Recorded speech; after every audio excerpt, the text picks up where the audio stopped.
Okay, audio check. 1, 2, 3.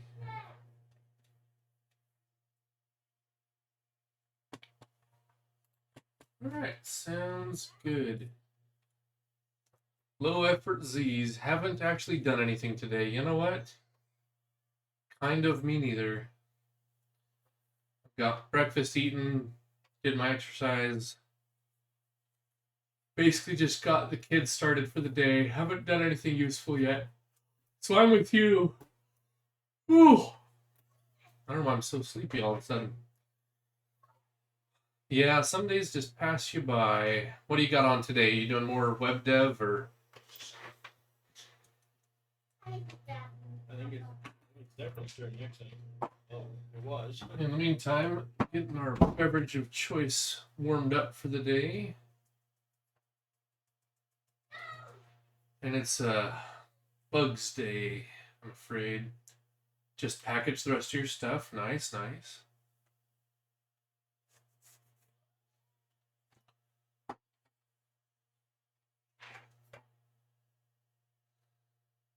Yeah, so today we'll pick up with the bugs I left off with yesterday. Text color, doing one weird thing where it won't update if the text isn't being rendered when we change the color. Oh, GIMP snapshots, huh? For your distro. Nice, nice. That's one thing. The other thing is texture quad is not rendering properly. So we've got 2 bugs to check. And that's what I'll start with. Okay, so the 2.1 stable version works, the 2.99 crashes. Yeah. You have a suite of like regression tests or unit tests or something that you can test against?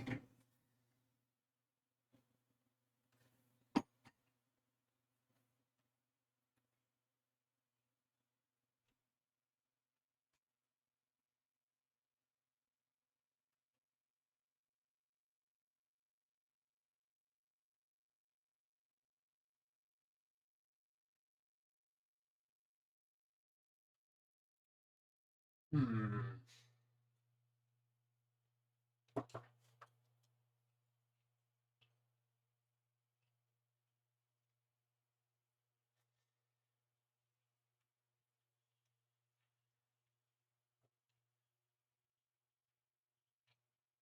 Set up a static website for what? For your own business or for a client? I think more websites should be static. I think the web is full of too much dynamic when it's not needed.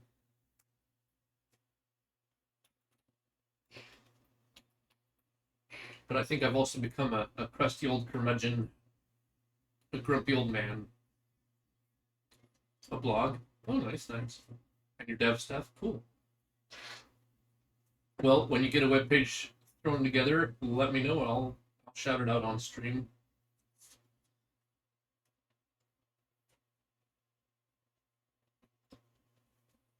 Sounds cool. A blog. Is blogging still a big thing?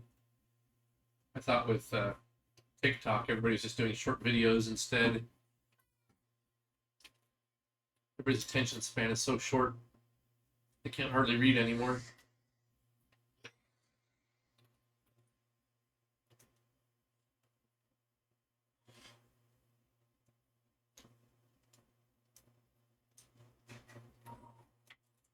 Sounds like a good project, though. Okay, so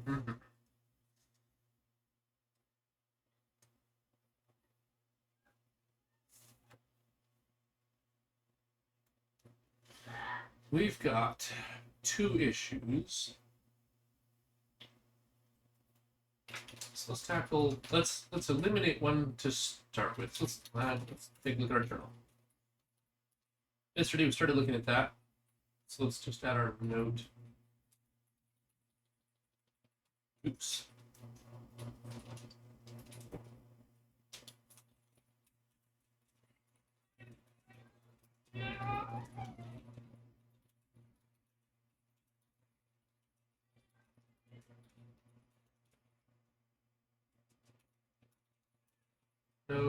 resolution, which means today. That's where we started.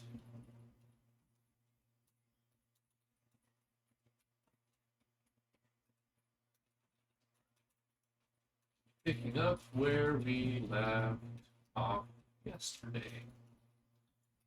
Okay, and then in the to-do, we actually, I think, ran into this bug in our debugger, crashing the debugger. So instead of just rendering the wrong thing, it's crashing the debugger so we can't continue debugging the other thing. So that's also on my hot list today.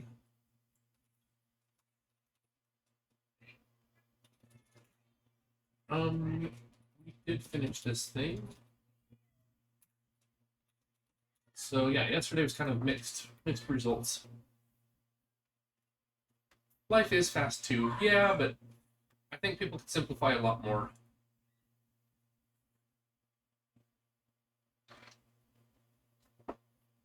I don't think it has to be that fast. I don't know. I also don't live in the city. I live in a little town of 300 people, so I've made choices that I think help me from getting too crazy with life.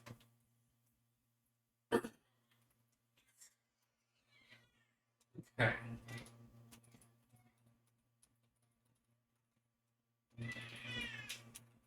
With the coloring.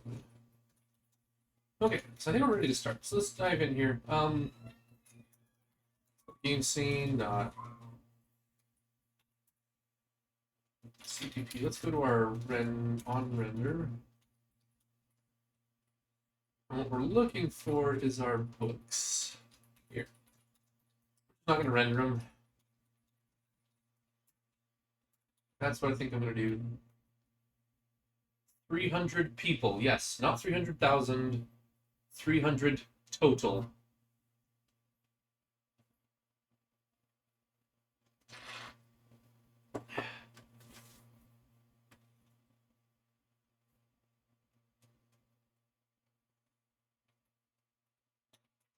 There's a good amount of farmers and a bunch of people will just drive the 24 miles over to the bigger town, and by bigger town I mean 25 to 30,000. Yeah, I lived in San Antonio for a while, so that was big. San Antonio, Texas. It's a big city, and I didn't really like it, so we went back to a small town.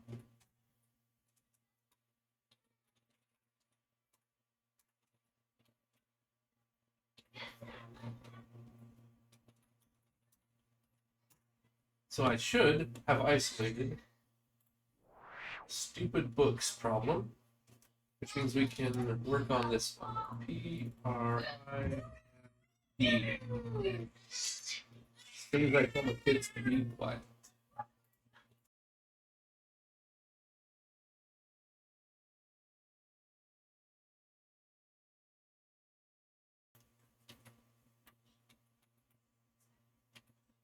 Yeah, millions. Now, you said you were Montreal?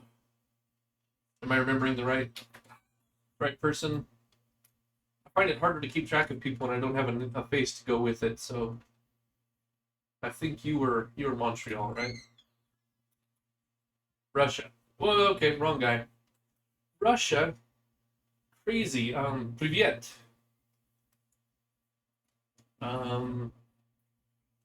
Как дела?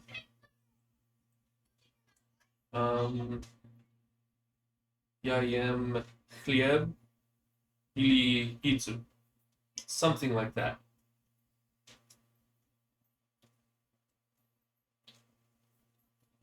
Russian. Okay, cool. Cool. Wrong guy. Sorry about that. Russian is in my top 2 languages to learn, which, of course, I haven't done anything about it. I mean, I've bought books. I bought a dictionary. I've got Harry Potter in Russian, but I just haven't made the time. But now I know I have a Russian in my chat. They can tell me how I'm pronouncing everything absolutely wrong. Maybe I need to revisit this. You're working on French right now? I'd already learned Spanish, and that kind of I'm good on the Romance languages. I don't feel the need to learn Italian or French or Portuguese. So I'm probably not going to join you in the French language hunt right now, but I know I've got a Russian in. Ooh, that's handy. That could be very handy. Yeah, my other language I want to learn is Irish. I think it's a dying language. Even people in Ireland don't hardly speak it, so that would be another fun one to learn.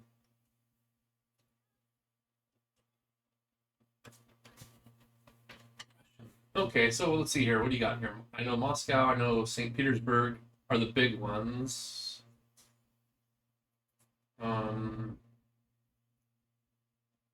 I've heard of some other smaller ones, but you said you're studying in a city with millions, so well, cool.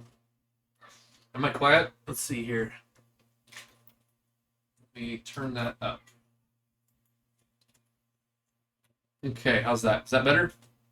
Irish speak a form of Gaelic. Yes, Pat. And welcome to the chat, Pat. Glad to have you back. Yeah, so there's Irish Gaelic, Scottish Gaelic. There's an old lost language called Pict, which is sort of in that same family. And then actually Welsh is, yeah, it's a Gaelic language. I used to know the rules for how to tell if it was Scottish or Irish writing, but that's been a while. Yeah, so cool. Cool. What about you, Pat? What's your next language to learn?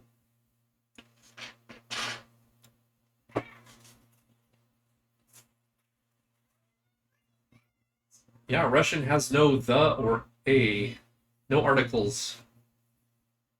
Your conjugations are a little bit more complicated, though. But it's also more rules based, unlike English, which borrowed from too many other languages. So there's almost no rules in English that people know or understand. Other languages kill my brain. No, other languages are great. So I barely know Spanish. ¿Tú hablas español? Qué bueno. Me alegro mucho.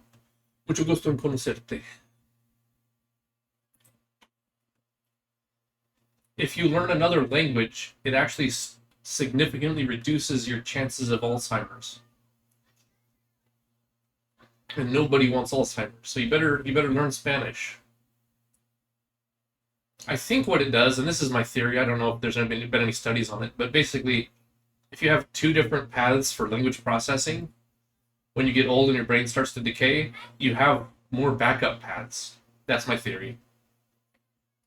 And languages are cool. There's some crazy weird stuff in other languages.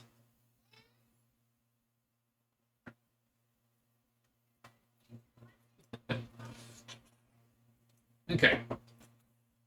So let's get started. We've colored up this word, and we've turned off the books. So when we cheat, it goes up, goes back down. Our word is colored incorrectly. Oh, and it didn't even update there. That's awkward. Until we change a letter in it, then it fully updates. So that's what we're running up against. And with no books showing, we're not crashing. In theory. So now we can run this in the debugger. But let's map out our plan here. Game scene.cpp.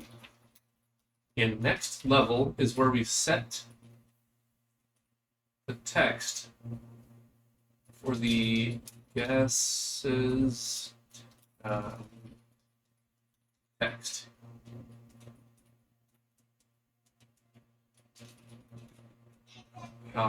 Set text color. So this is the line I want, 509. This will be my trigger for the start of the level. Make sure we set that correctly. French is kind of natural after English. Okay, interesting. Russia maintains French pronunciations for most of the loan words from French. Yeah, so does English. I don't know how the French did it, but they got an awful lot of bad pronunciation into other languages. I'm from New Jersey. Well, I guess that explains it.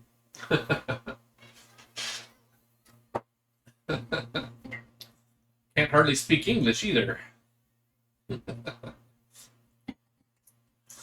Yeah.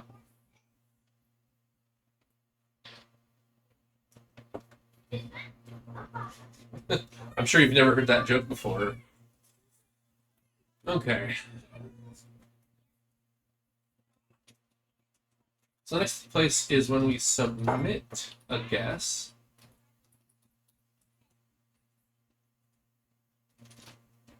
When we set the text color.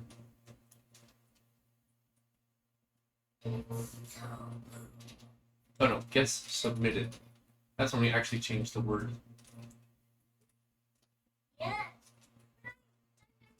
So this is our target label we want to add the text to.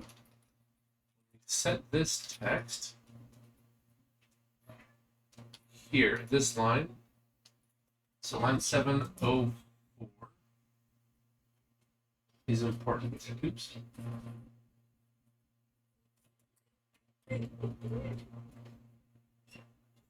Then in render,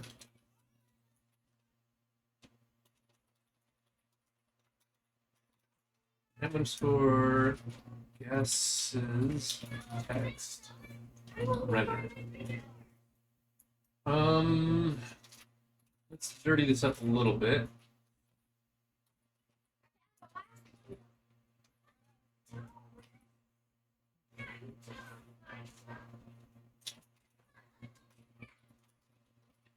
Index equals 0. I don't want to actually do anything, but I do want to stop the debugger here.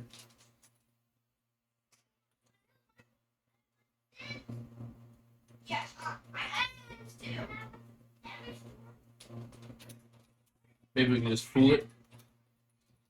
Pausing on line 183.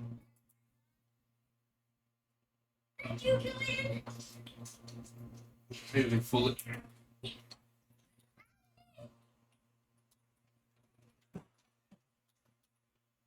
Can we really fool it?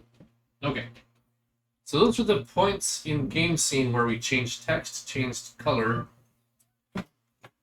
and draw it. So then I should be able to set a breakpoint in text where we update. French was popular until 1812 war. Yeah. Yeah, they got themselves branded as the language of diplomacy.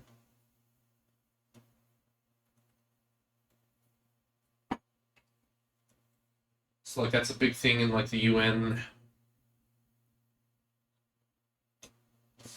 But they eat weird things like goose livers and snails, so I don't know. The French culture never interested me. English was popular until America took it and added redneck onto it. Watch it, Pat. I'm a bit of a redneck myself. I think America was always kind of full of certain quality of redneck types. Lots of countries eat snails, to be honest, only if you're hungry, real hungry. Oh, Asian countries, yeah. Again, those cultures didn't interest me as much. Like, I don't really follow the Japanese craze or anything like that. There's some interesting things in there, like the history and whatnot, but I don't know. The Russians are interesting. I live in rural New Jersey, so I'm pretty redneck as well. Yeah, I'd bet. Like Russia, their culture is interesting. Like so I've read Dostoevsky and some things like that. Pasternak. I've got some Tolstoy I haven't read yet, but they're always depressed, but they never let that stop them from doing anything. And it's a very depressing culture, but they just keep moving. It's amazing. That's what it seems like to me. They'd crank out some absolute machines, like Fyodor Emelianenko. Guy was a beast. Unstoppable till he got too old. I love Russian culture personally. Yeah, I want to go to that mountain lake. That's the deepest freshwater lake in the world, I think. You gotta get a K-pop, says the Russian. K-pop. I can't do it. Can't do it. Oh yeah, my mom used to make borscht when I was a kid. It was always good. A lot of people don't like borscht. I don't know why. I had a brother-in-law go to Russia for a couple of years, and he had some interesting stories. Let's see, this would have been back in what, maybe late 90s, early 2000, no, late 90s, mid to late 90s. He had some interesting stories. All the open air markets and run-ins with the police and the mob. Very exciting. He taught me one phrase, and I probably can't pronounce it correctly anymore, but what was it? Ya chu kafieti? Something like that. I just remember a few words here and there, like etastol, etastul. I have a book for the Horton and the Elephant, so I remember that Sloan is elephant. It's of Sloan Horton. That's why Yitsu sticks in my mind a little bit for eggs or egg. Yeah, fascinating culture. It's also kind of why I want to learn Irish. The Irish are some interesting characters, or they were. I think modern Irish are not the same. The old Irish were descendants of Vikings. Of course, so were the Russians, now that I think about it. That explains a lot. Those Vikings were everywhere, man. Yeah, those old Celts, they were hard as nails. Crazy, crazy, crazy mofos. All right.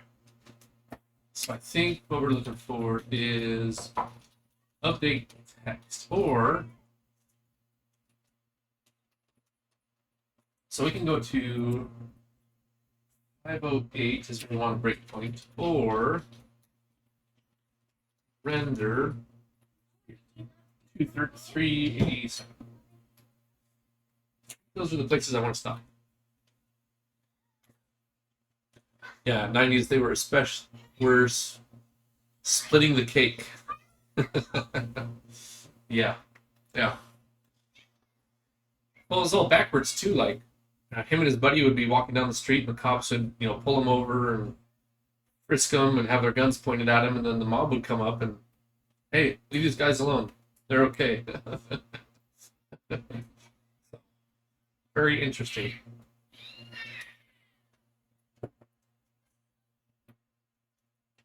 We got Jersey and Russia in the room today. That's cool. Mr. Bestwander's in. He's Sweden, so we got a regular UN going on here.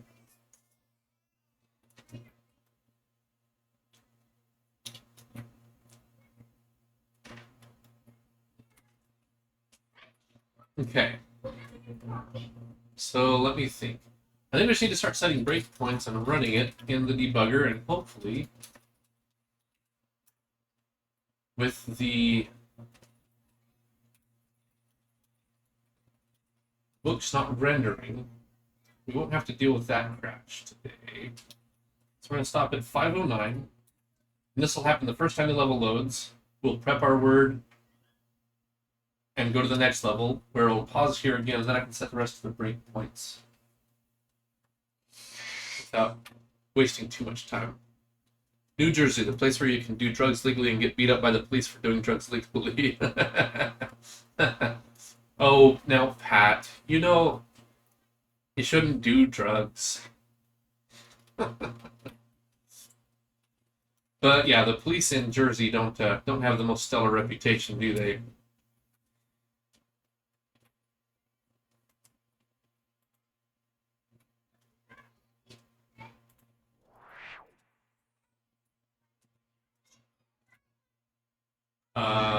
where did my breakpoint go? Did I not build the things on the right lines? That should have.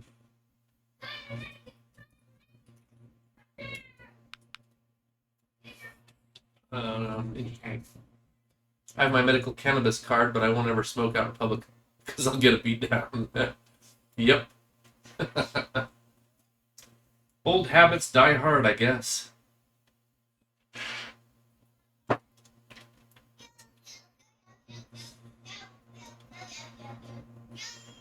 Alright, so what am I doing here? I might not have built those changes I was talking about. Let's do that. Yeah, I didn't build those changes in.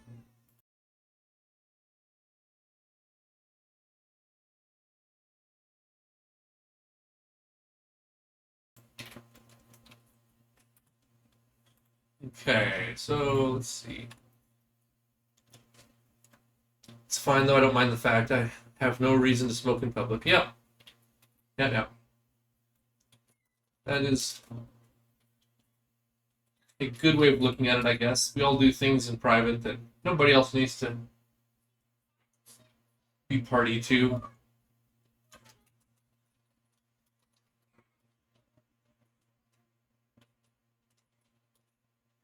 So line 509, I said. Run.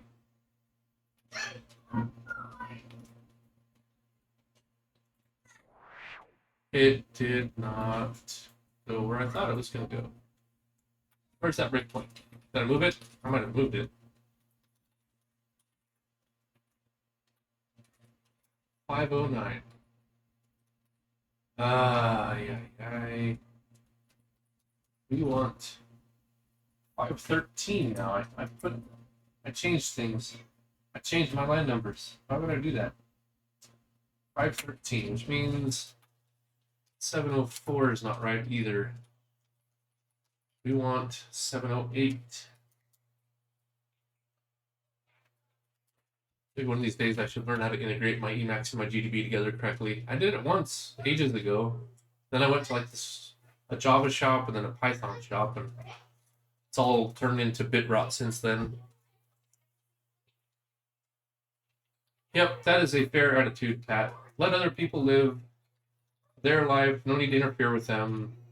Let me do my own thing.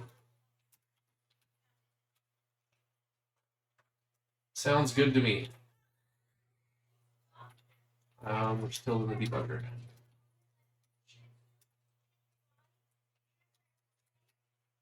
There we go.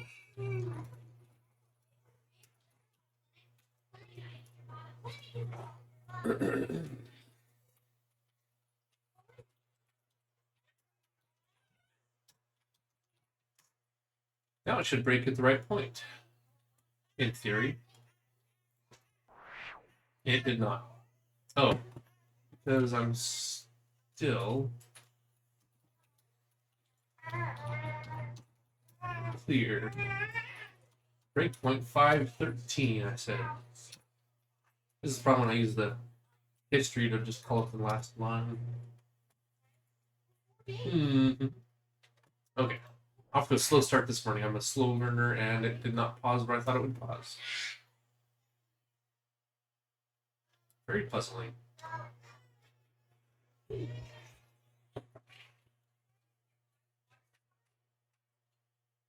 That should have paused.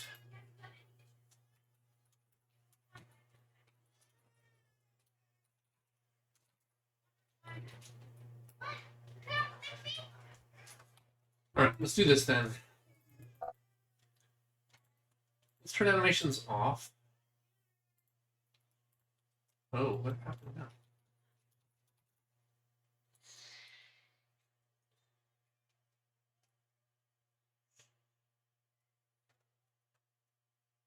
Somebody blew up my heap.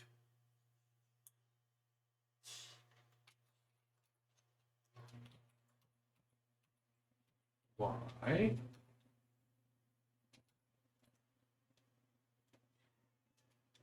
That's not fair. Settings. What?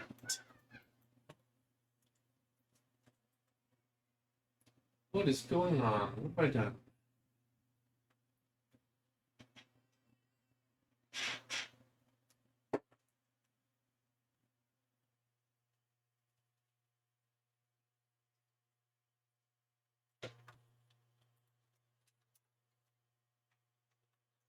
Scene manager cleanup.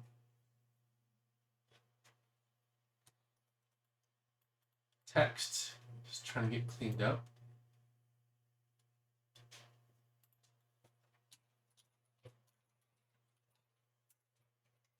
Number 11.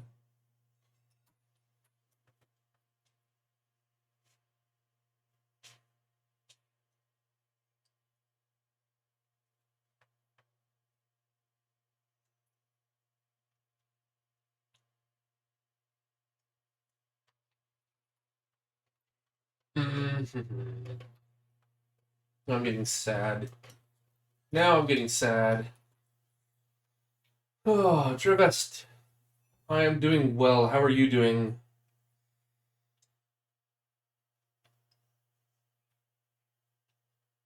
By doing well, I mean text is still causing me issues. Why is text so hard?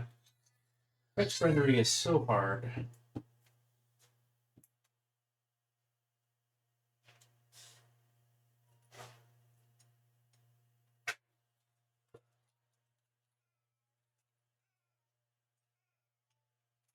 Blowing up my stack somewhere.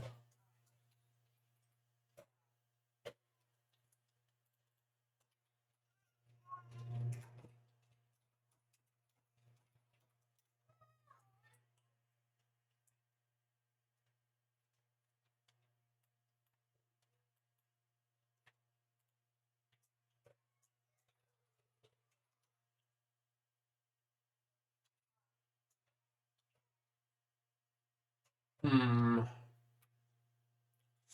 doing good as well. Thanks. What's the weather like where you are today? Actually, it's finally cooling off a little bit. We had a hot day yesterday. Now it's a little cooler today, then it'll get warm again. We're heading into fall. You just realized that you can define a normal integer to return an integer array in my language. Yeah, semantic checking is hard. And an AI probably should be told how to do that. Yeah, it's really nice weather out here right now. We had fires this summer, like really close. A lot of people evacuated. Some houses got burned up, but it never wandered down here. So it's actually been a really hot, dry summer, very, very fiery. But we're finally heading into fall. Feels good. How are things in Sweden? We've already been talking about Russia and Jersey. We might as well bring Sweden in.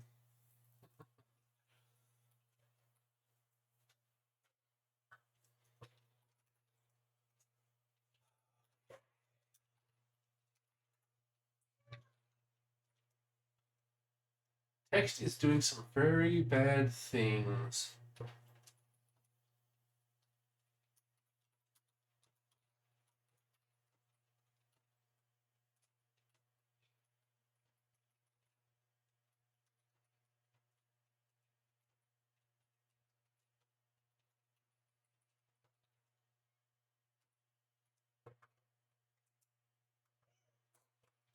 Five, 513.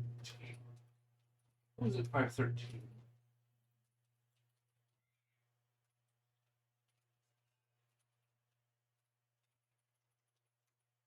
Okay. Problem the first. 419.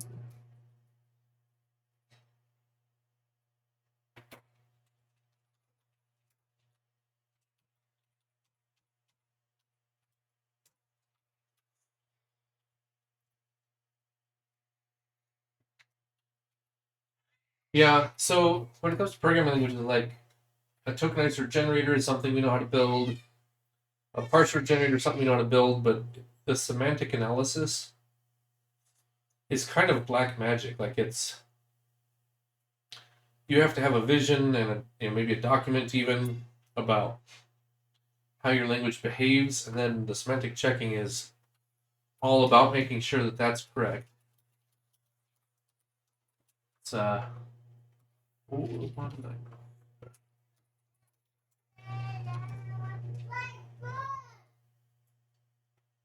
okay, now we're gonna break correctly. Yes. Okay, so we're gonna set the text color.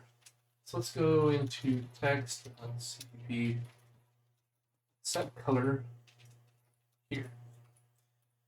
What I actually want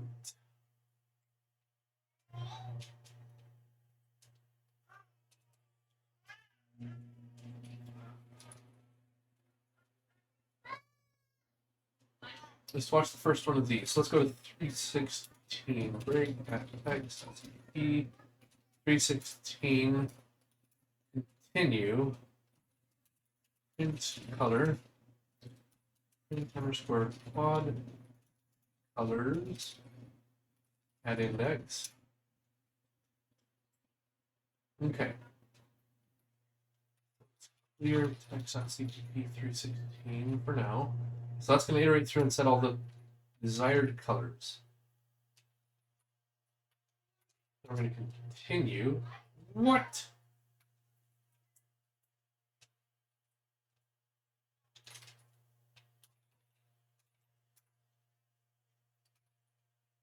Oh.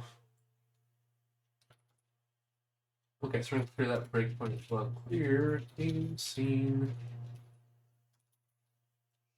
419. Clear. Let's have a breakpoint 417 for the next time we come around. And continue. So our level loads prime. Prime. Lots of good colors. Then we cheat. That's the next kind of level loads. Where I'm on the west coast, it's been raining at about 62 Fahrenheit today. As you are also heading into fall. Nice. So I thought Switzerland did Celsius.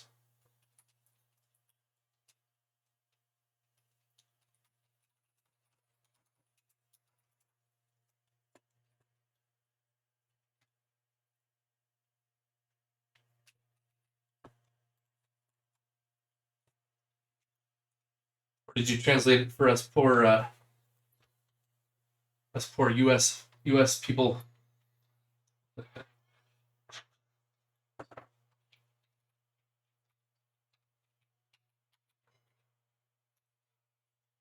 So I wrote a piece of software for engineering computations, and I meticulously engineered a system of, if you're in one mode, everything is shown in English units. If you toggle the mode, it goes to everything as metric units. Completely no way to mix your units, right? And it will automatically translate for you, so you don't have to do anything. You can switch to the mode you want, enter your number, switch back to the way that you know, whatever. Completely trivial now. And the one complaint the users have, well, that's not industry standard. We want to be able to mix the units so that you just translate it for convenience. Well, that's very kind and thoughtful of you. Appreciate it. And so the one complaint we got was that we can't mix units. The industry standard for this piece of software, for this engineering task, was linear measurements are measured in English or imperial or whatever, and almost everything else is metric, except for, and I don't remember exactly, I think it was electric field, where the linear units are also metric. It was like all these little exceptions. That was their one complaint, is that they weren't allowed to mix their units. So I had to build a third unit type. One was, so I had imperial, metric, and then industry standard units. It's just unbelievable. For a while I had an Easter egg in there about the Mars rover crashing into Mars because they were mixing units. Okay. So here we are, back at game scene. We're here. And this is when we load the second level. So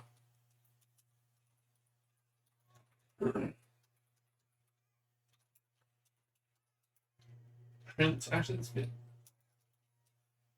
0. Okay, there's a whole bunch of stuff here. Can we get color quads? It's private, so I have to be within the context of get that. Haha, sounds nice. Yeah, it was very nice of me to re-engineer that whole stupid system, but they will appreciate it. And then our product will become very popular and make me millions. And then I'll be able to make games all day instead of what I'm doing now, which is making games all day. Although I can't do that forever. My savings are dwindling. Okay, so we've got a pause there. We're going to break next at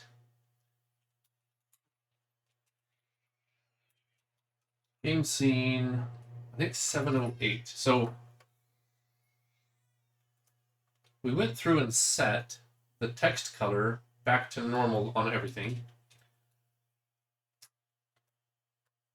And that's really just a request when we render to update.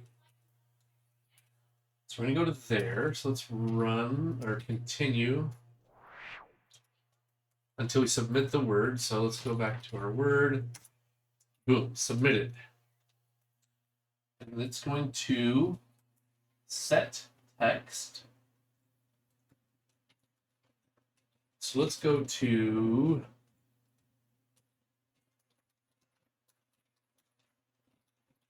and really nothing interesting happens until we get to copy text. Everything up to there is bookkeeping. So copy text is what we're really interested in. So let's break at there. Copy text, which is line 456. Set a breakpoint there. 456. Continue. Now we're here. Print m_color quads sub-0. Are you kidding me? Or maybe it's quad colors.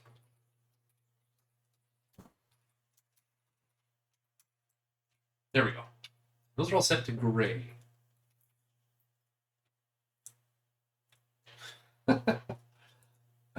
Yes. 3-unit systems. It's my favorite. It actually wasn't that hard because of the way I engineered the first system to handle the 2 safely. I basically added a third enumeration for the unit types. Then for every measurement, it defaults to metric if you're in the mixed system, unless I set it to something specific, because there's only about a dozen measurements that were the other way around.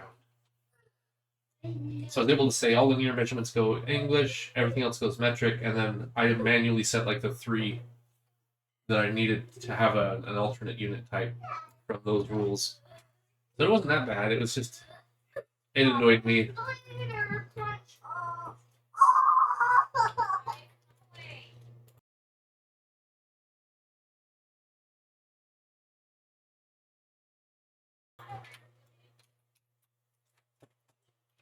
Okay. So the quad colors are set. You see that? That's a gray. 192, 192, 192. So let's walk through here. The place where this matters is here. Quad count dirty. Actually, let's look at underscore batch quad count, and capacity should be 614. Sure. So we actually should have quad colors out to 10 or something, and they should all be gray. That's another gray. Yeah. Okay. So we have capacity. We have a count of 0. So that will. that will pause. That'll go to here. So let's go to color management on line 480 break. Text.cpp at 480. Continue. Now when we print m_batch quad count, we got 5, and our capacity should still be probably 714. Yeah. So we're here where we do color management when we set the text.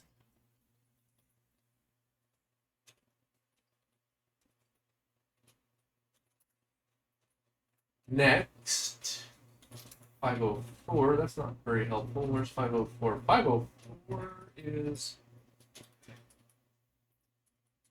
It literally just jumped over everything. Quad count was dirty. Okay, so I didn't have to do any color management because we'd already filled in a color, and we don't need to fill in more colors beyond the length of our previous capacity. That actually works. That's correct.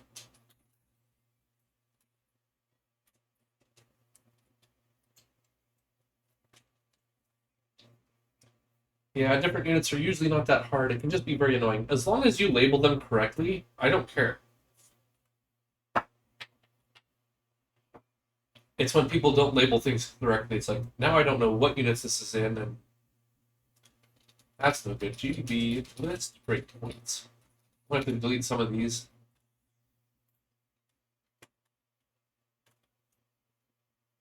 Break, T break, H break.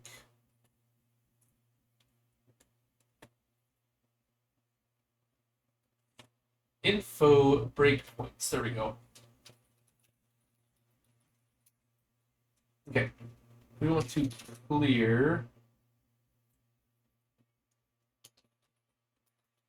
So we want the 417. We want the 708. We're in 708 right now.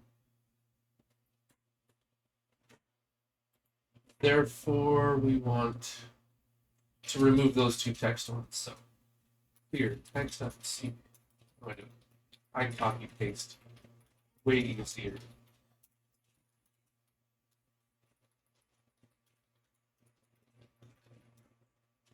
Okay, so we've got those.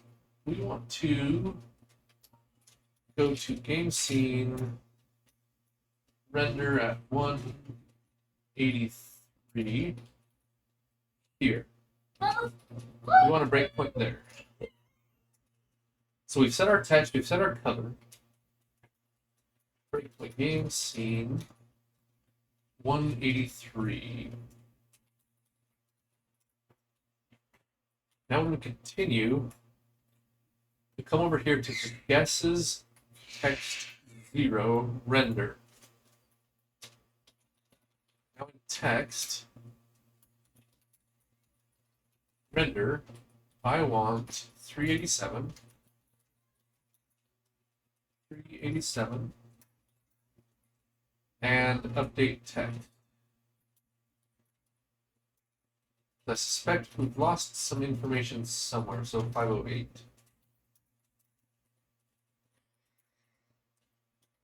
Continue. Now, print m_text should be dirty. Quad count should be dirty. I need to turn off those alarms. I had a day where I had so many things going on. Lost track here.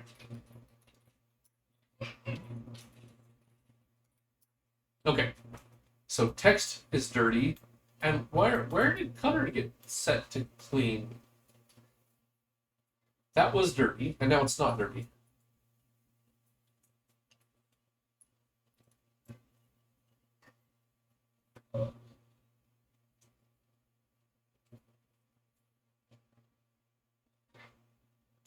Somebody's clearing my dirty flag. According to my understanding of the flow,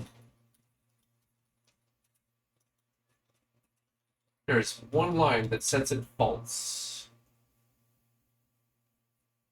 That's after a full update.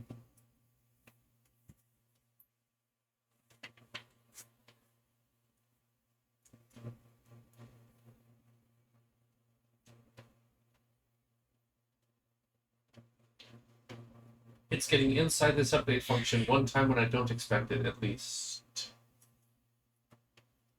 Okay, that's information to debug with. Okay. I'm gonna pause for a restroom break. Oops.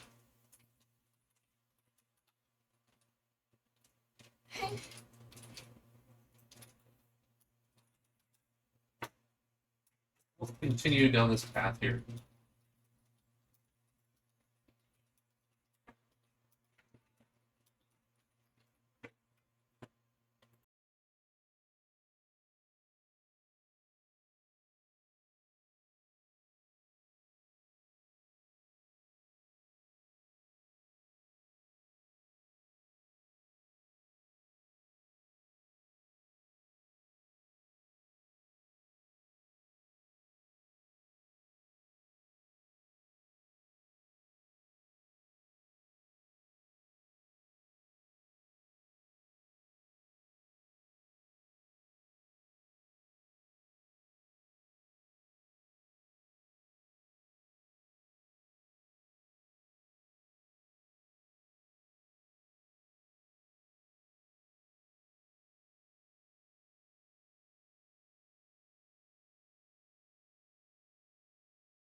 Okay.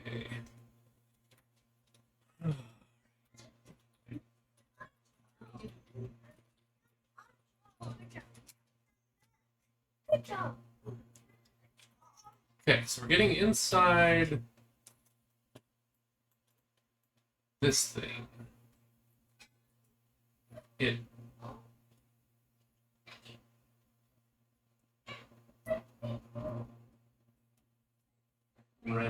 render.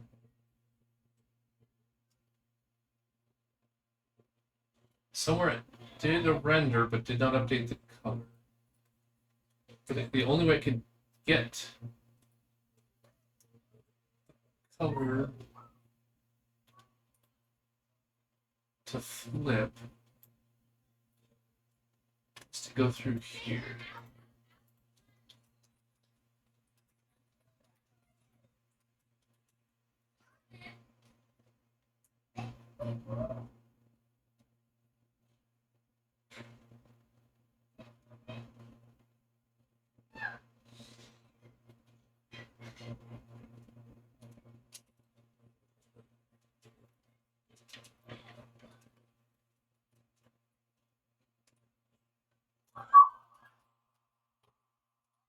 It said true, true, true, true,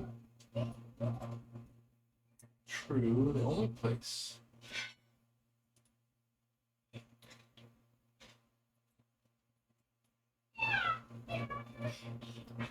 Oh, wait a second. What all is this called? Should only call that in one place here inside this update. If that's the case, we don't have to set the flag inside of it. Market flag. Okay.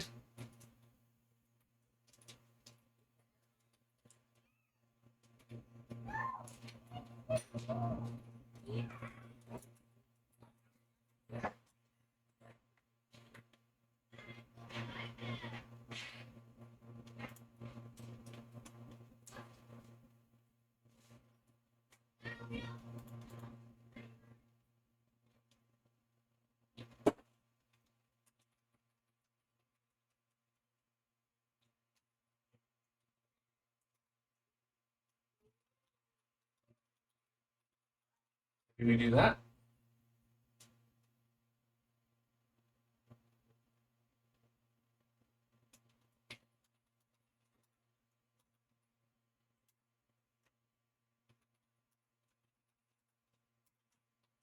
Maybe we went through when the length was 0. That cleared the flag without changing anything. That was it. I'm going to be very, not sad, but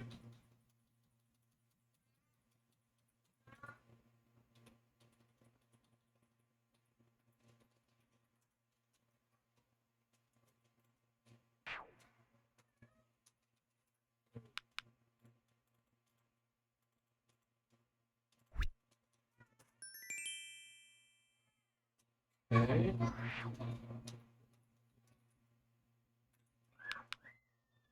Okay, that worked better.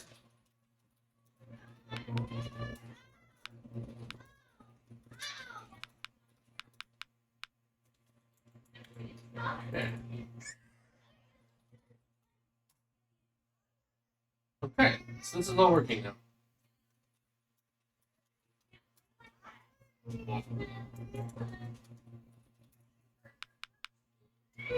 Ooh, F and G. Interesting. No, it's not F and G. F or G. Therefore, O and S are both in. No M. No I. Therefore, R. Therefore, P. Therefore, not T. Orgs. Corpse. Corpse? That's a word? What is a corpse? Aliens? Oh, war against the Tor. Musician. Warping. I don't know.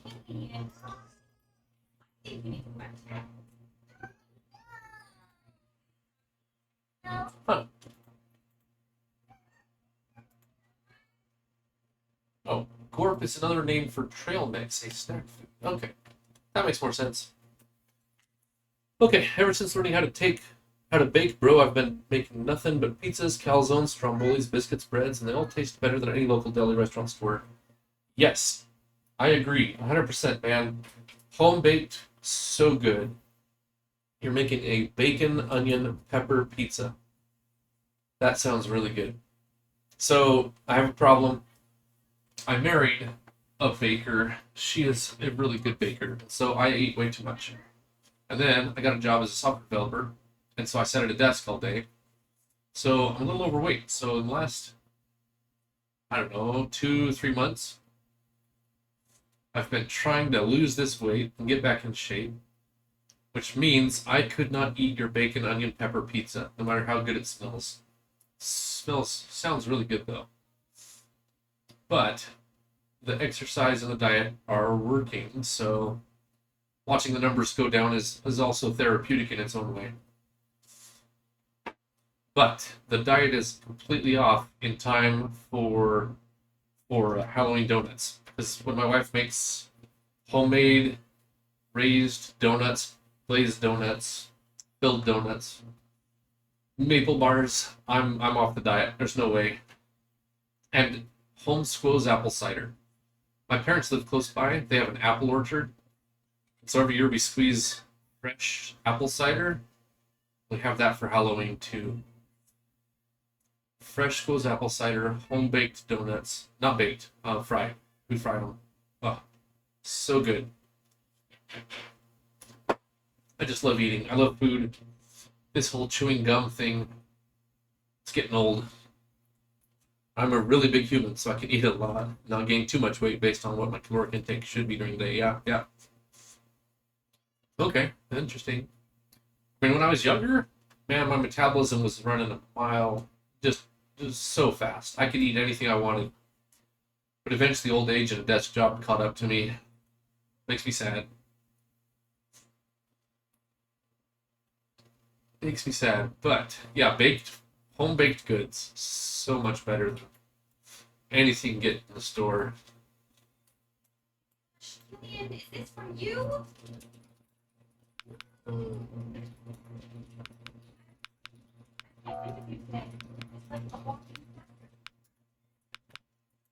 Okay, so I think we've got this beat. Everything is behaving well. So if we just run one more word just to look for oddities.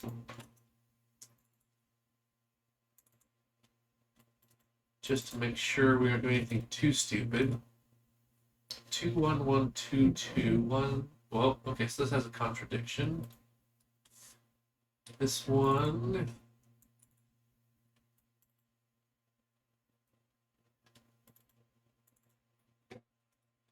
Two one one two. Okay, so contradiction there.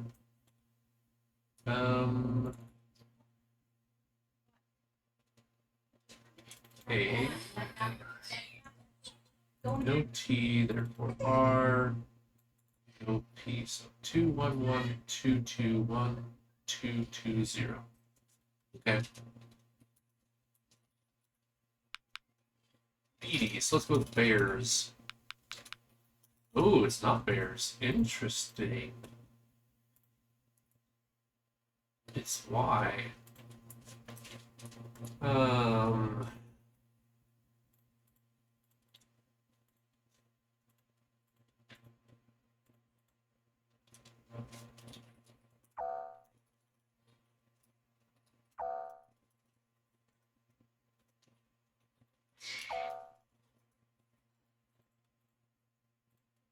Yares.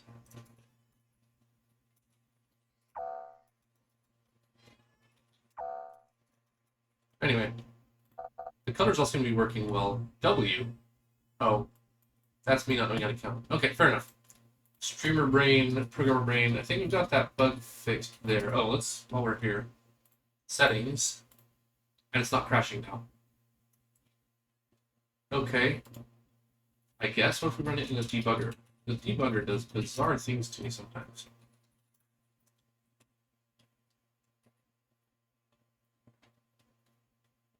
Settings, back, and it's crashing.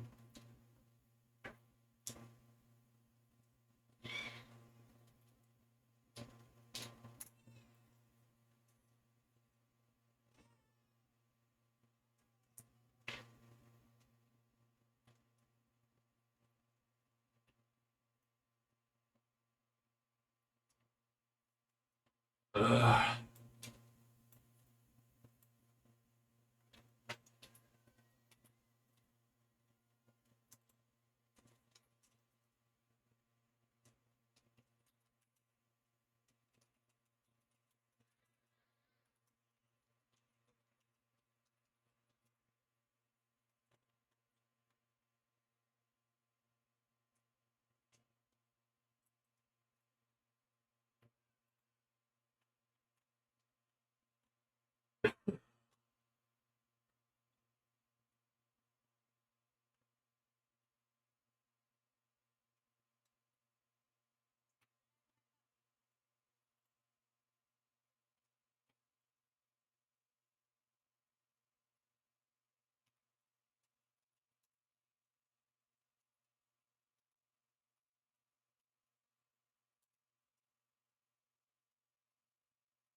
Here, we're in this one. Why would it be doing mem set? Up one, up one. Okay. Int underscore quad.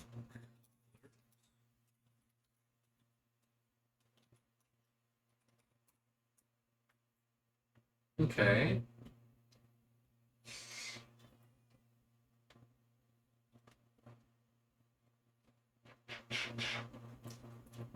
But we can't delete it.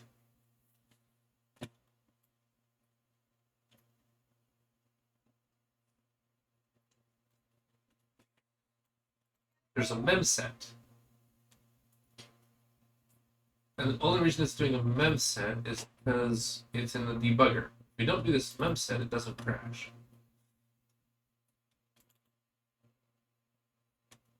but it's telling me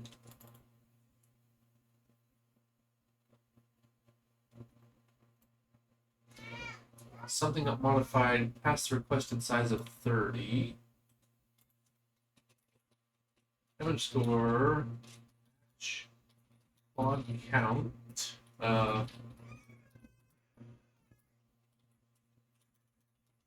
Capacity 10. Who said anything about 30?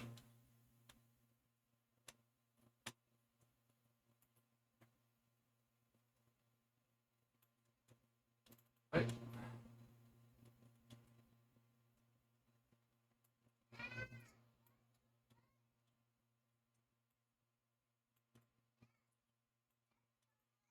Is something else running into us?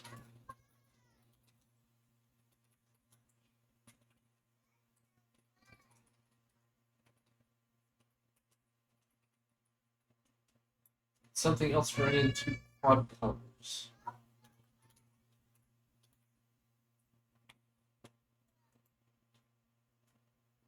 Color looks okay. That's the color I would use in a spin box.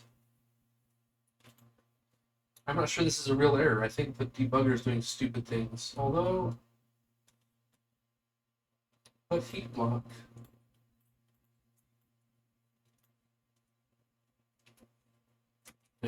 GD. How to get print heat block. Maybe there's something useful in here.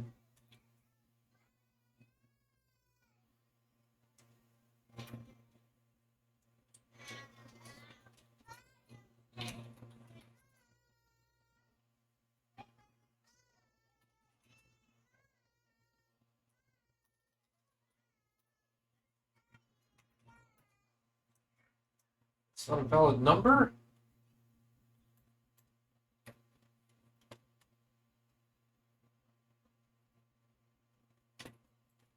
Well, it doesn't happen when we're not in the debugger, and it only happens in this scene. And it's text in a spin box.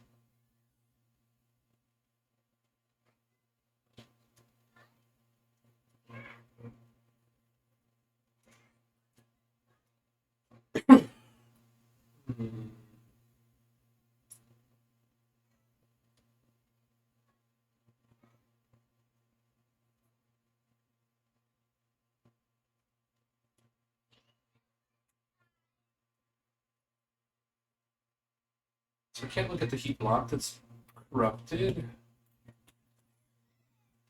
Oh, come on. What is wrong with this thing?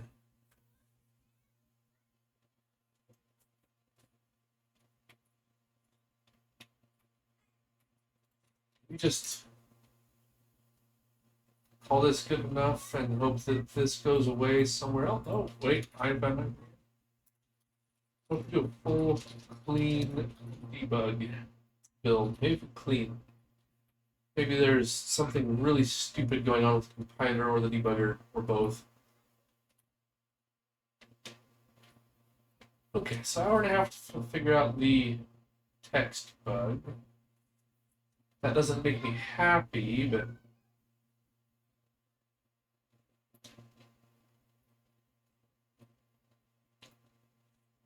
part of me wants to, and maybe we just add this to the to-do list as a lower item. Let's see here. Tag that text quad colors should track size of quad capacity more closely. I think that would be a huge win in most regards, in some ways. The other thing,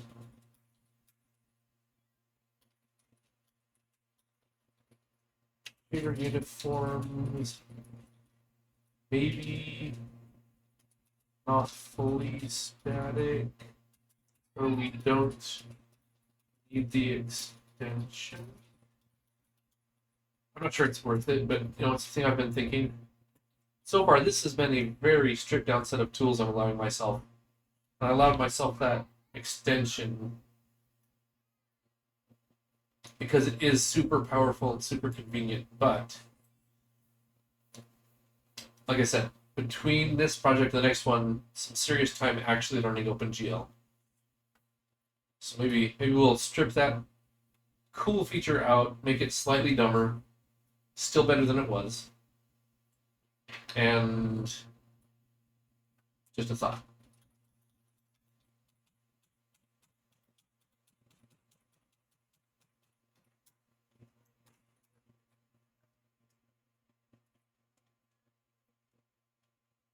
Okay, settings, back, and it's crashing.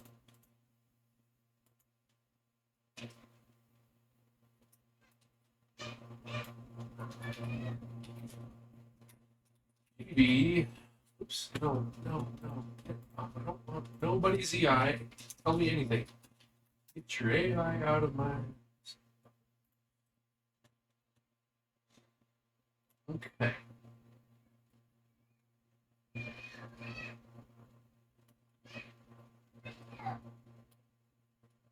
Replies. I would like to see the replies.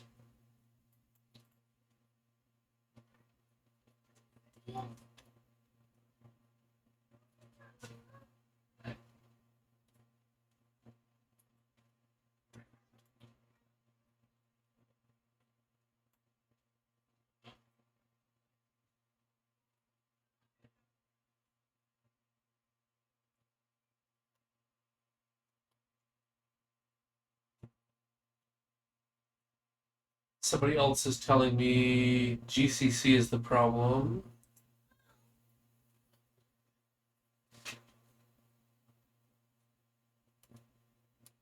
Thank you, GCC. Dang it. I don't want to hear that. I don't want GCC to be the problem. There's a feature I need in GCC in the future. Not for this game, but maybe we need to switch to Clang in between games. TODO. Consider switching to Clang over GCC. I think GCC has some significant issues. Okay. We're going to call this one a win because we did fix the color bug. Color bug found color from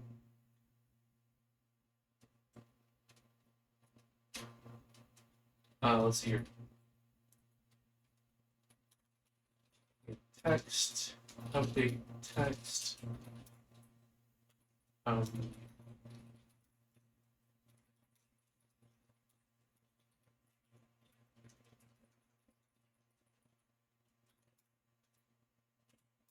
Where we were applying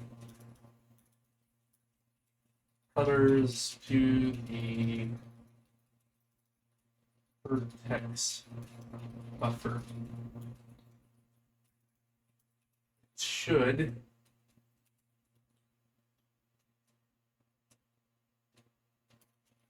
be all of them, but it was stopping short because of the what's it called? long word wrap threshold. Let's see it. That's basically it.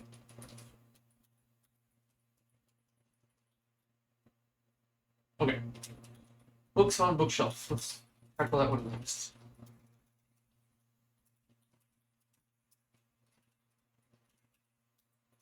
We have a couple of ways we can look at this.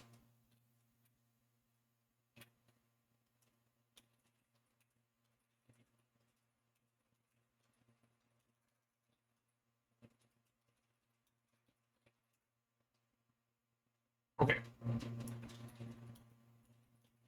Test it. We have to go to game scene on render, put back in these books.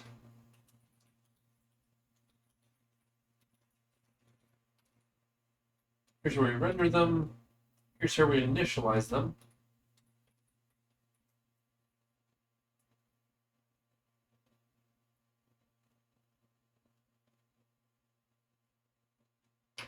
I think that's basically all of the interaction we have. We move them around in an animation or two.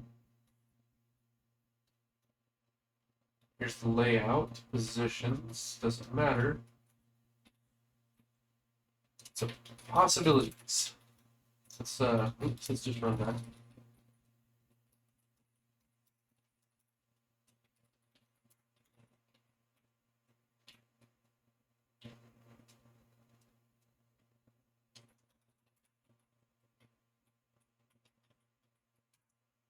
Oops. Running the debugger. That might be fine. Okay.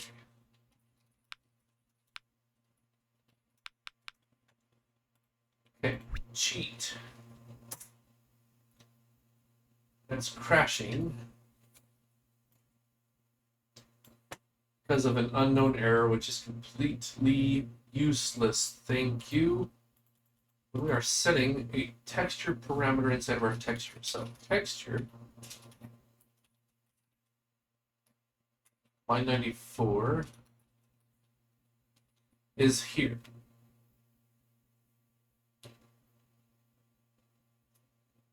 So we will eventually want to break here. So texture at line 94.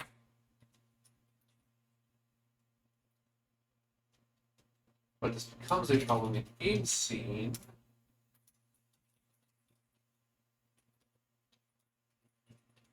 When we render the first book, which happens here at 204.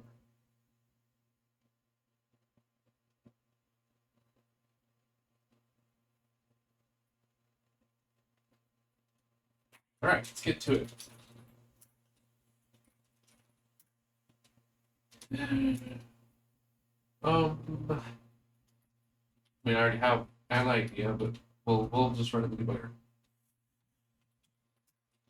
Breakpoint game scene.cpp at line 204. Run. That's where we go to render the books.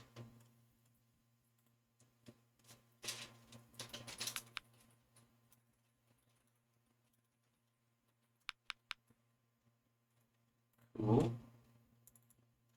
Cheat. Okay, so we've hit our breakpoint. Now the main thing we want to do is add a breakpoint to texture dot cpp at line 94. Continue. Okay. Print. M_x axis wrap parameter is negative. So we're probably not initializing that correctly.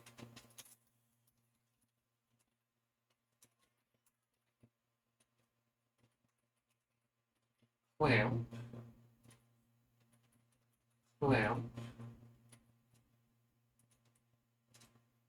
Ask for equivalence. Where on earth is it getting that number from then?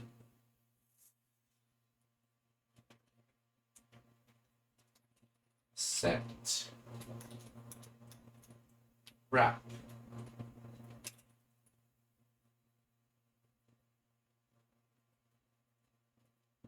I don't think I ever called set wrap.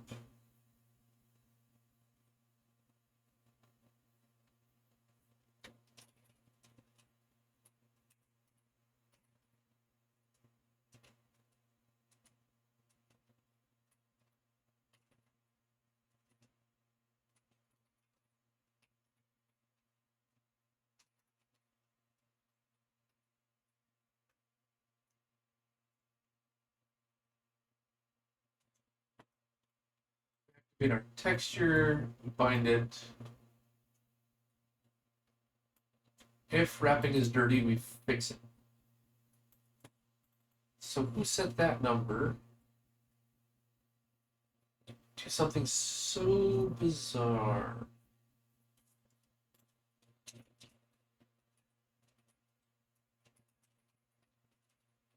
by default be clamp, which is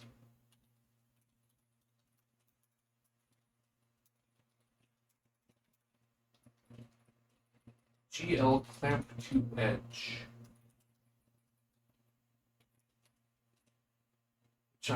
Stop it with the AI recommendations.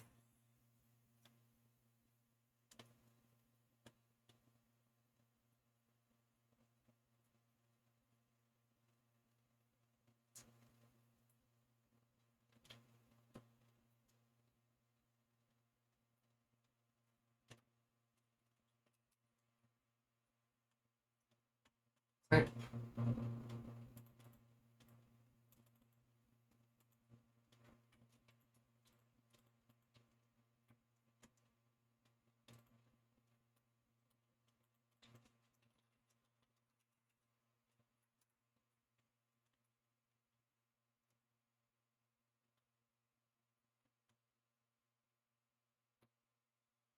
Oh,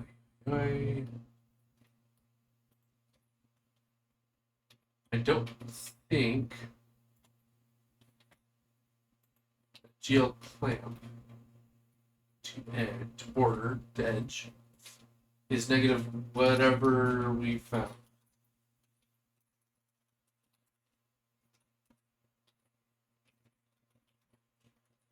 So what is Y? Also something terrible.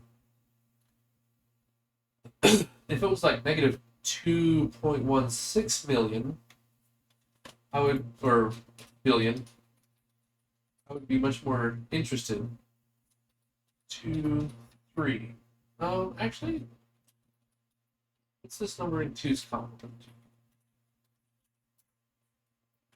Maybe this is programmer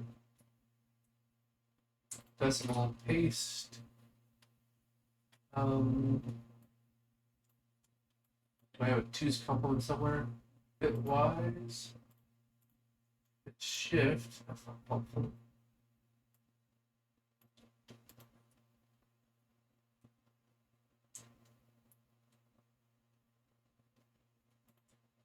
We've not, bitwise not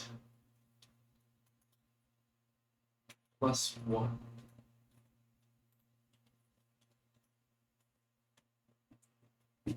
Yeah, this is not helpful. This looks like a garbage value.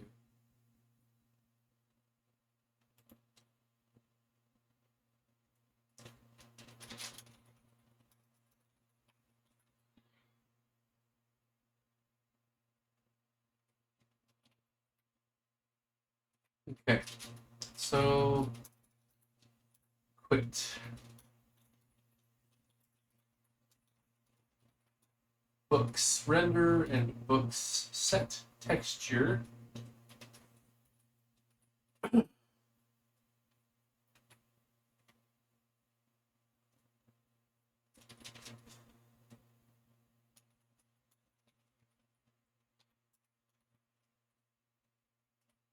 Set texture.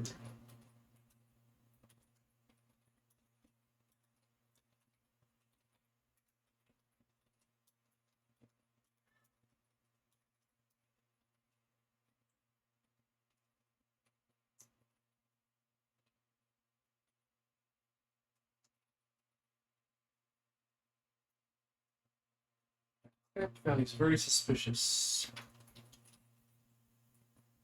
So I don't even modify anything about the clamping here.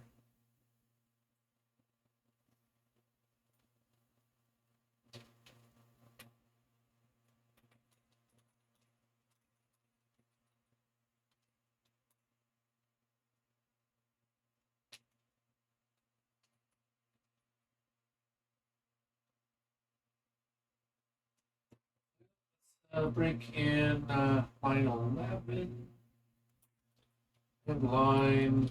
Oh, we don't need this one. That's only for fonts, and that seems to be working fine.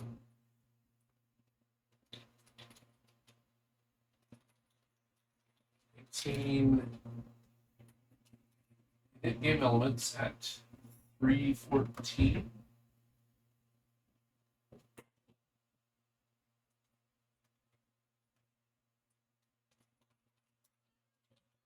Okay.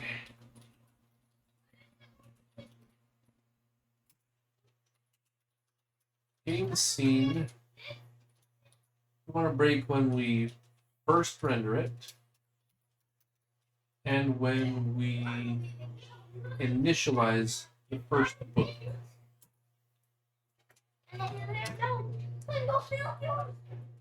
Run it. Boom. Here we are. This one.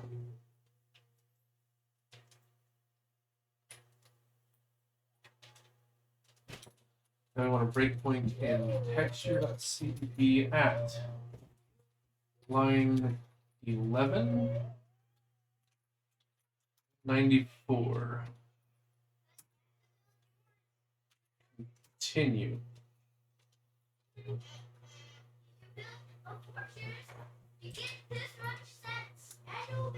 So the book's already set.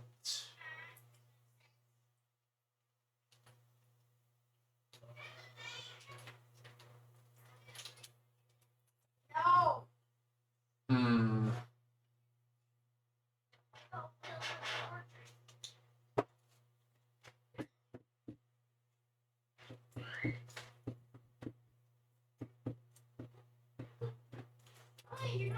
Okay. Let's just add more logging. Let's just do logging.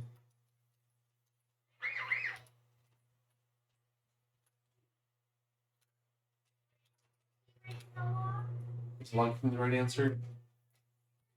Asset books is never seen anywhere else. This is the only place where we initialize one of those.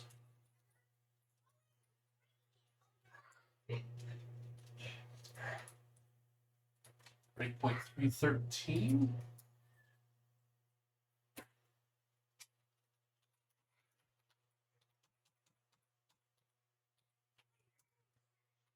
Break game scene.cpp 313. Run.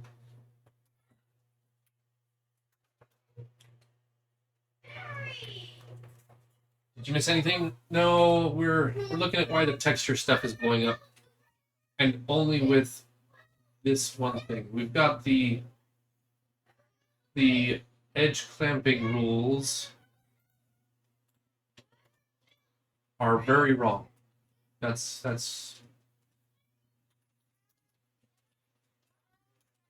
kind of the bottom line here.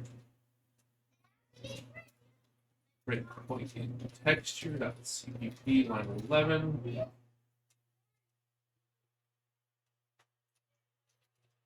Continue, and it just continued.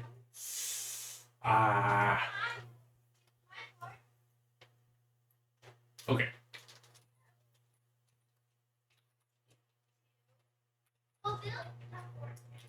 So I really want that. If image warehouse asset equals books equals the asset we're trying to load. Loading books.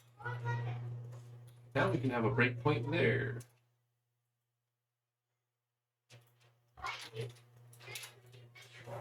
Clear. So info breakpoints. Okay. Texture.cpp line 11. I want to set a breakpoint texture cpp line 12 and run.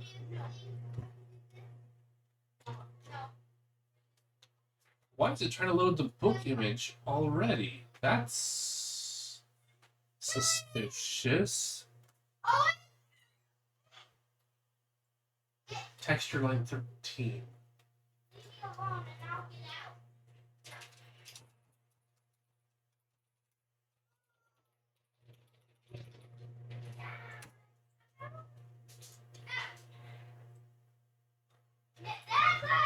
Did I not build it? Maybe I didn't build it.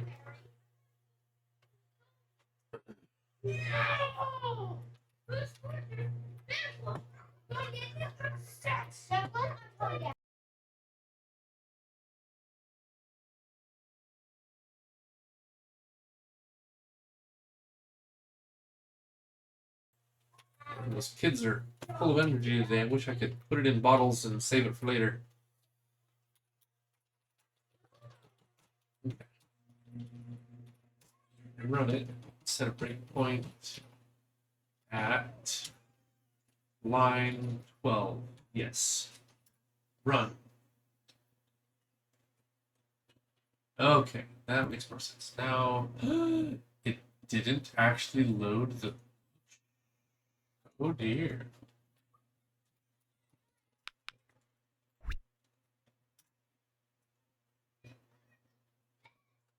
Interesting. It never actually set the texture. It did not get the texture from the TextureStore. That's why there are garbage values. There was never a call to that, to the constructor. Why? That is a different thing altogether. So, text quad.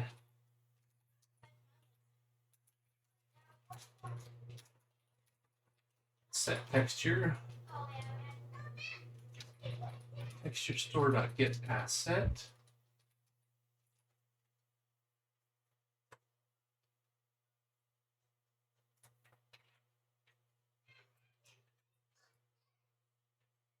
Okay, I'm starting to have an idea. All right. So we need breakpoints at game scene 314 in text quad 50, and then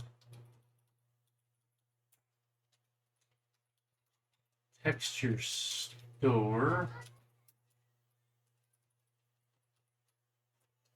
line 7. You're not going to our border.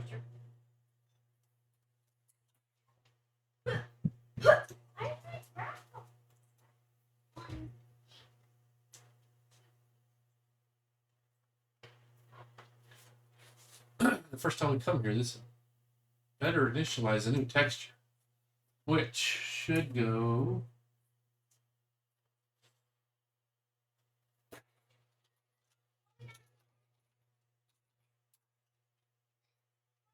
to line 12 here.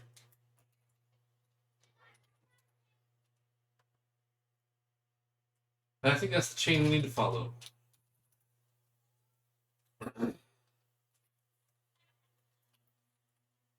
Okay.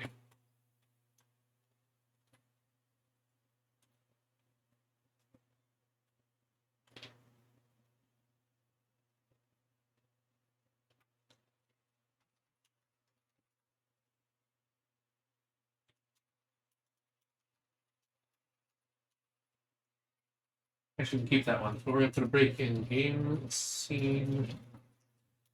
Line 314 is where we set the first book. I think we have a safe breakpoint at text quad. I don't think anybody else is using it, so line 50. TextureStore, we will get to when we hit those 2 breakpoints. Play. So, we're in text quad set texture.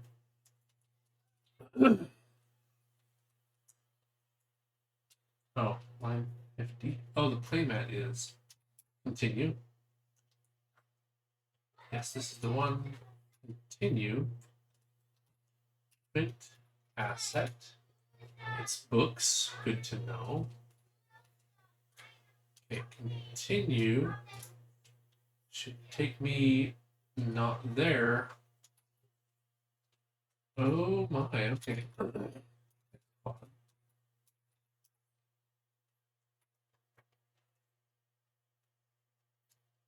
It's like it's not going into the texture store at all. Oh, I didn't put a breakpoint there. Okay.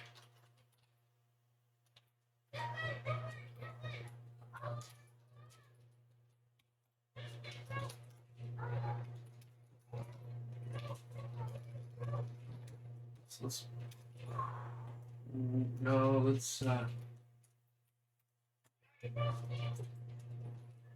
quit.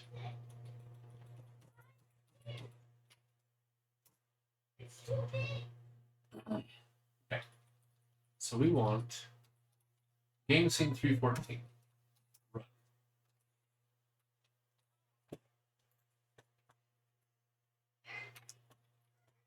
Just the debugging. Debugging. Play. We're going to set this the first time. So we're going to set a breakpoint in texture quad CPP at line 50 and continue to that point. Agreed. Print asset is the books. Good. Now I'm going to put a breakpoint in TextureStore.cpp at line 7 and a break at texture.cpp at line 12. Continue.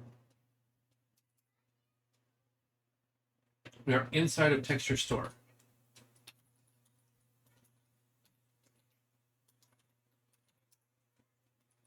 On line 7, right here.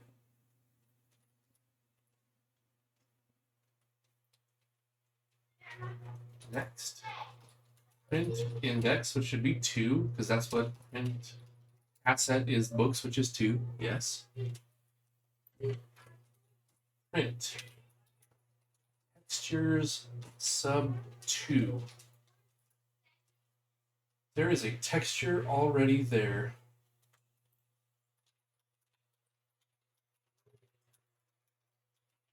Image warehouse H books 2. I don't see a duplicate.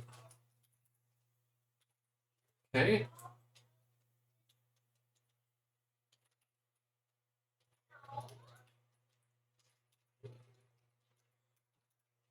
What information do I have? I have width and height information. Print. 2 dot width.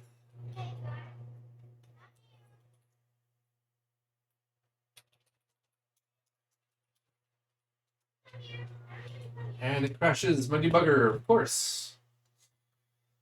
Rotten little thing.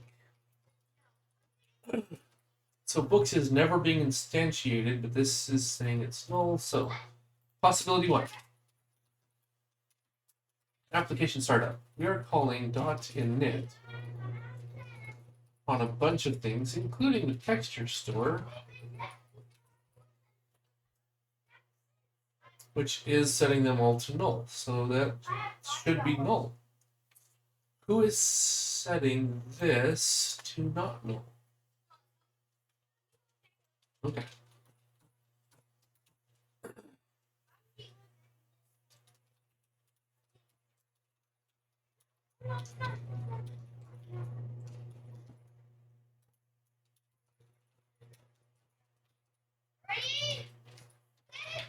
It doesn't even make sense.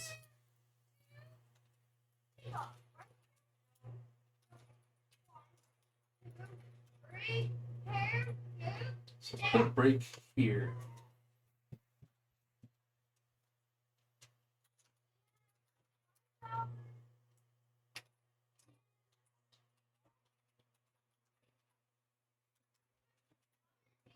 TextureStore dot at line 8. Let's build it first.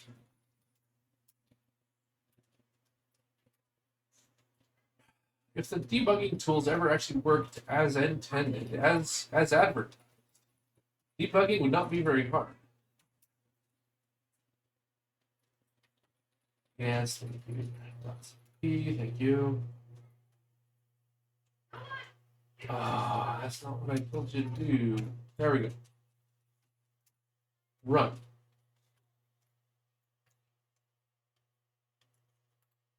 Play.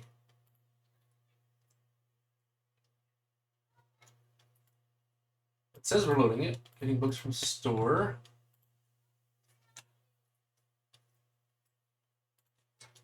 Next.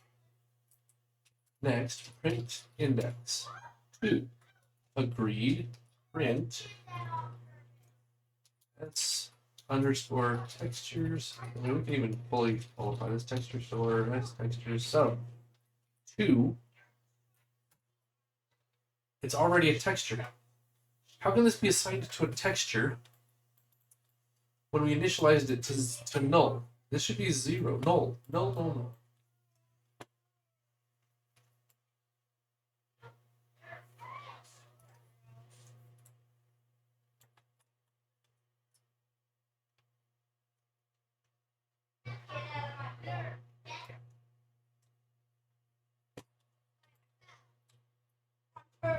It's still make a new one, but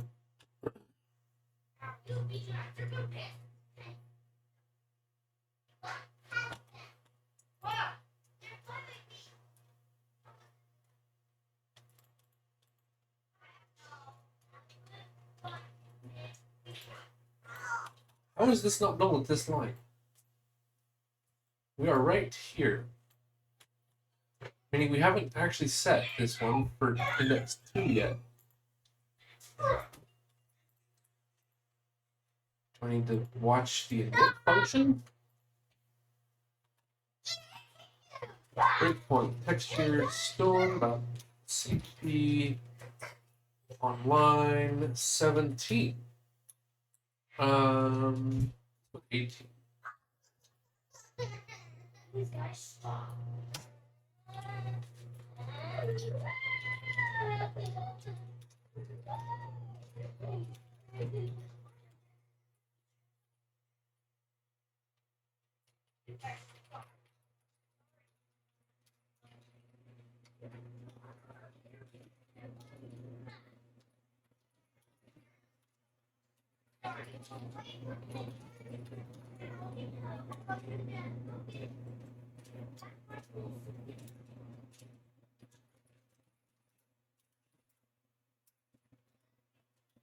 That's some very strange outputs.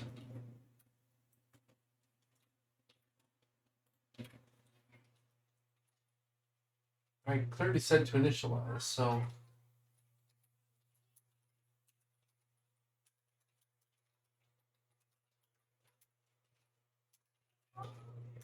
breakpoint in.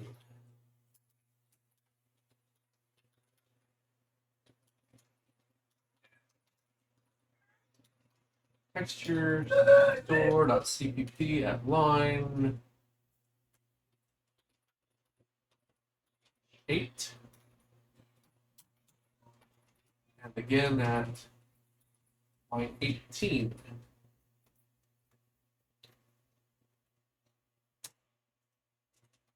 Run. Okay, so this should be all null. So let's go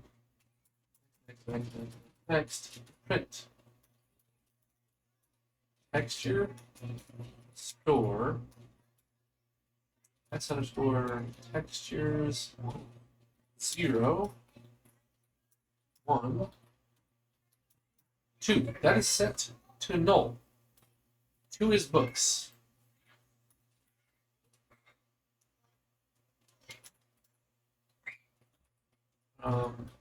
Here TextureStore CPP line 18. Okay, continue. When we hit play, it's going to try to load the book. And at this point, print TextureStore s underscore textures 2. It has something in it. How did something get in it?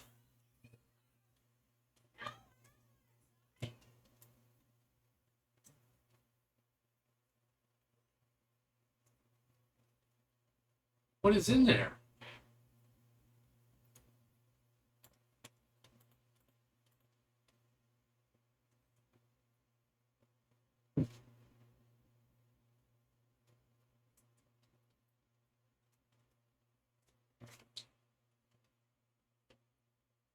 How did something get written in there?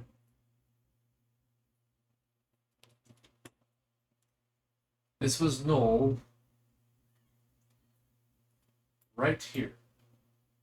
Textures 2, null.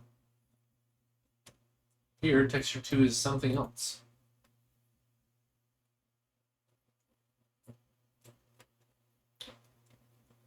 Oh boy, I'm gonna get moderately upset at this thing.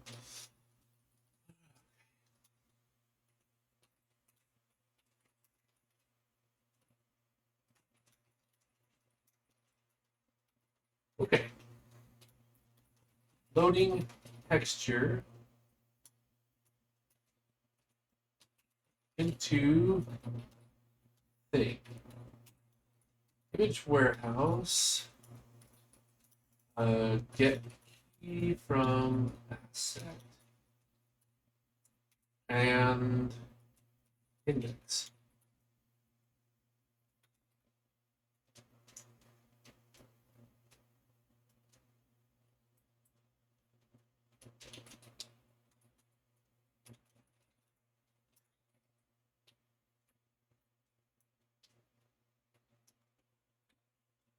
Well, let's see here. My Claude subscription is up today, and I'm contemplating if I should continue to use it. It's been wasting a lot of my tokens, and I've been getting quite angry with it.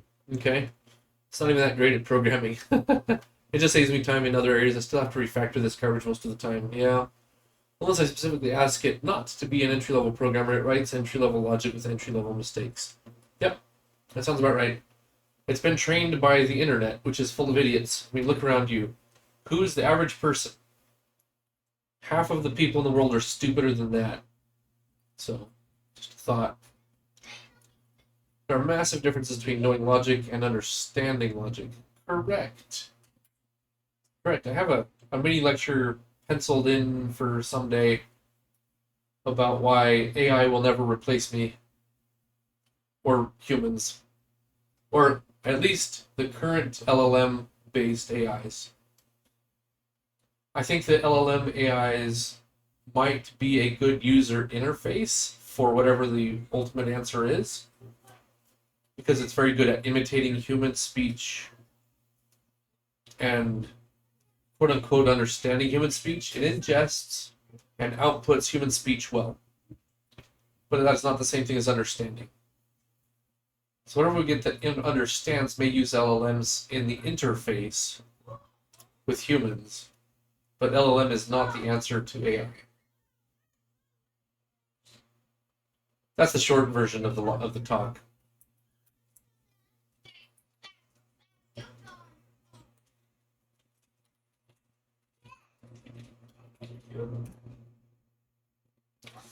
Okay, so it loaded buttons, which makes sense because I need buttons on this page. Boom. It loaded fragment.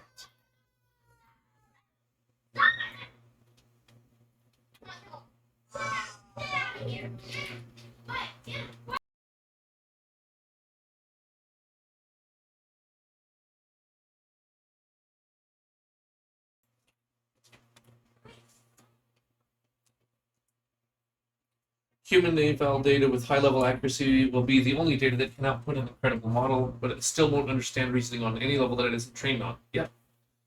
All this stuff isn't technically AI. It's fancy algorithms that lead you to a proper answer in a data set. So, and that's kind of one of the conundrums of AI. Once we know how to solve a particular class of problem, it stops being AI because we then know the algorithm. So, AI is kind of an elusive, moving thing. These people all thinking this is magic are going to find out soon it will eventually cap what it's capable of doing. Yes. Especially as content on the internet, which is the primary source of training data set, is replaced by AI-generated content, which is then fed into the next generation of AIs, and you're going to get some horrible AI, like, I guess maybe you could call it aliasing problems, where the AIs will all look more and more alike, because they will be trained by each other.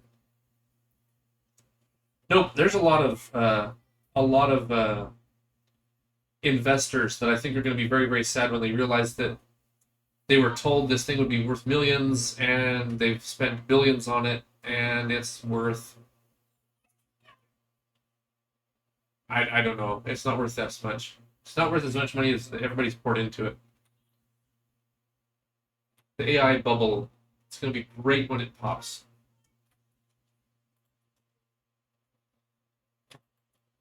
So it loaded playmat into 1. It loaded buttons into 4, 5, 6, 7.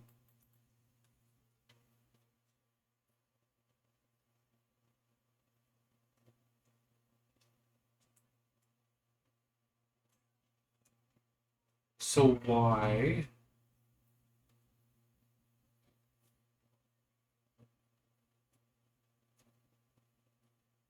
Oh, why is it non-null? Nothing's writing into slot 2.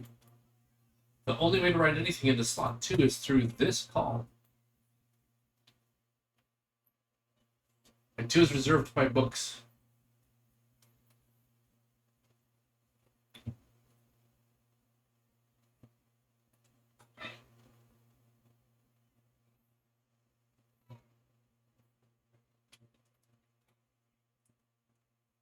I would say in about 6 years, what we will have now will be significantly better, but it's still not going to be artificial intelligence. I don't even know if significantly better. I think it's not an exponential curve for improvements. I think it's logarithmic growth. And in the last 2 years or so, we've seen this part of the knee bend, and I think we're heading for this part, where to get another doubling in effectiveness, you have to have another order of magnitude of data sets, which we've already scraped the entire internet. I don't know where you're going to get another order of magnitude of data than the internet. That's my opinion. I think AI is leveling off. I think it's going to plateau. I think a lot of investors are going to be very, very sad. That's just my guess. I would not use this as any kind of investment advice, but a lot of private forums that haven't been trained on models, sure. Yeah, but is that another order of magnitude of data?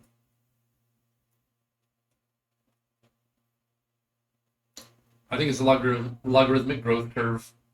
And I think we've already hit the biggest, steepest part.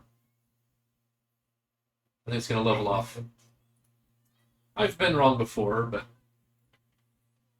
it's just how I think.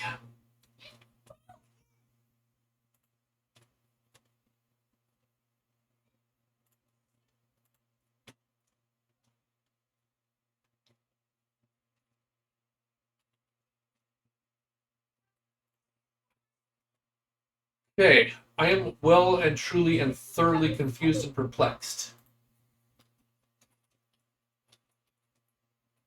There is no sense in it.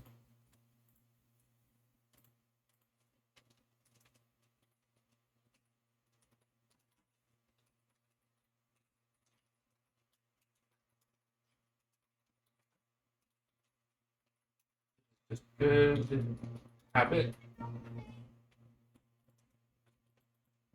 Yes.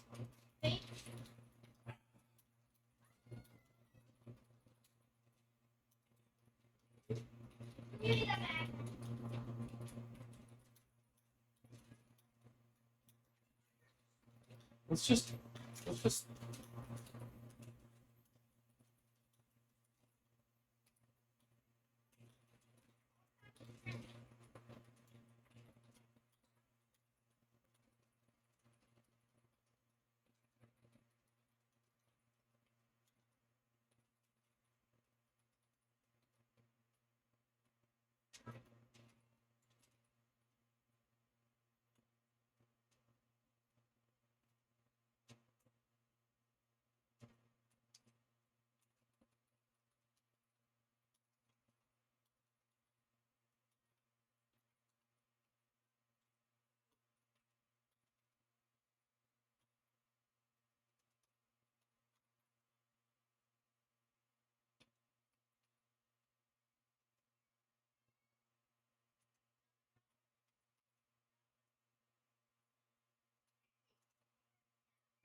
Oh, so confusing. Let's see here. It's definitely going to level off after trans on literally everything. Yeah, I just think we're close enough to literally everything that... Trying to think what you could add to backtrace what's been written into memory before the texture you want. Yeah, I just do this OBS shader plugin so you can write your own plugins for OBS for fun. I'll look at it, but yeah, time to write shaders for OBS. I have so many projects. Yeah, put me at the repo. I'll certainly take a look at it.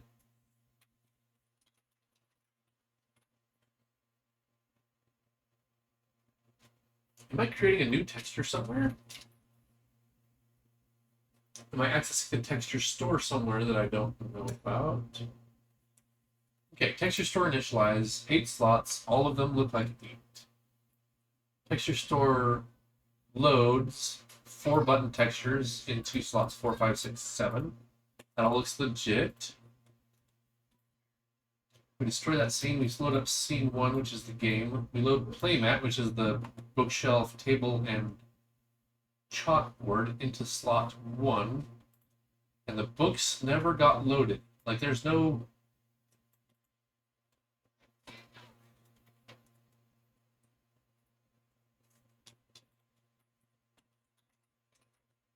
So deleted C, so 0 never got loaded into. 0, 2, for some reason 3 was not occupied. What were they full of? 4, 5, 6, 7. So these 4 should have been deleted, and this one should have been deleted, but 0 and 1 should never have been filled. These were null. And the only path by which we store a new texture is here and here. 0 and 2 should not have anything in them, but they are.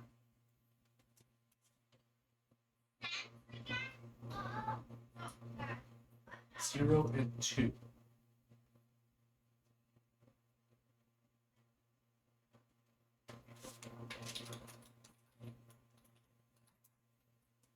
Zero is my logo. 2 is books. This is a test icon. Okay, where are we getting textures? Let me see here.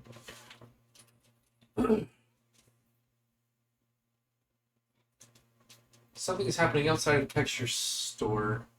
Sent on Discord. Okay, I'll take a look at it. Cool.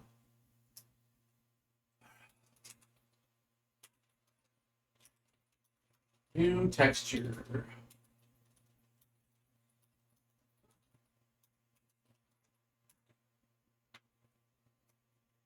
Okay. Fonts get their own new texture. That's fine. TextureStore creates a new texture. Okay. What about TextureStore get? So a button loads 4 textures, which we've already seen. Texture squad. Oddly, this one is working fine. This texture quad batch.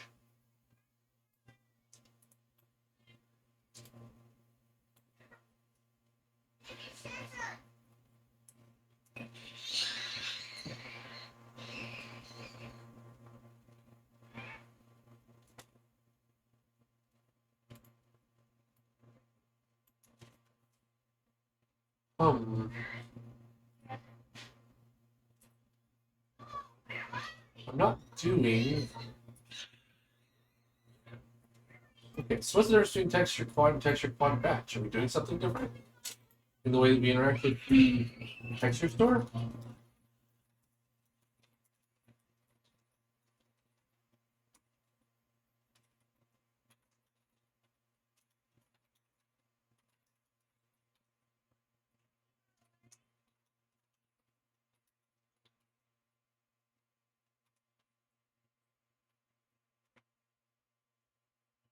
set quad text.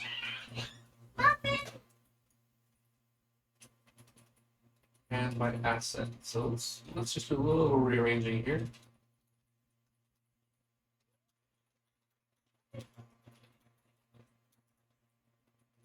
Money, stop it. Give me my money.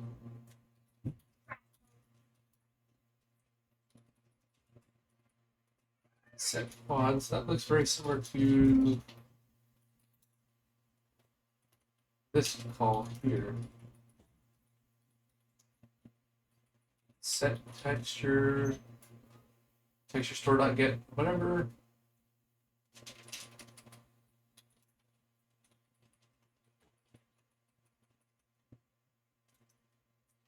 This is actually much more complicated. Why this succeeds and this one fails, I do not know.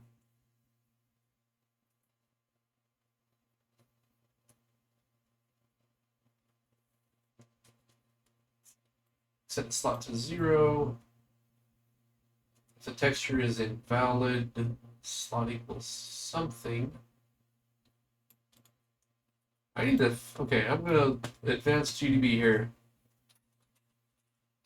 GDB, how to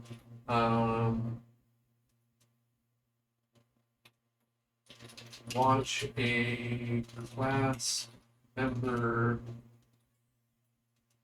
getting assigned or value changing or something.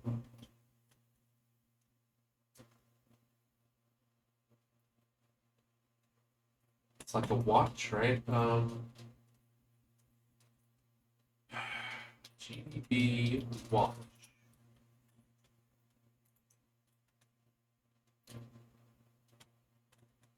Watch variable name.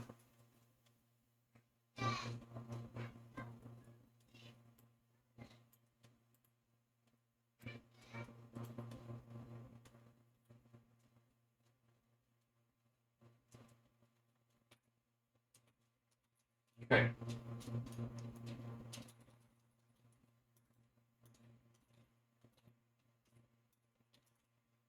we're going to set a break here on line 17.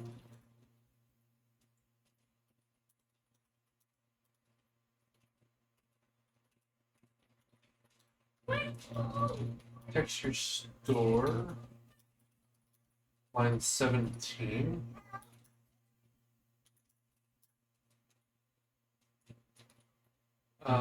What?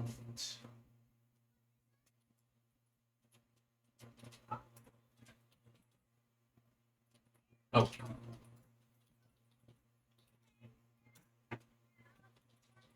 And we set a breakpoint, then we run. Okay.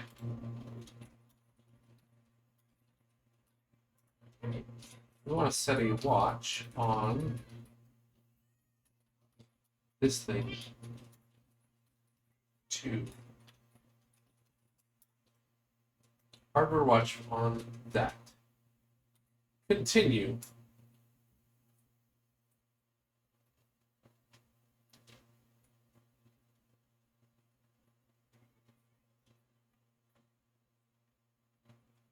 This is a shader. This is not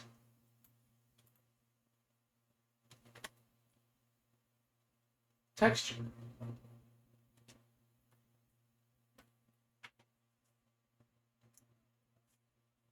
Okay, so I said we hit, hey, we're going to initialize all these slots. Then we said, watch this thing. Whereupon it proceeds to blow right past it here, does not catch it.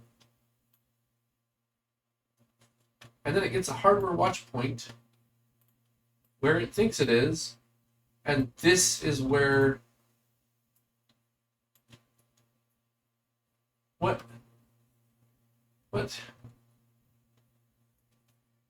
This is where it chooses to break?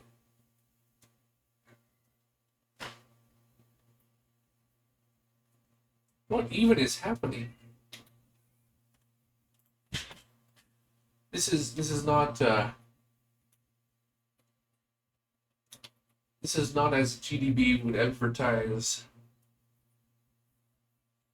I don't think it's this hard. It shouldn't be this hard.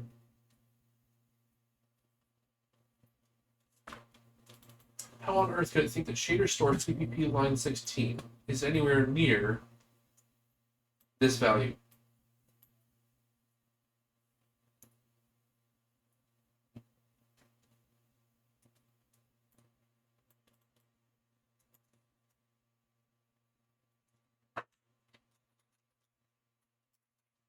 I'm truly confused.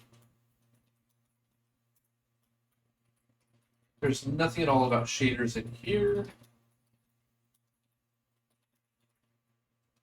There's nothing about textures in here.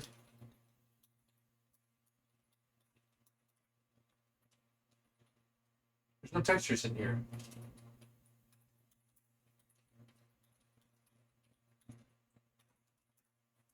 But this is my hardware breakpoint.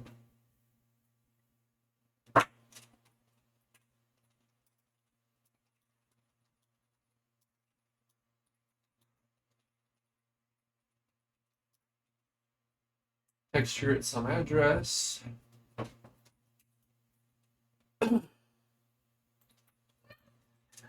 Vert index. It's not even the right index. Jeez, I'm cracking.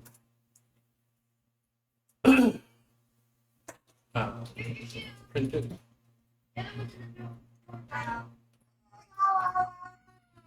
It's a null.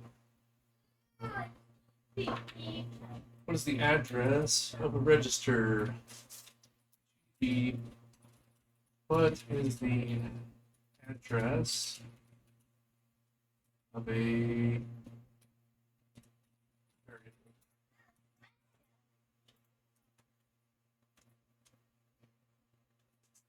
Okay, so I need the address. So do that.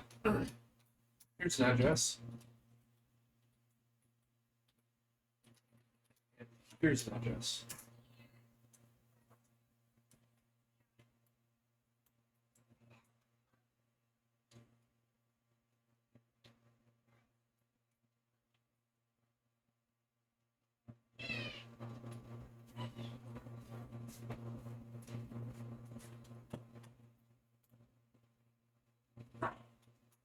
These numbers are suspiciously close in address. Suspiciously close.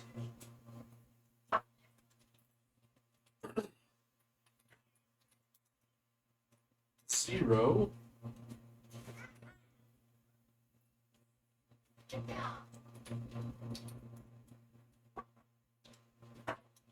One. Do that one. 0, 1, 2. Oh, it's gonna do that, is it? Let's get shaders. 0, 1, 2. Okay. So we've got 2E0, 2E8.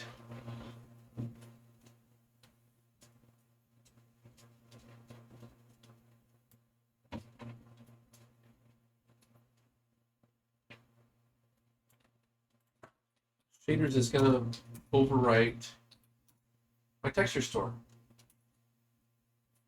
There's 2E0. It's right there. So slot 2 here.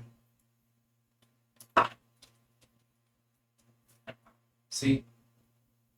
Shaders 4 equals TextureStore textures.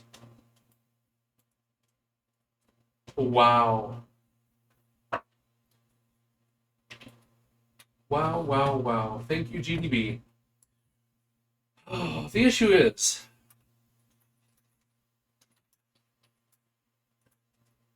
I have a thing called a TextureStore, which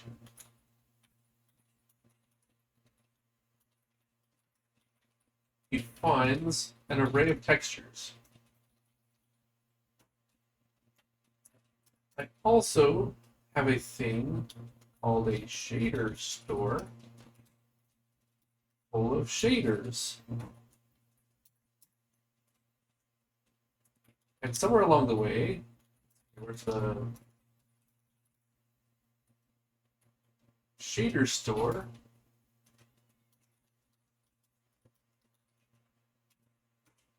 As element 0, 1, 2, 3, 4. And the physical address layout, TextureStore, is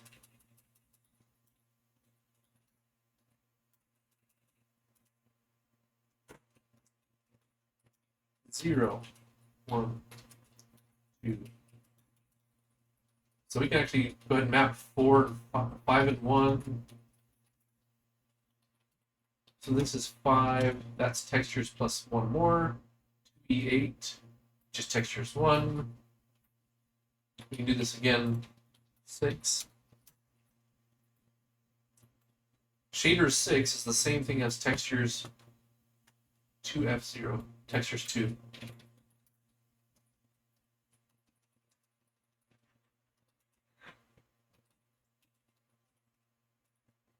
My compiler is choosing to lay out a statically defined array with known size at compile time over the top of another array statically known size at compile time. This is not a me problem. This is a freaking compiler problem.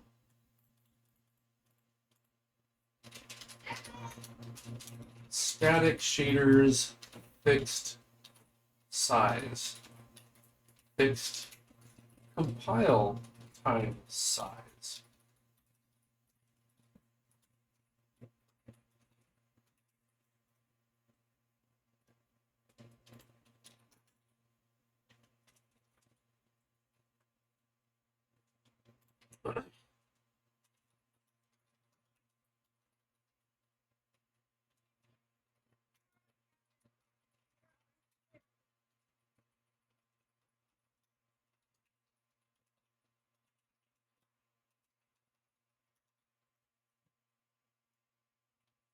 And that's our bug.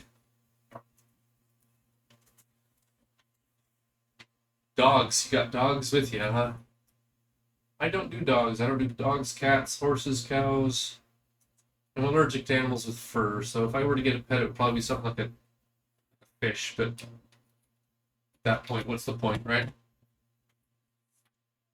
Besides that, I have too many kids. They're kind of like pets in some ways.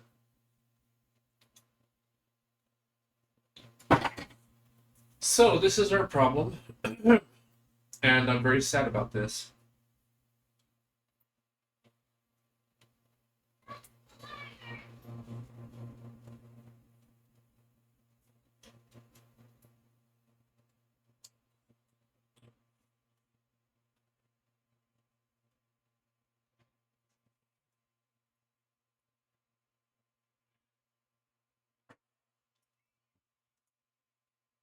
Very sad about this.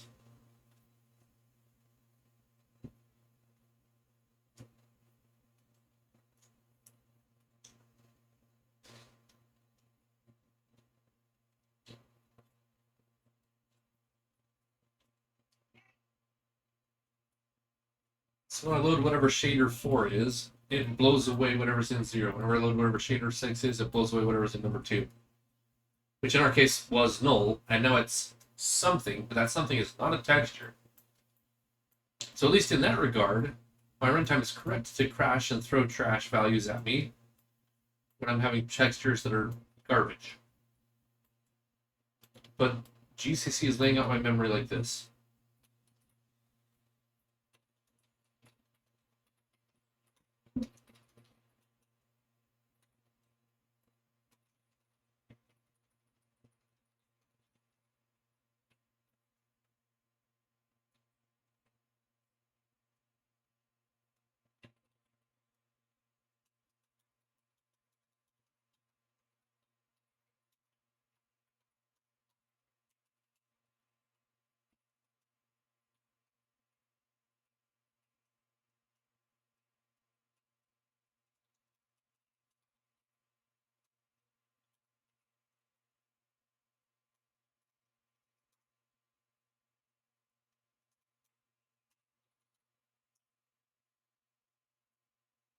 Being mapped to the same machine address. No wonder. Mr. Ed makes. Have you checked that the compile time computation is correct? Which compile time computation? It is hard coded. Let's go to ShaderWarehouse. We declared that's text. That doesn't even matter. This is what matters, not sizes. That's ShaderWarehouse. What am I talking about? ShaderStore. This is what I want. Shader capacity is a thing. We could print that. That's fair. And it should be 4. Basically, we have 2 shader files.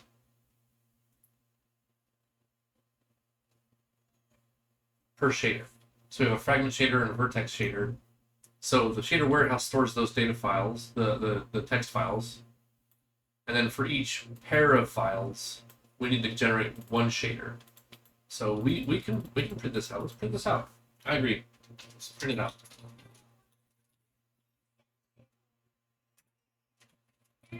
In it.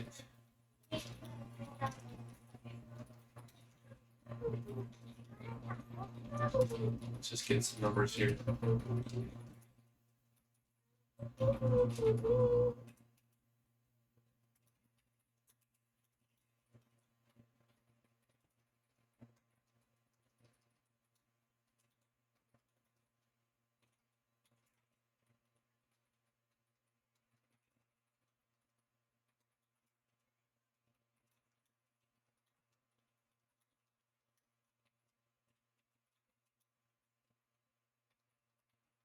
It is possible I'm doing something stupid, but like in my mind, I've declared everything I need to declare. That the compiler should know to lay out that memory correctly. That's my going in position here.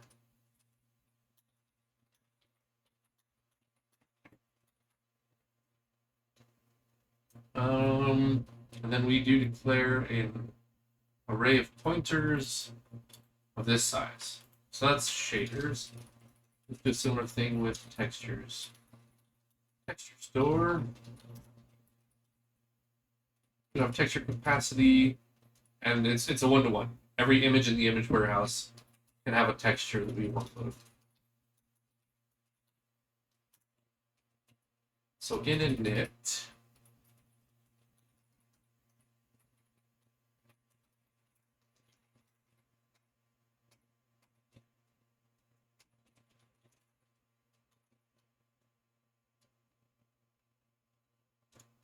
entry count, texture capacity. That looks about the same.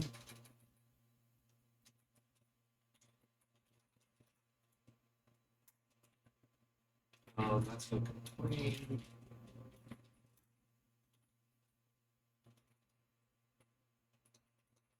I put semicolons after things like here.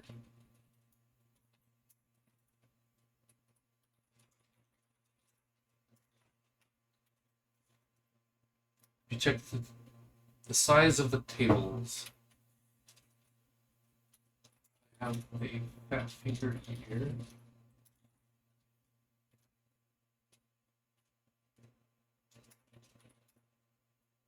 TextureStore does not know about image warehouse. I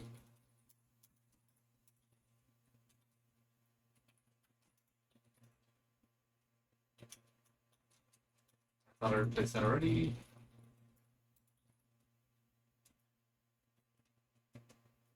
Okay.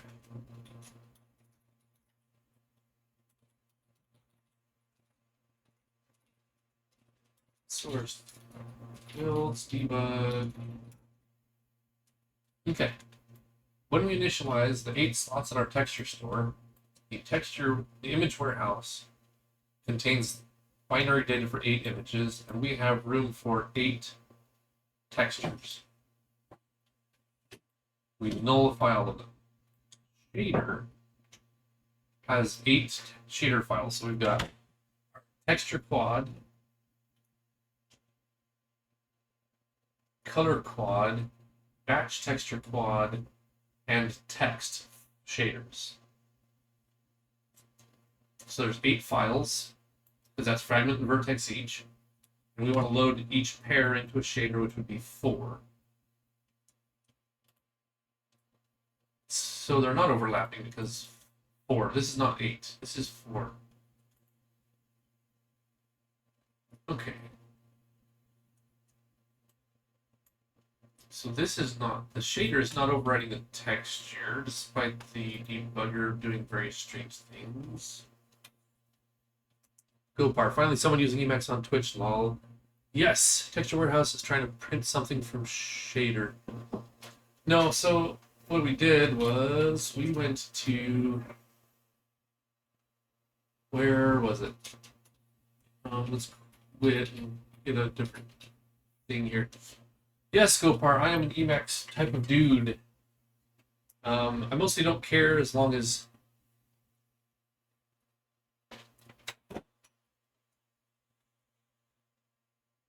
somebody learns Vim or Emacs. If you're going to call yourself a serious programmer, that's where I draw the line. You got to learn one of those.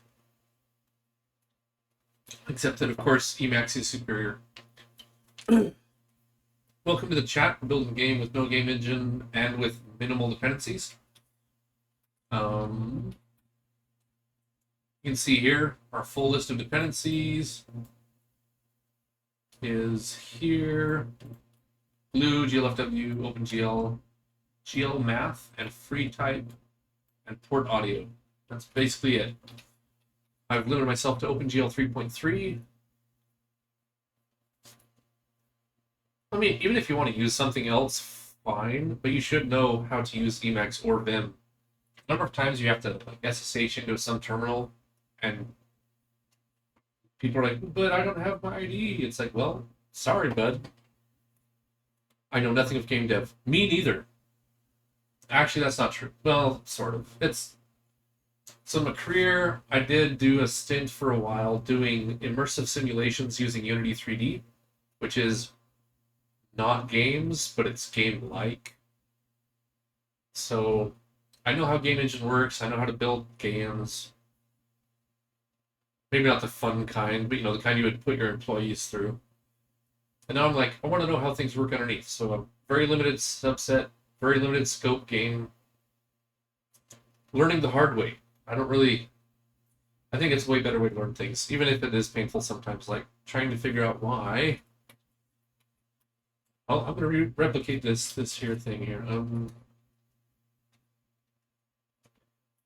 Why? Oh. Now those are null. And not. Oh, but I haven't loaded that, actually. So what happened to 2? Somebody overwrote 2. Okay, so here's what we did. We ran gdb args, put a breakpoint in TextureStore init. Oh, that's not 13. At line 17. TextureStore 17. Then we ran. Not 17. It was in. No, it was in it. Yes, it was in it. 17. I agree with myself again. We run it. So it's initializing everything. Wonderful. Now we're going to set a watch on TextureStore s_textures at 2, which plus 16. So 2. Right, we should be able to do this. It's hardware watch on that address. We can print the address if we want. Okay.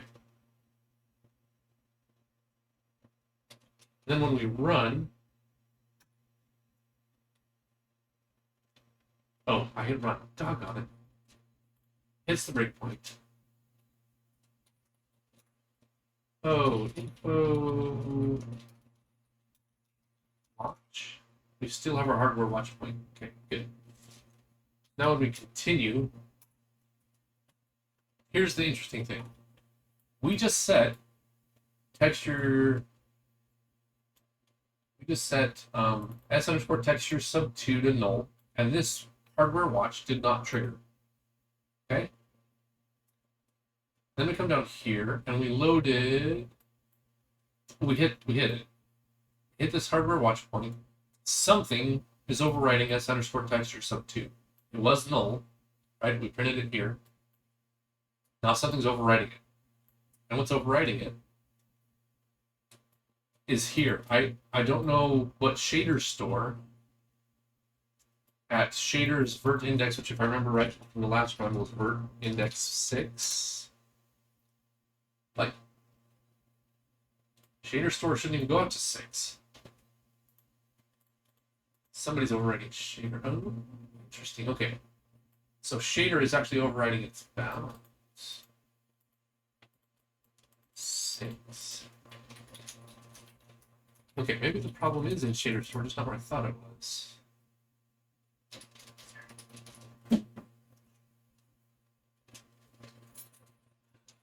Oh, maybe. We get our vert index, get our frag index. Oh, it needs to be divided by 2. Our shader is stored thusly.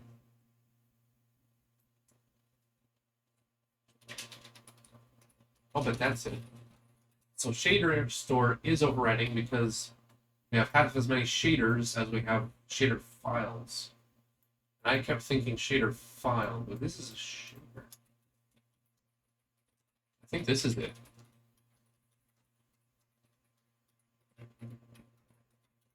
So we were writing out past the 4th index into the next one, which happened to be texture. Okay, that makes sense. So what I was doing, go back to a scratch buffer so I can explain more clearly. Okay.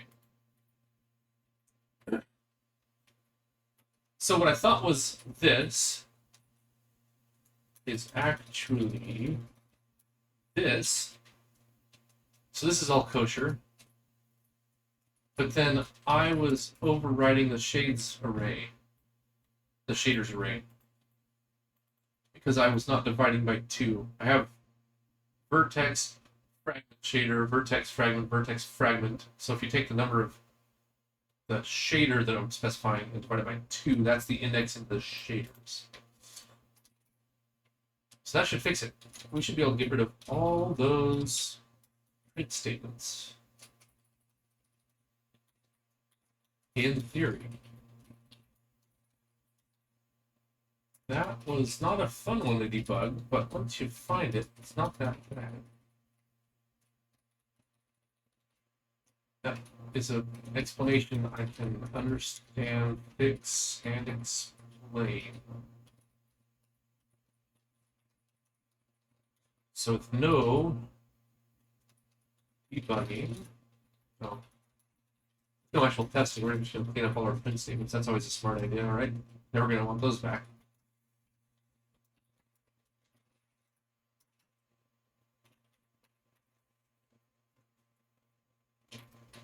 So game dev. Game dev is an interesting thing I'm starting to learn, where the things you think are easy are actually hard, and things that you thought might be hard sometimes turn out to be easy. So let's see. Source builds debug. And moment of truth. Play. So this is a very simple game. It's an homage to a 1994 game I played on a Mac back in the day. The reason I chose this game is because it's very simple, which means I can keep my scope very constrained. I'm not worried about fancy camera work. I'm not worried about, lots of lighting issues. I'm basically keeping things simple, building up lots of foundational technology. The next game will be a little more involved. Maybe by the 3rd game, I'll stop doing an homage to old games, or maybe I'll make my own. But you always start small when you're learning something new. So 5-letter words with no duplicate letters. And I turned off animation, so everything's very snappy. Since these 15 letters contain all 5 letters, these are 15 unique letters, I can eliminate any letter that's not in these 3 words.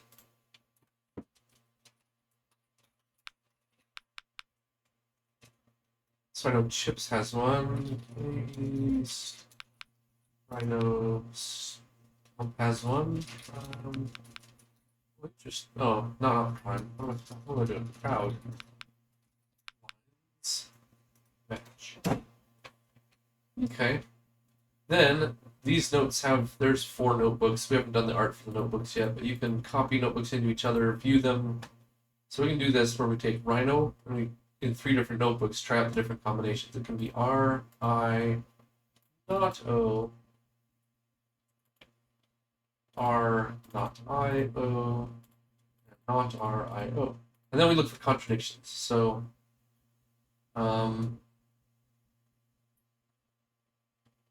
D, E, M all have to be in, P would be out, T, A, S would be out, and that's my word. It might be my word. It might not be. It was my word. And now books are properly rendering. Yay! We can cheat. And all the books show up fine. Hallelujah. Let's turn back on animations.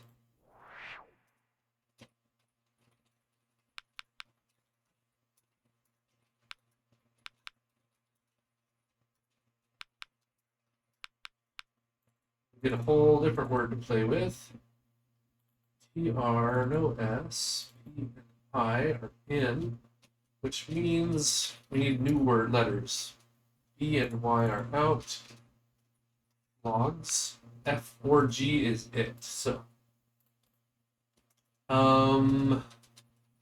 great. Perfect.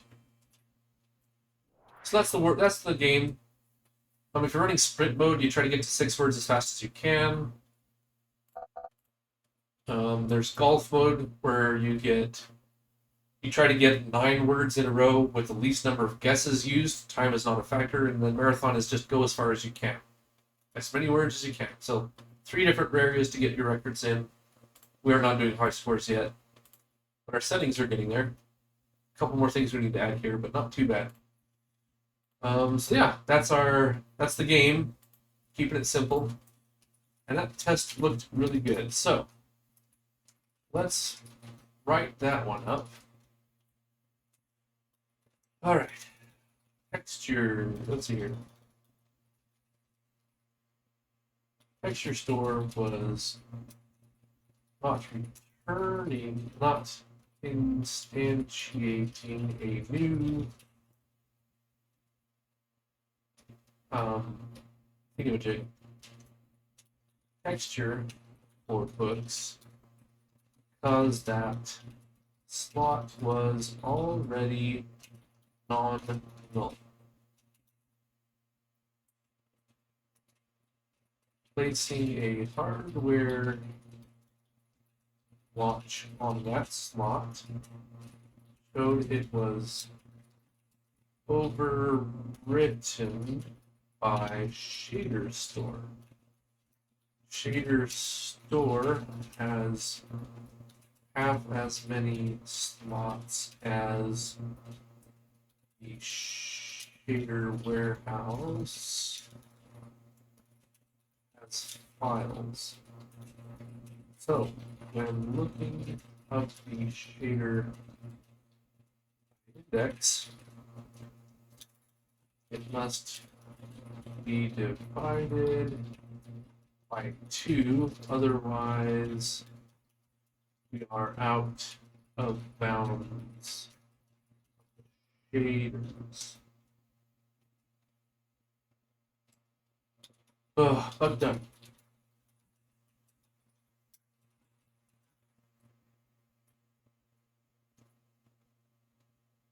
That all looks about right. Was there anything odd in my printout? I don't think so. I don't have any dangling log statements. Other than diagnostic for like ongoing, like keeping track of how many events show up in my event queue handler, things like that. Those are I want printed out. Same thing with maximum events in the event queues. So fixed books not rendered.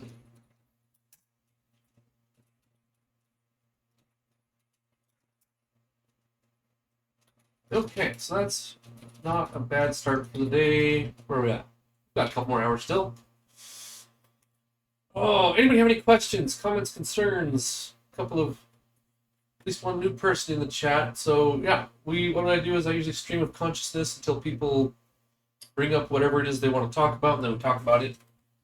Today we talked about some languages: Russian, Irish, French, New Jerseyan. I'm looking at you, Pat. We've talked weather, AI, all over the place. So if you have a question or whether relevant or not, always happy to slow down and discuss anything in details. Otherwise, I just work and stream of consciousness. I don't think of myself as a streamer or content creator per se, more just a programmer who happens to stream.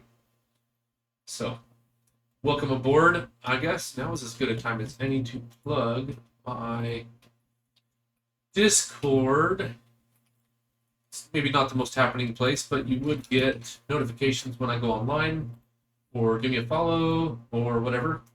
Always happy to have more people tagging along. I think that's the general spiel. So let's go find a new task. New task time. To-do list. We have a long to-do list, but we have whittled down my high priority tasks. This last week, we've been getting rid of STD containers. So STD list, STD vector, STD unordered maps. We've waged war. And the short explanation why is everywhere I used an STD container was a place where I didn't think through things very well, and I could have written it better. In almost every case, we've come away with a fixed-sized array where we know everything we need to know at compile time, and we can look things up by index instead of hashing strings all over the place. And so that's kind of a shorthand for me. If I see an STD container, it makes me wonder if I was being lazy and not thinking things through. Like there's definitely opportunities for refactoring around those areas. Now, the next two, I don't know how much I'm going to be able to refactor out. Maybe these are left, but we will take a look at these two and decide how serious we are about getting rid of STD containers. Do we have to eliminate all of them? No, but everywhere I used one, and so far it's been a bad idea. So that's my journey here. The next bug is going to be an easy fix compared to that last one. Oh no, no more bugs. We're done with bugs. There will be no more bugs for the rest of this whole project. I've sworn off bugs.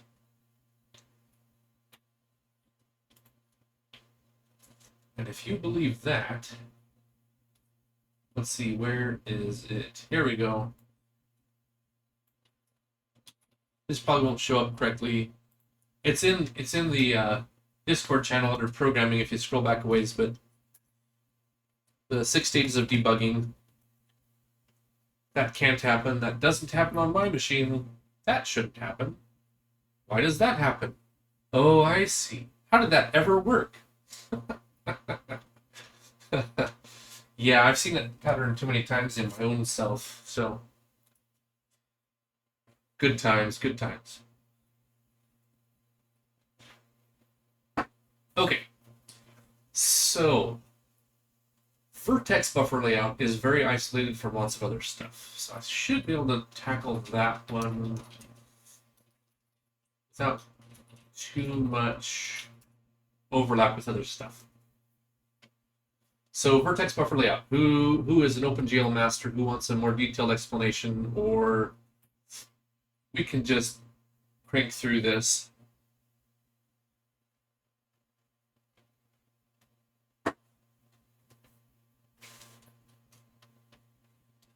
Maybe we'll just do a short explanation. That way it's clear in my head as well. Explaining things out loud is often a great way to make sure that you're thinking clearly. So, a vertex buffer, just an array of floats. That's all it is. However, we decided each vertex has so many floats. The order of the floats per vertex matters to the GPU. So when I tell the GPU get this value, it's going to look in the vertex buffer for the floating points per vertex. So maybe our vertex buffer looks like this. Maybe it is 0, 0, 1, 1, 1, 1, and 2. Then we got something else. Maybe it's 5,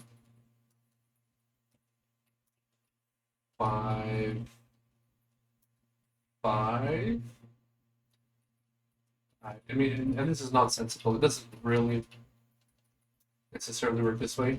And what this is this vertex has 1, 2, 3, 4, 5, 6, 7 floats each. So 7 floats each. And they are X position, Y position, red color, green color, blue color, alpha color, and then my texture slot. So although it's just an array of floats, I have to impose this layout on it. And so what I'm going to say, line up please.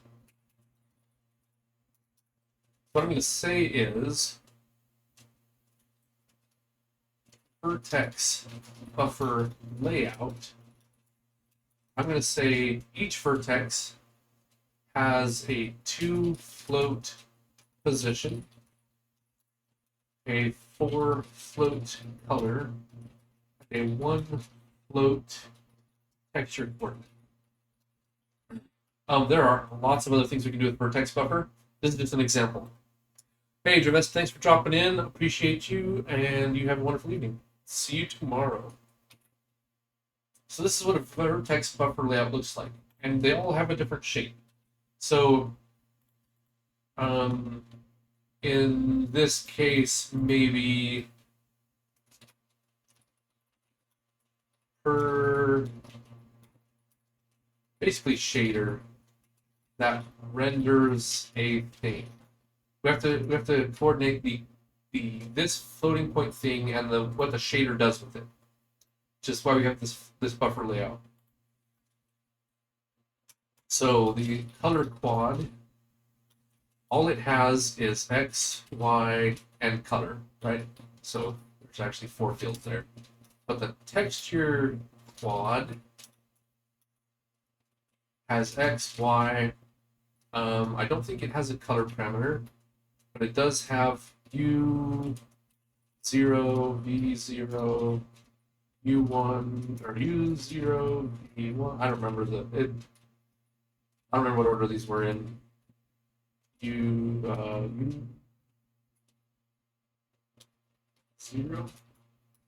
something like that, and then a texture coordinate, right? So everything we want to render, if we're saying here's a square, draw the color inside this square, this is all we need per vertex. If we want to draw a picture on the screen, we say here's our 4 corners. So here's our X, Y, and here's how you find where in the texture to sample, and here is which texture to sample. Okay, does that make sense? So this is what vertex buffer layout's trying to do. It's describe the shape of each vertex that we need to render. Okay. Think that's enough about that. So vertex buffer layout, we say what type of thing is it?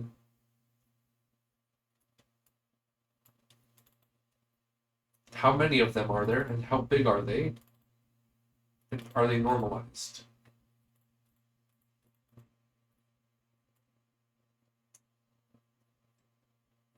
Push, stride, and elements.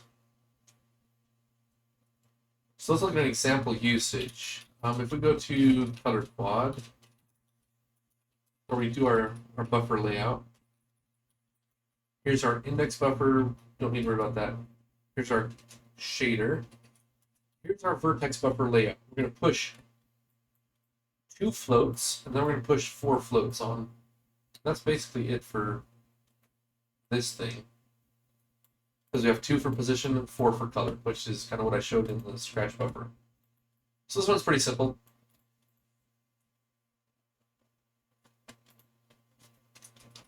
Oops. And where that's used is when we make our vertex array. We say, here's a buffer of stuff, here's an array of floats, and here's how we interpret that as vertices. So we match our raw floating point array data with here's how to understand that array data. So let's look at a vertex array.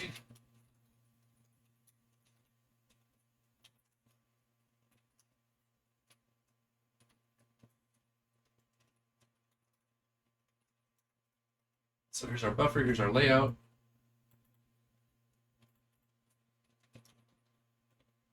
That's basically the only time that layout's used here. Okay, so I think that's a good overview of the topic.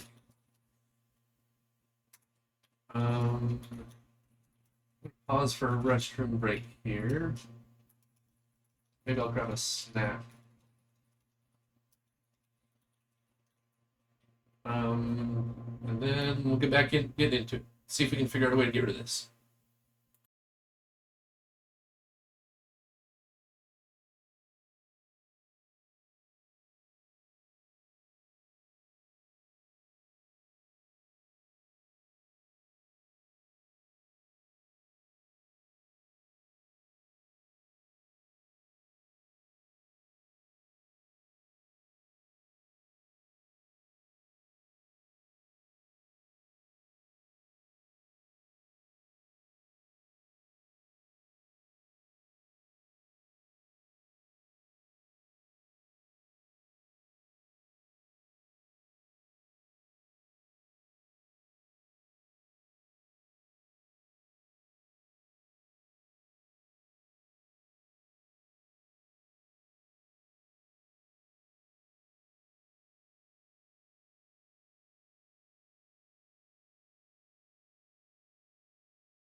are back. So, question remains.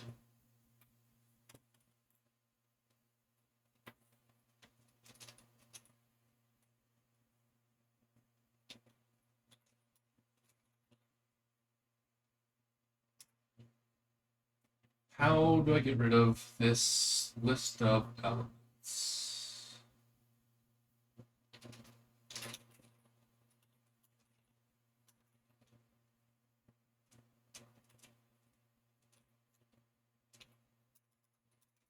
What I'm thinking right now is this is just lazy.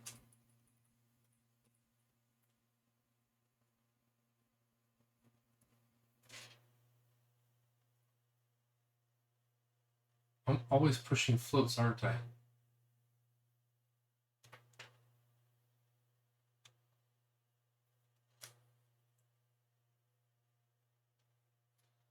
I don't think there's any reason for this nonsense. When we make a vertex buffer layout, we know, well, we know. There's a lot of crazy dynamic things you can do later on, like dynamically emitting the code for a shader and then dynamically building up the vertex object. We're not doing any of that. Everything we do is very static, very simple, very controlled. So I don't think we need this at all. Let's go to vertex buffer layout. We're going to get rid of vector altogether. And we are going to require that you tell us int element num elements. Sure.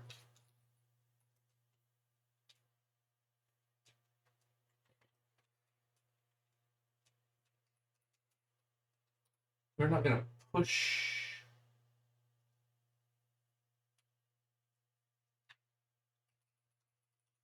And this will become a vector, an array of elements.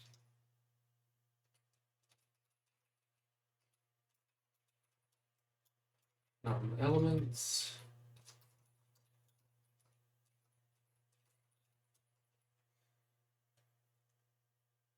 Push type thing.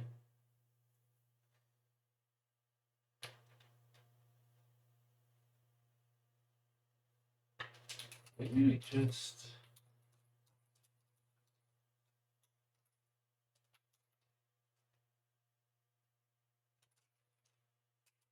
take our count.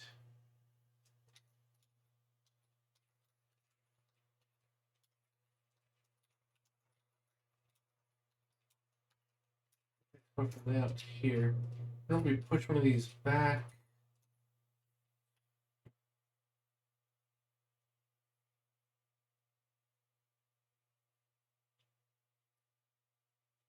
Size of. This is kind of convenient because it does template this stuff. So maybe we keep this push call, except we just rename it.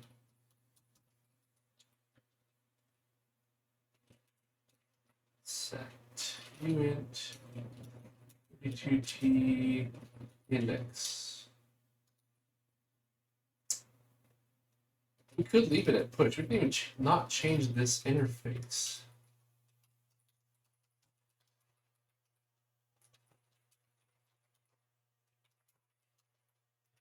This interface.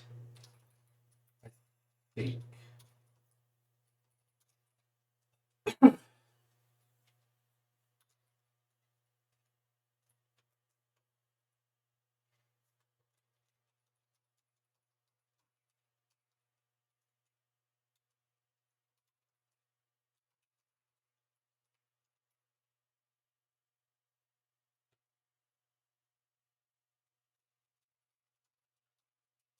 Int m underscore index.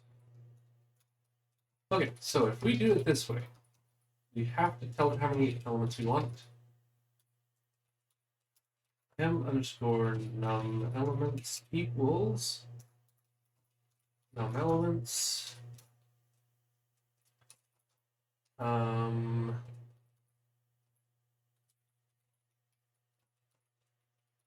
M underscore index will start at 0.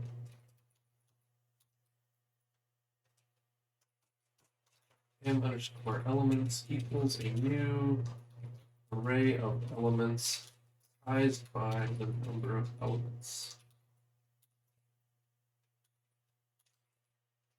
Index num elements.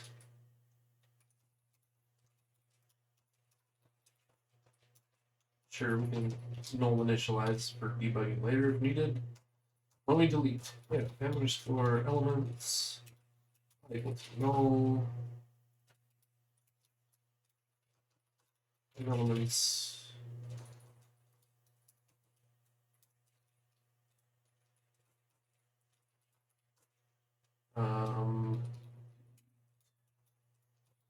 Elements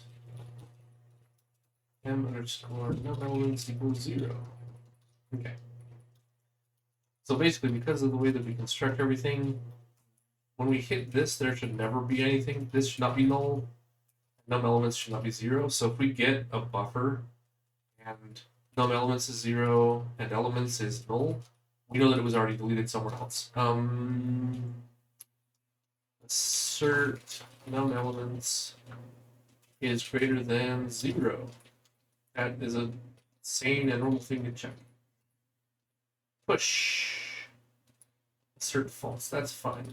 So if we have an unsupported type, okay, so instead of push, the only real change we need to do is underscore elements at underscore index plus plus equals an array constant. I hope that works. And underscore index. Oops. Let's go back. Plus equals. If not, we will refactor it. Not too big of a deal. And index plus equals. Stride is computed as we push everything through.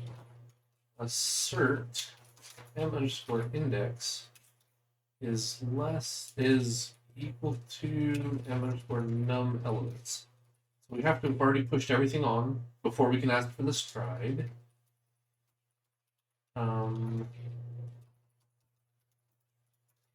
This thing, vertex buffer layout, we need a number. Underscore num elements. What else do we need to assert? Assert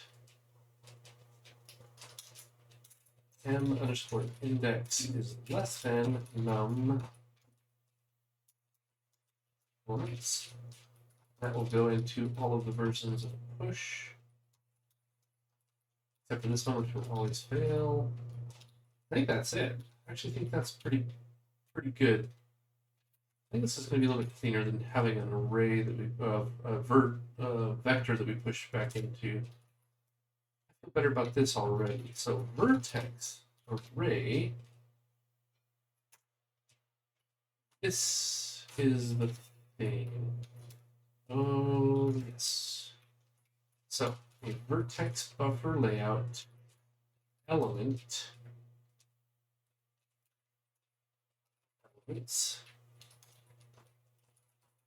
int node elements equals layout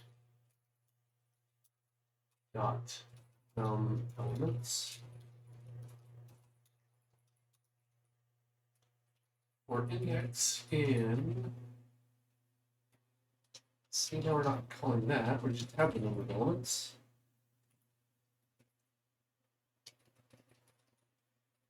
Elements at index. In this case, it's even easier. Vertex buffer layout element. Then we do things, nothing's changed there. The stride is still computed here.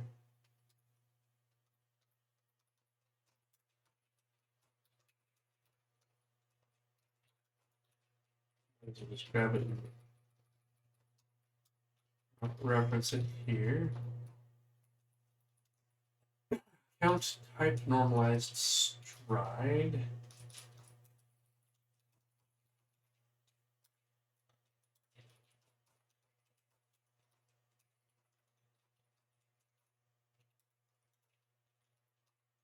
Okay, what do we think of that? The only place where anything changes is where we declare our vertex buffer layout, which is per renderable thing, which is texture quad, color batch quad, texture batch quad, and text. So we should only have 5 places where this is broken, and it should be almost trivial to update those. Is it so trivial that we think we can just do it? Oh, here, look, here's a layout. And we need to, where's the push? Push. We push 3 elements.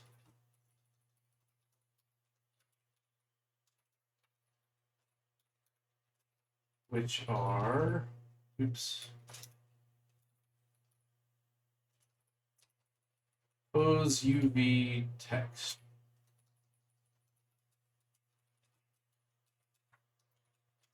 There we go. Texture quad should be done.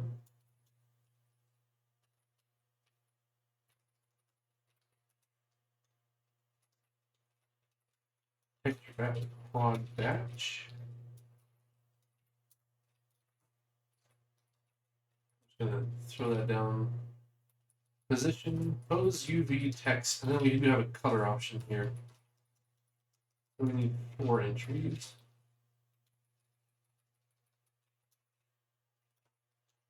Easy. Color quad. Position and color. That's all we need. 2. Pose color. Color quad batch. Also 2. Position and color.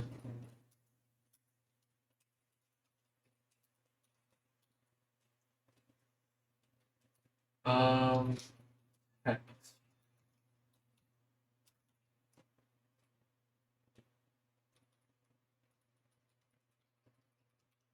That's a little bit interesting.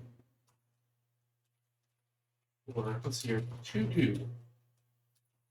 Could this be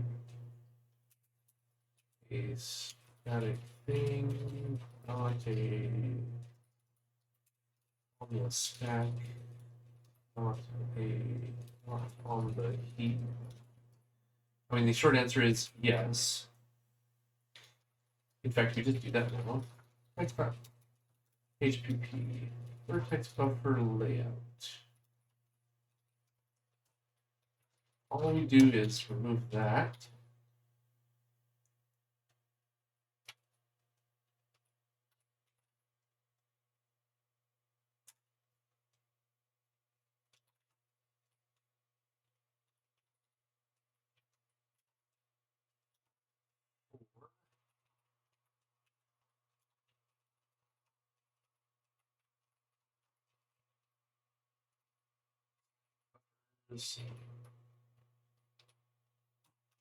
Oops. Pose UV text color. Pose UV texture color. All right, that's a pretty significant workup. So let's do a clean and build and see how many we missed. So I think it's done. Oh, the other thing I want to check. I want to assert certain things. Okay, things are breaking. Oh, I know what most of those are about. Go through those. This one I need to get rid of the comma. Oh. Yes, I agree with you. You're so smart, compiler. Assignment. That is a terrible way to do things.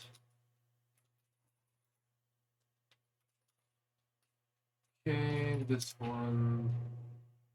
Oh, no. Yeah, this is just an element star const. Probably also means vertex array. Oh, we did make it const. Good job, that's well done.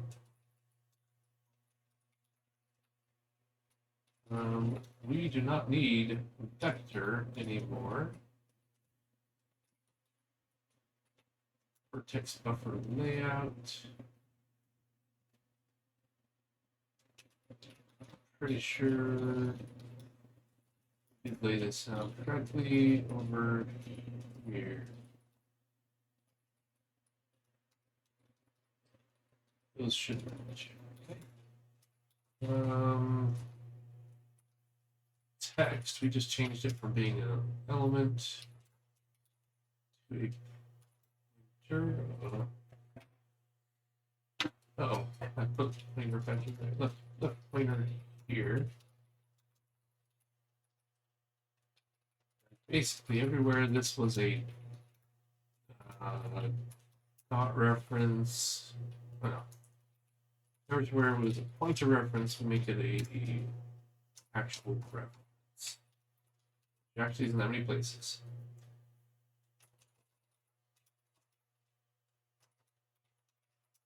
And we'll see how many we fixed. And that is a legitimate and fair complaint. Text, so close. We do not need the contents. Okay. Now we're getting somewhere. Bingo. Now, one other thing. I would like vertex array to be sure that the layout was completed. So vertex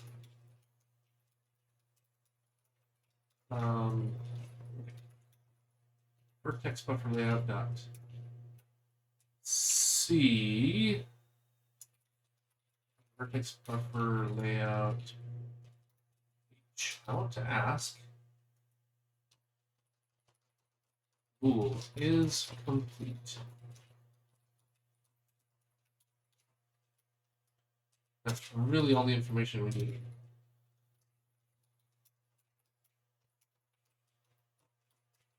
Which is this.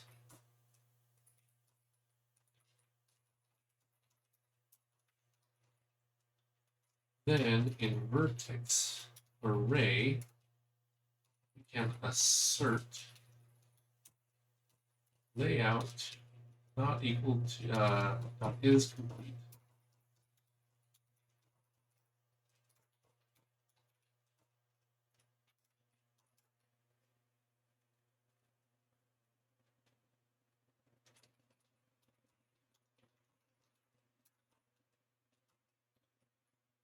Vertex array, let's do something strange.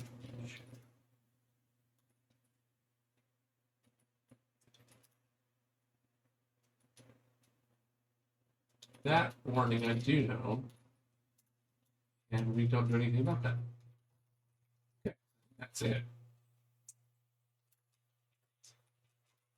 Source, builds, debug. How much did we break things?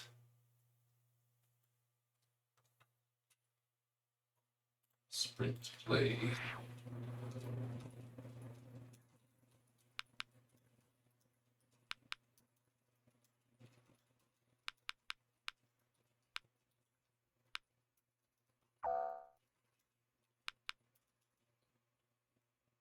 Things are working. That's always encouraging.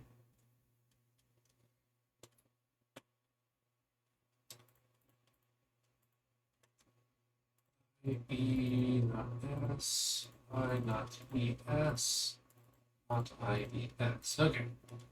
So Rhino, Demon, Toads, this is already invalid. Cover this one, Rhino. So Demon is already invalid. So that's no good. Over here, O is in, D is out, therefore M is in, P is out. E. Okay. Everything except B or Y.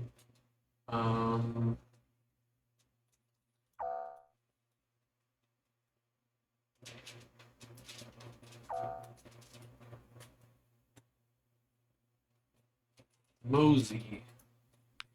All supplements. So it's B.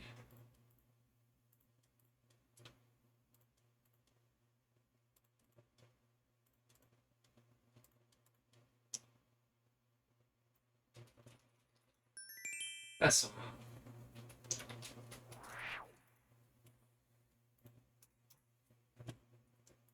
a brush of twigs for sweeping, a name given to a common broom of Europe. Now we know. We have learned today. Look at us go. Game works. All of that refactoring, vertex buffer layout, done. It worked. So now let's update the old journal.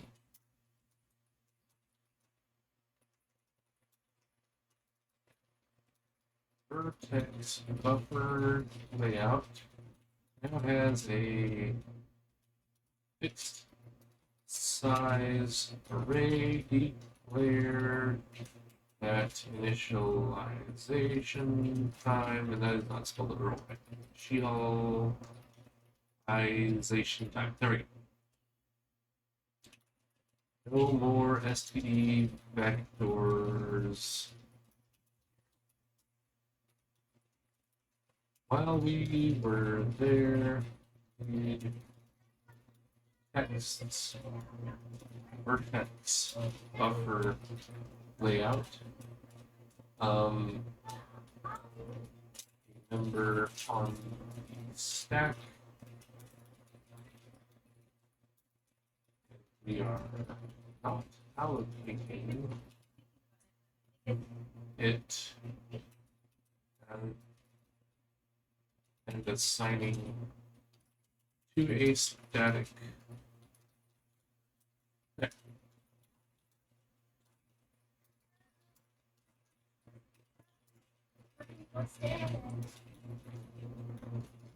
Remove std vector from vertex buffer layout. Boom. So scheduler and action sequence remain. Let's just go into source grep-r std colon. There will be a lot of bind and a lot of things. We're just looking to see how many more references. I think this is looking pretty good. Like depths. Okay. If we grab all this and we clean it up a bit, this will be much easier to find what I'm looking for. So let's scratch buffer. Put all in here. F3, search for binary file, delete. F4, run to the end of the file. The next thing we're looking for is std bind. So F3, search for std. I'm sure function is fine. Or boom. We want to search for std bind. Or boom. Literally 2 things in the scheduler. That's it. We have 2 lists in our scheduler.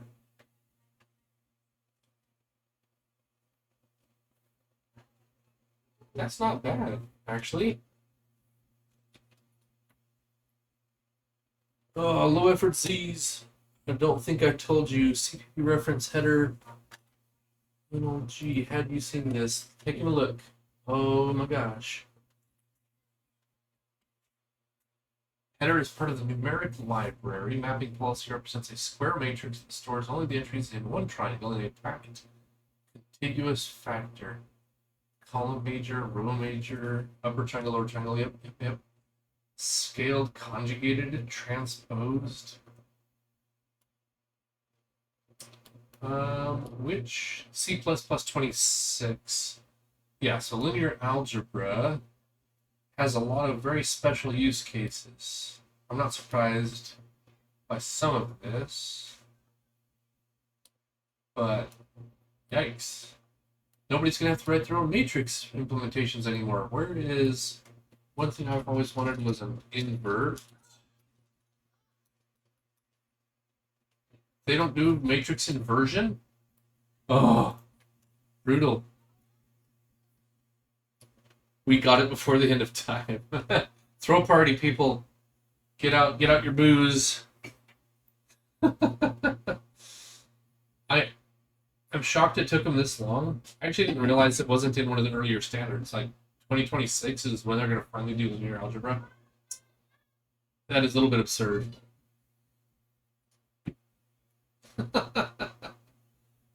Well, good find. That, I mean, I usually write my linear algebra libraries anyways, but hey, if it's in STD, that's an option if I'm feeling lazy.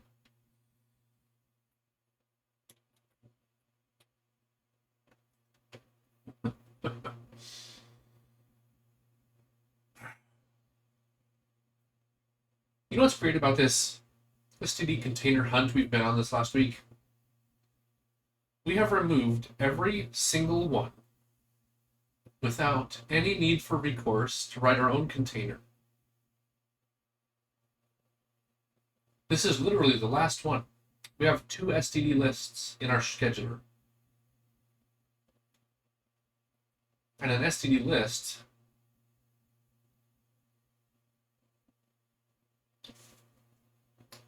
how do I feel about an STD list? I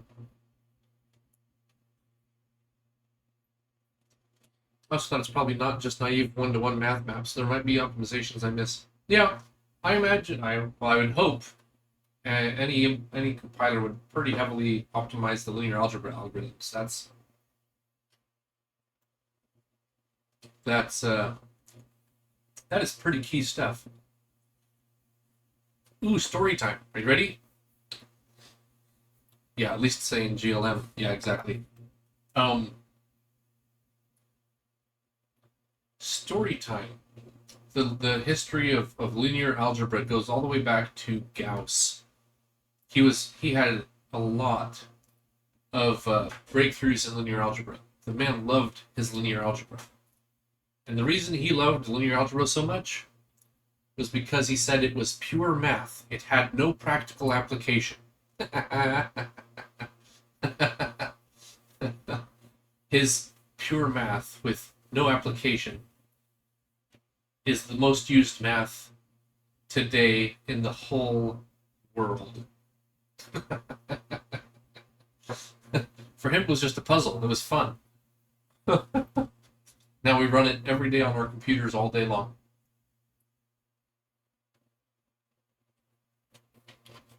Just a fun historical tidbit.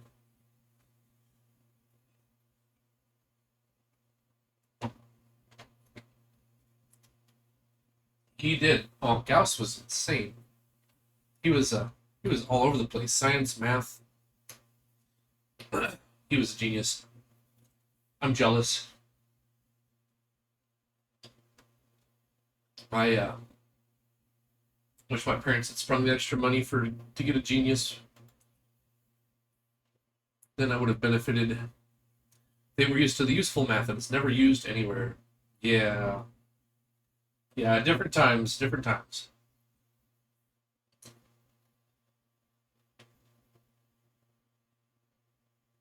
So we literally have one STD container left in our whole project. The only other thing I use out of STD right now are STD bind and STD functional. Like STD functional. That's it.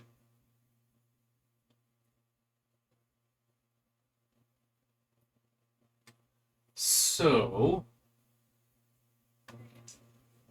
how hard do I want to think about getting rid of these two lists? One is an input queue, which we could make more efficient by using, for example, an std queue and an std list. So here are some options. We could make action sequence behave differently. We could have an action sequence pool.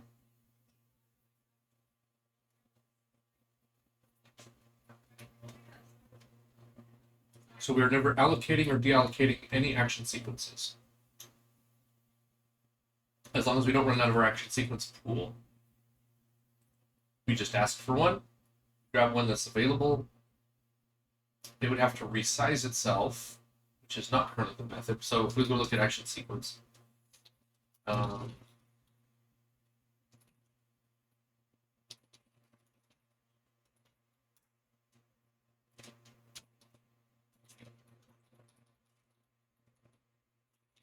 when we initialize it, we tell you how big it has to be and who the owner is, who's the scheduler that owns this sequence.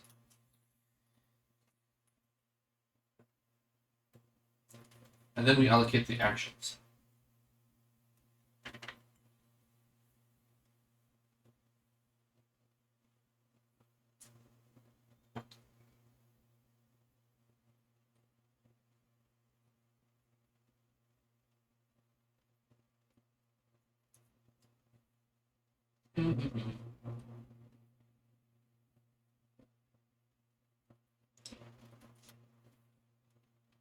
Seriously though, like, this is our only STD container. I kind of want to get rid of it just because it's the only one. If I've done everything else with no container, I don't see a need to have this one in here. I think we can do better.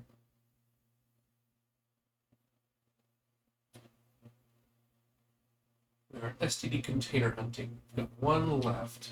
How do I want to proceed?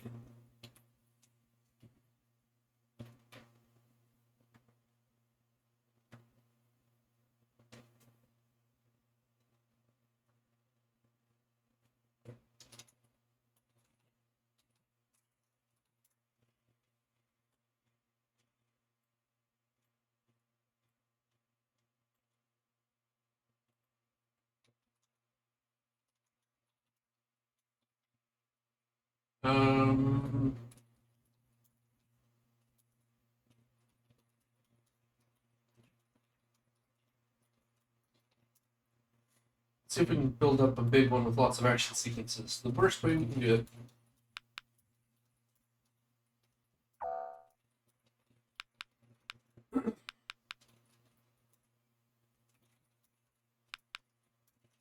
is to fill this up with words.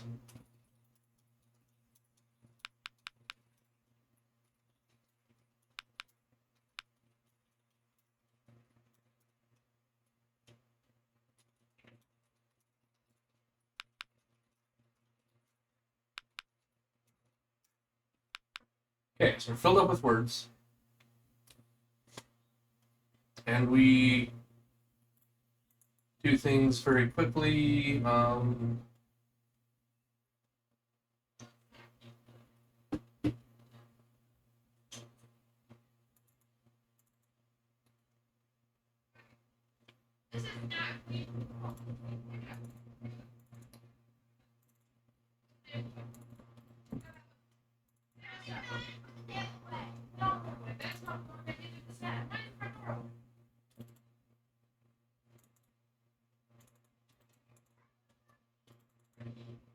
Probably the worst one we'll get is like this. If we clear all of these at once, or let's see here, this.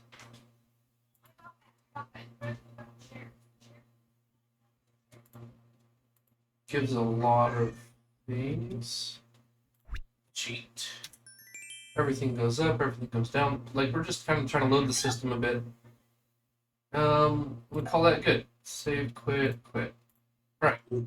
Maximum scheduler had 200 action sequences running at the same time.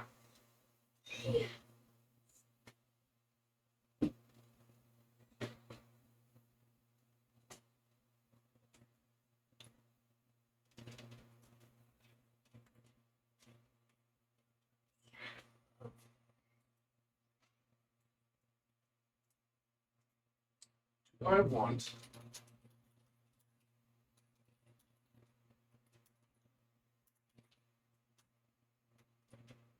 this doesn't use that much memory. We have this, which will be a couple of integers.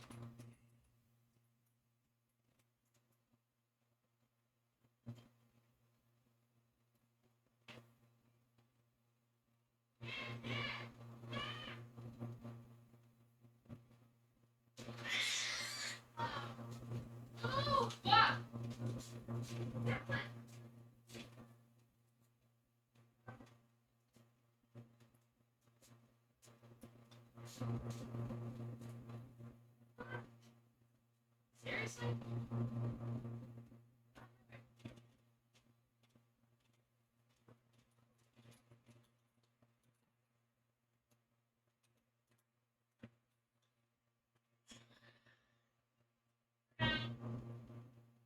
Might simplify our update function quite a bit.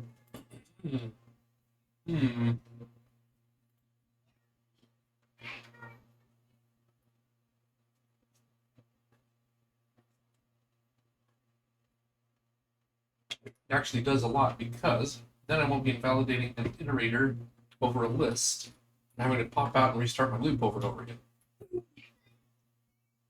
Okay, I think we can get rid of this last std container, and it would be for the best.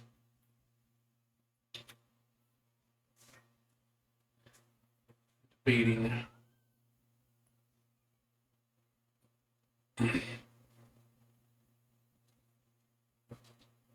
std container hunting.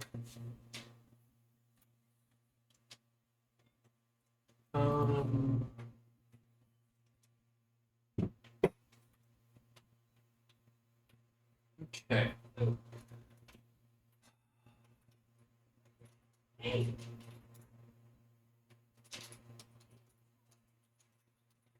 This is the last std container in our whole project, shippable project. I do use some std containers in my other code, like the asset handling pipeline that embeds my assets. But I kind of want to get rid of these std containers. This is the last one. I kind of want to.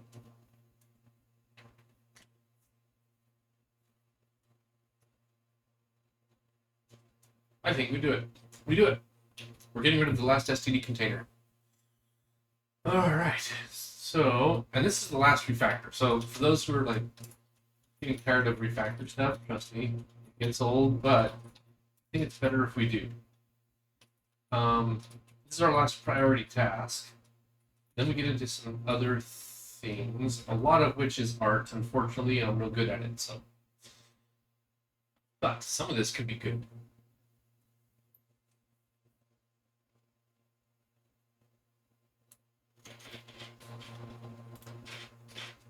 We have multi-line text. We have multi-line text.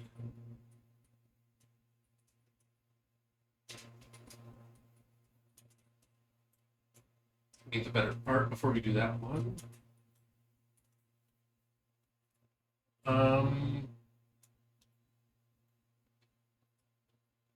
Yeah, we may clean that up. Okay. So we're just about at the end of the tech debt road here. All right, we are getting rid of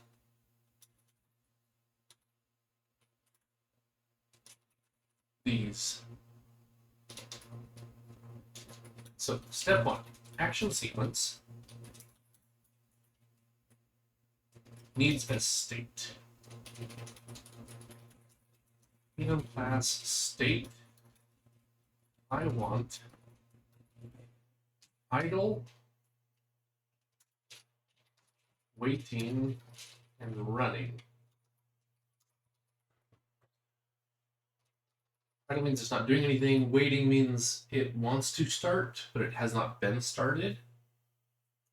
And running means obviously we're running. There is running. There is. Oh, is stopped. I don't think we did a forced terminate. I don't think anybody's using this.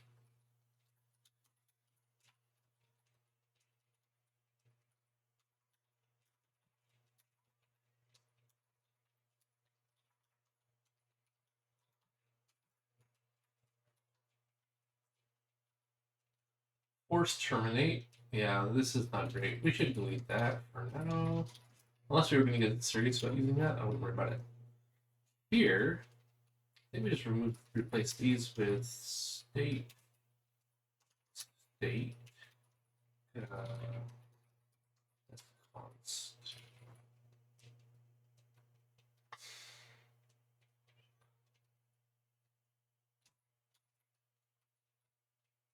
That's the same.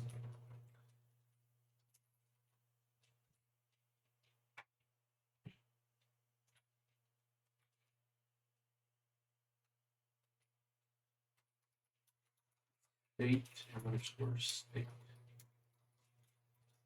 2. Action sequence does not need a size to start with, I've decided. Or we will change that to go somewhere else. So this is 0. Actions will equal 0. And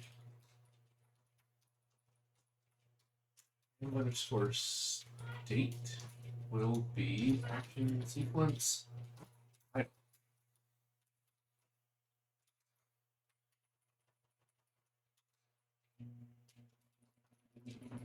This will go somewhere else, along with action count.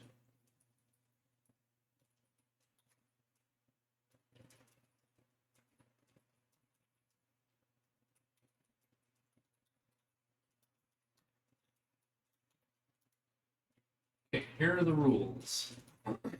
Void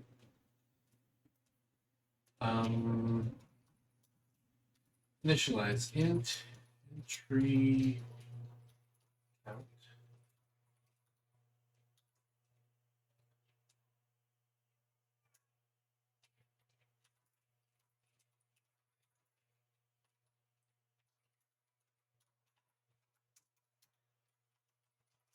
Rule number 1.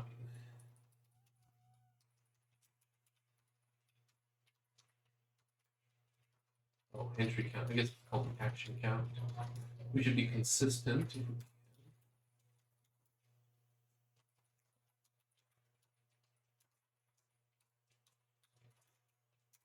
This is not what we want to run. That's if underscore actions is not equal to null.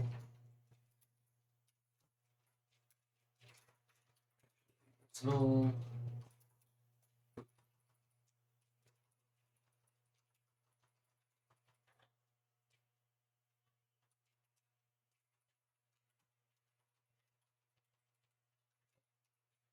Okay. 1. Assert m underscore state is equal to idle.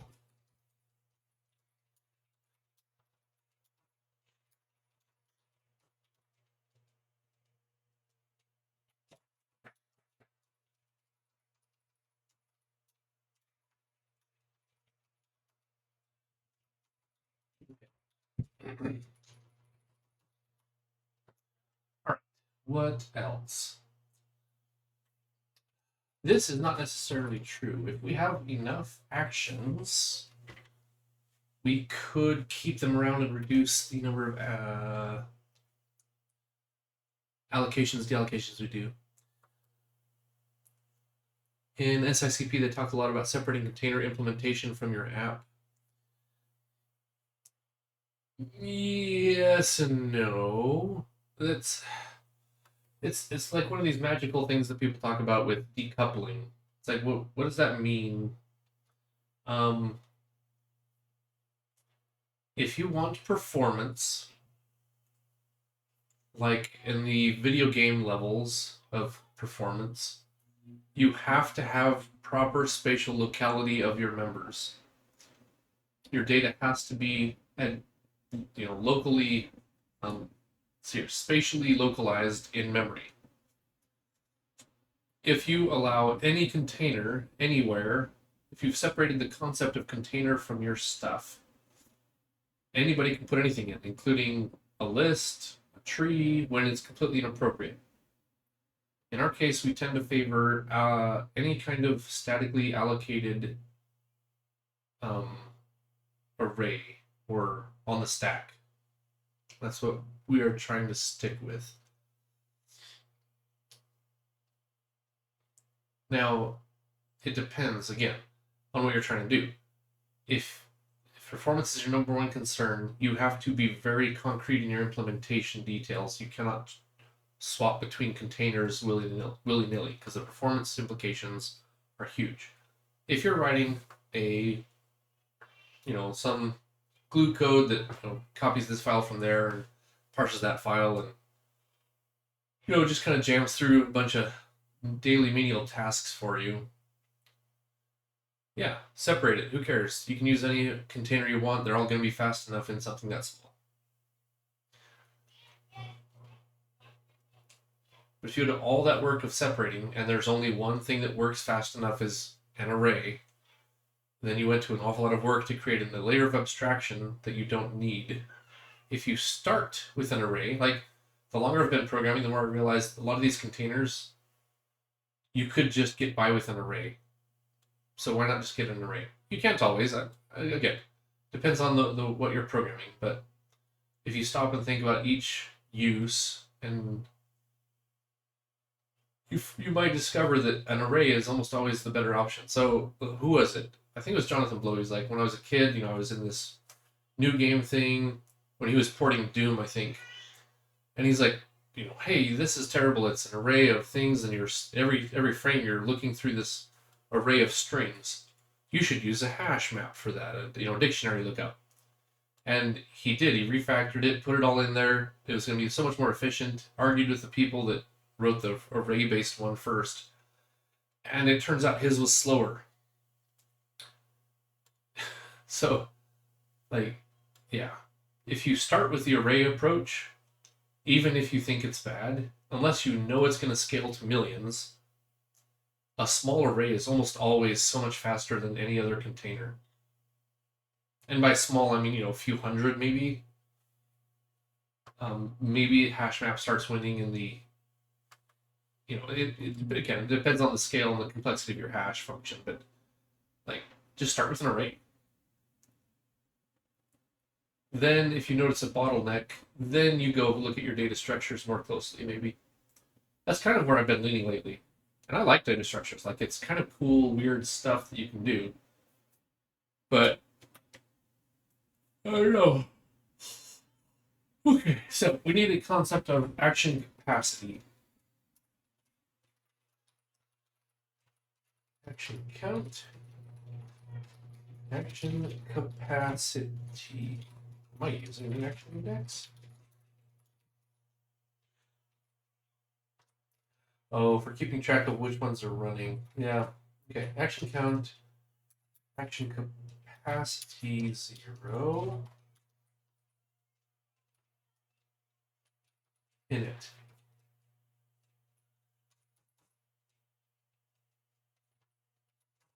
Okay, underscore action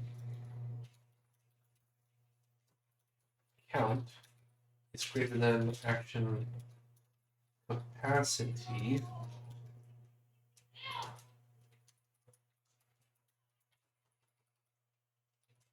Then we have to allocate a new chunk, deleting what was there if we have to and creating a new one. There. some of our allocations will never have to happen again. Wonderful. I think the hatching is almost never the bottleneck. It's trashing the cache. Yeah, exactly. For high performance game type performance, spatial locality is everything. Almost everything. And once you have that spatial locality of your data in the right ways, then you get SIMD, right? So then you're maximizing your throughput on your CPU. So people who I think there's an over tendency because of the focus on data structures in college that everyone only thinks in terms of those data structures and then looks up a new one, and they're cool. I mean, the crazy cool things you can do with a data structure is awesome, but until it's scaled, an array is almost always going to be faster. Well, so here's another example: quicksort or any other sorting algorithm. Until your data set grows past a certain point, bubble sort is faster than all of them. Get an array, bubble sort it, and as long as it's not big or the comparison isn't too crazy, it actually scales really well for a while. It takes a while before the other algorithms start to catch up. I think, and maybe this is old school stuff, but I think OpenGL for certain types of state management was just bubble sorting every single frame. Yeah, I agree with you. You gotta tell me how to pronounce your name though. Reckenstern. There's no vowels in there to give me a clue.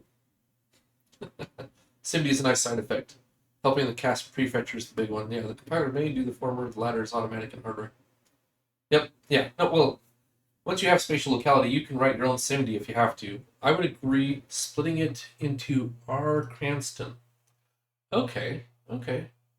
R. Cranston. That makes more sense. My brain can start to parse that.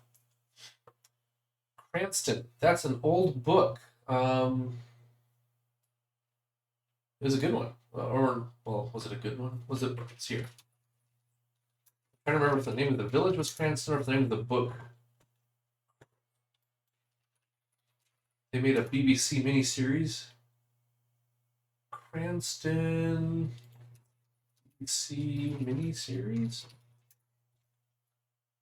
think it was called Cranston. Cranford. No, never mind. I lied. Cranford. My bad. But Cranston is not such an unusual name. I can get that. Okay. Yeah, auto vectorization, not always the best, so close. Oh, darn.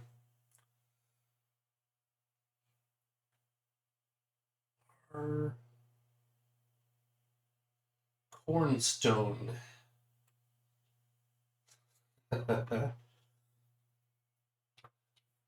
Okay. So yeah, more and more I've been moving away from data structures and just using arrays everywhere until I know that the size and scale requires something a little more funky. Okay. Okay. So action sequence init. What else do I need? So where do we set up our subsequences? Oh, we just null. Okay. Subsequence. Etc. Etc.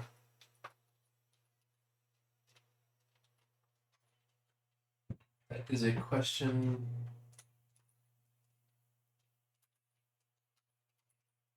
Okay, yeah, we're really not using sequences that much. Let's just take a look.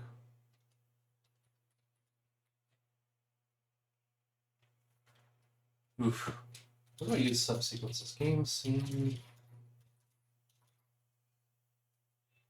Oh, I am one place, two places, three places. Oh, no, it depends. Okay. I guess we are kind of using it. I would consider refactoring subsequences a little bit. Oh, you mean the Cranford? Cranston is correct. Okay. Yeah, I don't know why. Cranford was a good miniseries, though. I recommend it. If you're into those old BBC things, that's what happens when you get married. Have a wife that likes that old Elizabethan, Jane Austen type stuff. You get a lot more culture in your life. Cranston. That name sounds familiar. Outside of Cranford, but Cranston, Rhode Island. Maybe that's where I've heard it. Bryan Cranston, Walter White. That may be where I've heard it. The rest of this not really coming up. Okay. Oh, double bots today. Look at that. Woohoo! Party on.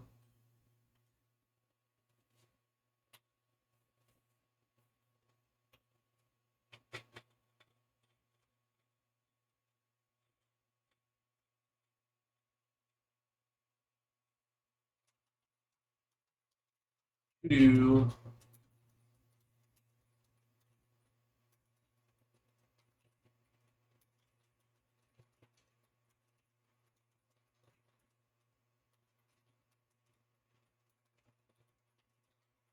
For now, we're going to let some sequences ride as is.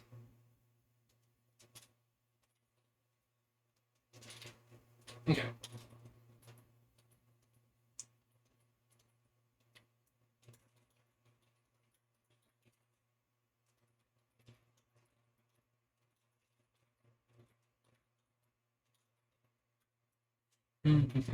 Okay. So in Scheduler, where we are doing so many terrible things.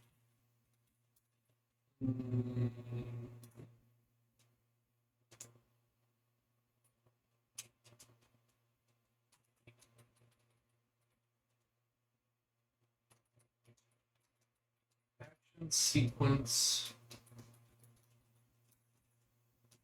Cool.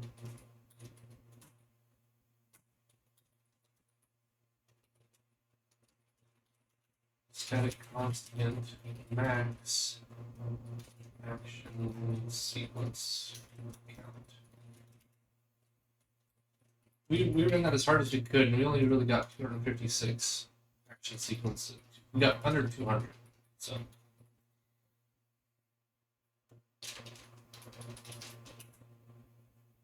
This kind of doesn't matter anymore for now.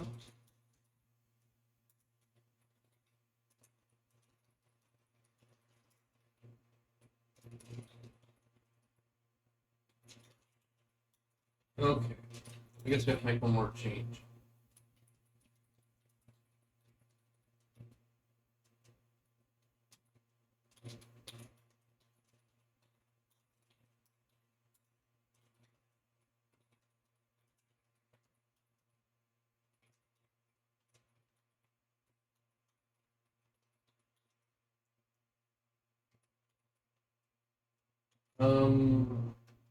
We are keeping track of whether we are owned by a scheduler. Right before start mode.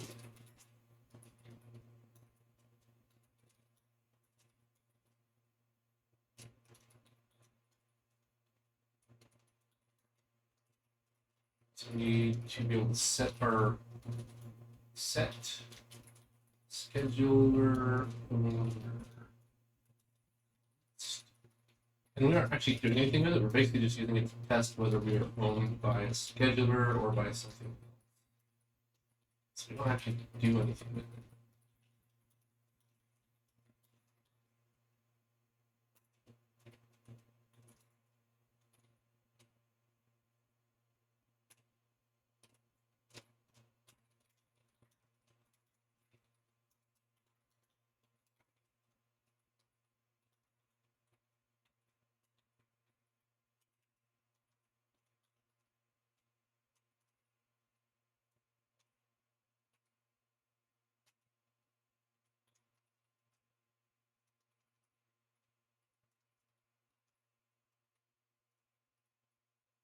Actions is not null. We will initialize those shortly.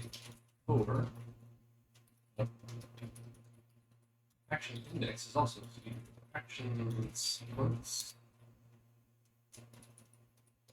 Index after capacity.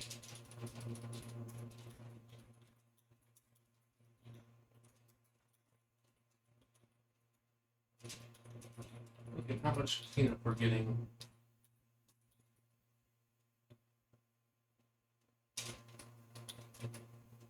Yeah, that's actually nice. Set scheduler, scheduler, startup.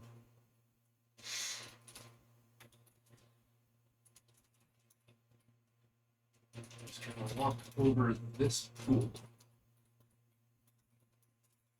For int equals 0, index less than this thing. Plus index.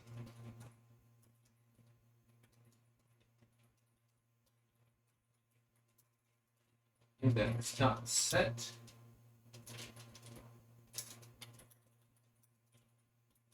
Scheduler under this.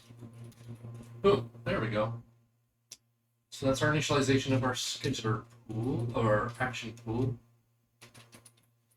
Action sequence pool, I should say. We don't have to destroy anything now. Correct. Update. Okay. We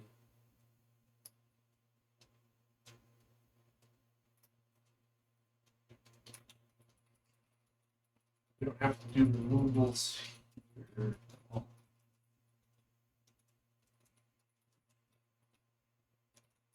If sequence state equals action sequence state run.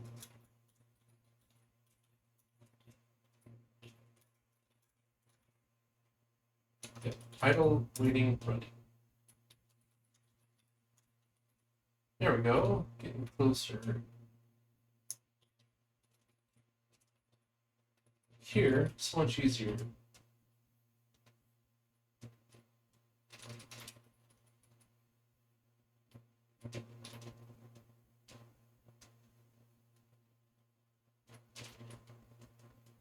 So let's do this. Oh, haha.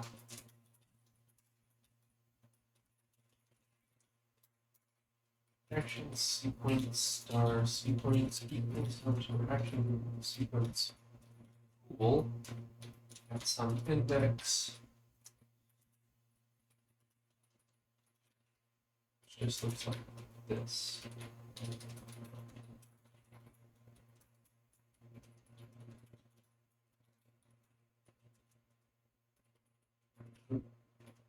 This is one.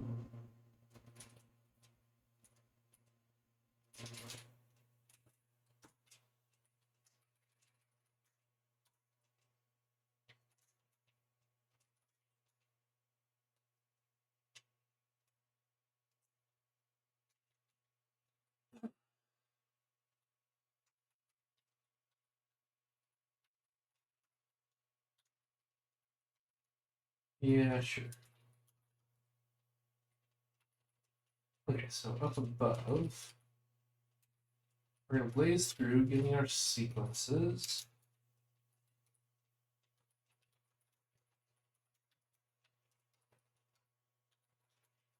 And here we ask, how should we start?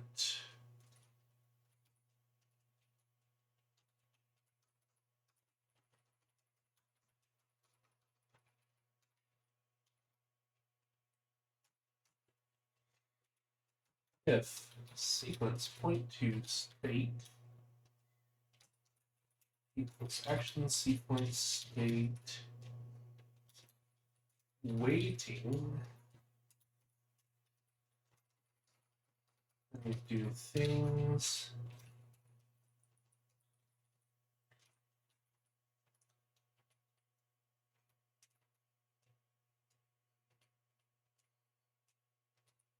So we're keeping track of do start.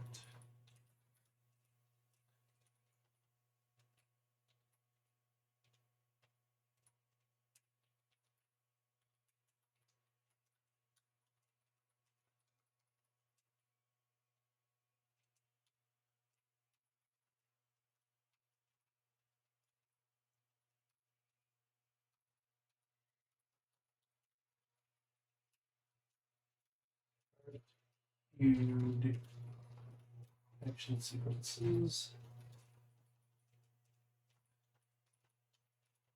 So if it's waiting,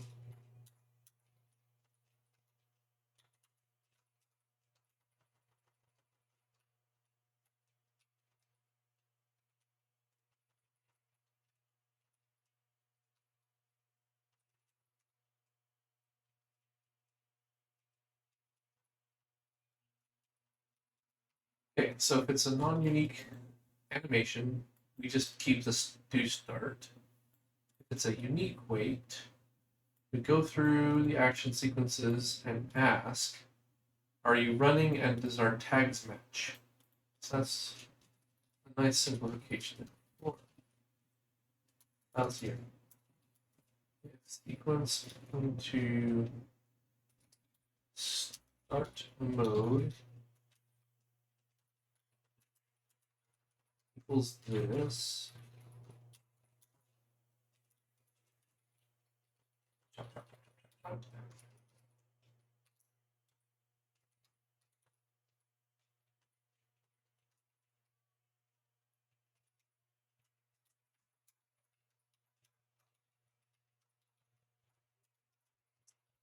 Once I've put some braces in, I put in the rest. So, yes, do we start? Most of the time it's true. If we're told to wait for these other tags to go away, we have to look through all of our action sequences.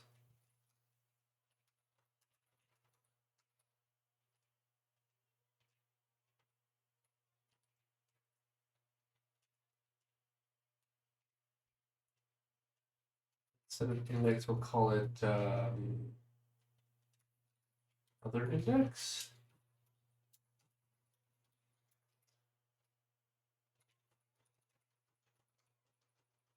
We'll ask if underscore action sequence pool sub other index state is running.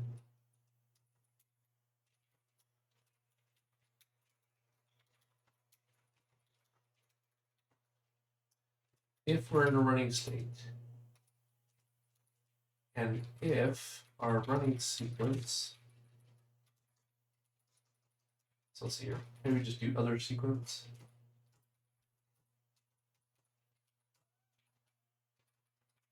Other sequence equals other index. Other sequence state is running if other sequence tag equals our sequences tag.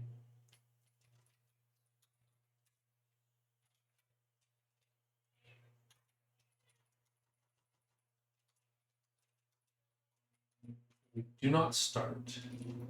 We found something else that is running that already has that tag. We do not start.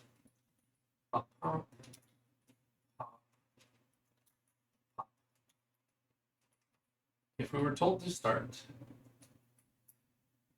it was not in the running sequence. It was not already running.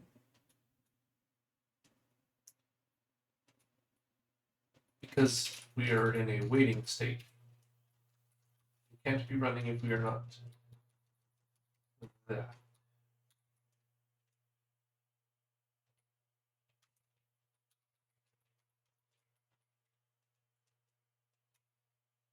So, removal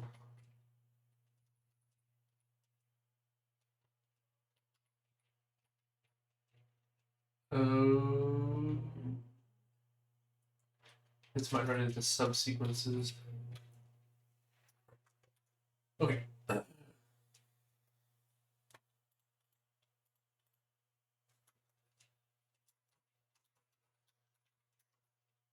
Do start.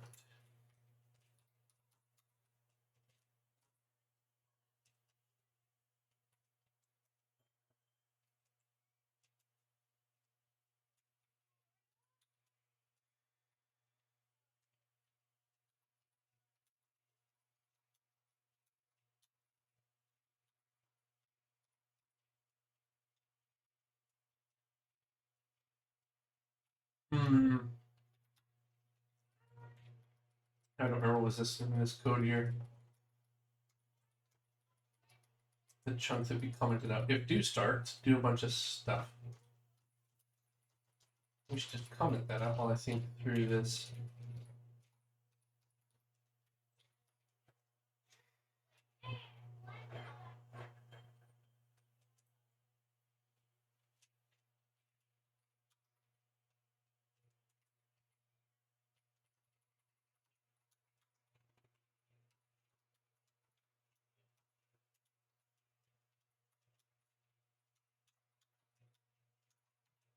Pretty sure it's called start.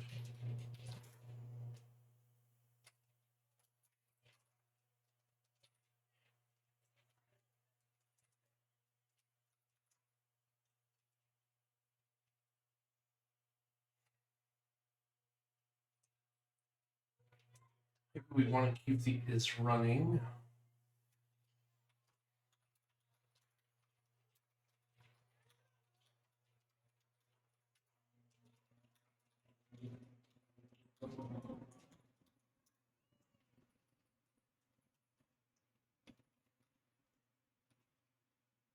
Because is running is a slightly different question.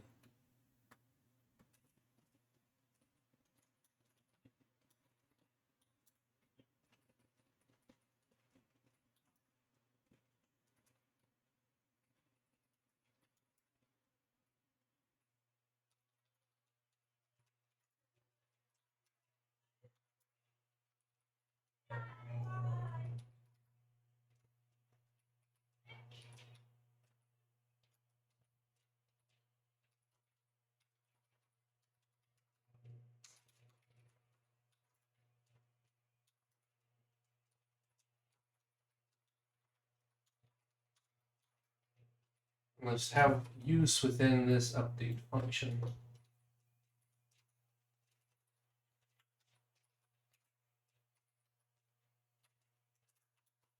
Underscore state equals state running.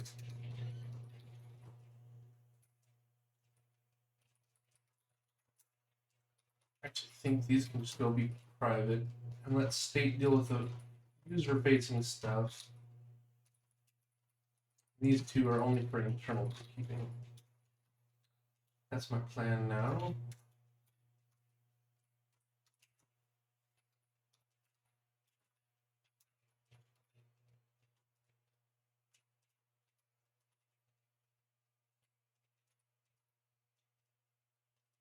When it's initialized with some amount of stuff,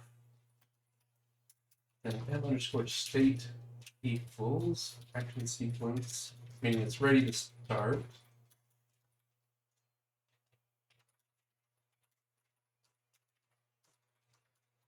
Put it into waiting state. We initialize it, it goes into waiting. We finish setting it up, and then the scheduler will pick it up and start it. Set tag start mode, tag start. Goes to running, update.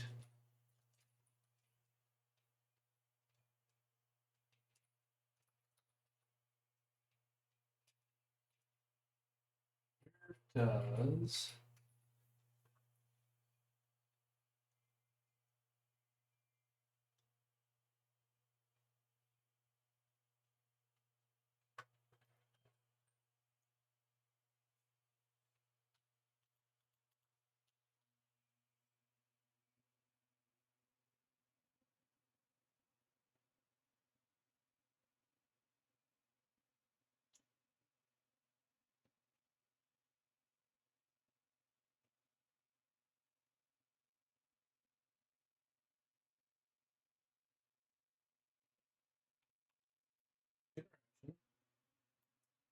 see if we're still running.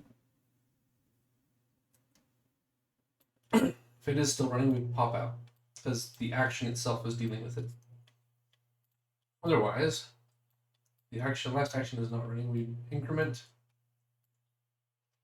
If we are running, we start the next thing. Otherwise, underscore state equals action sequence state. In other words, we hit the end. All of the rest of this doesn't matter.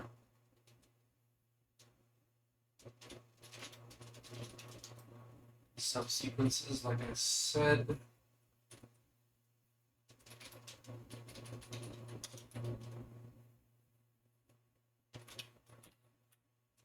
Okay, where are we at here? We've done a bunch of stuff. New. Oh, that's action sequence. Scheduler.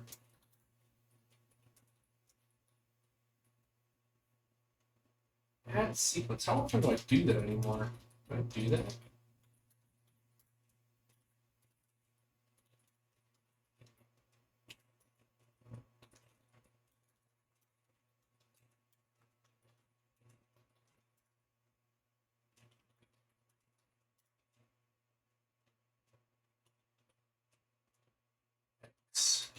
Exclude action sequence.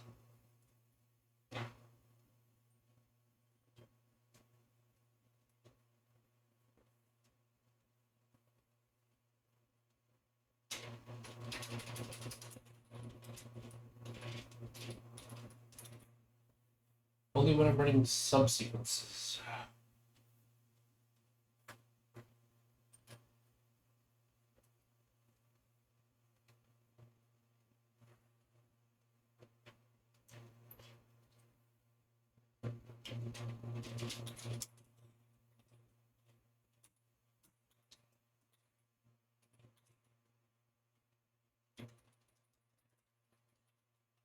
So this is it. New action sequence. This is my main interface. To getting. Oh geez, everything's working. Oh butter. Okay. Removal, no longer a thing. Neither is moving things from was running to is running, or should be running, but yeah. Start queued action sequences.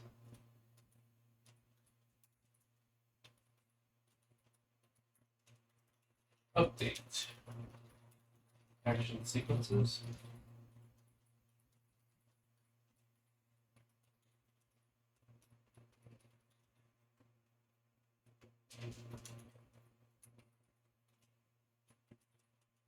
New action sequence is going to be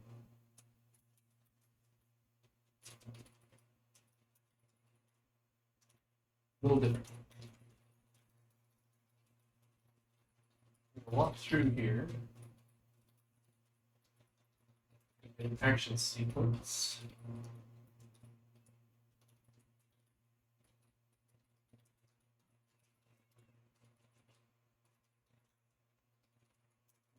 Return results.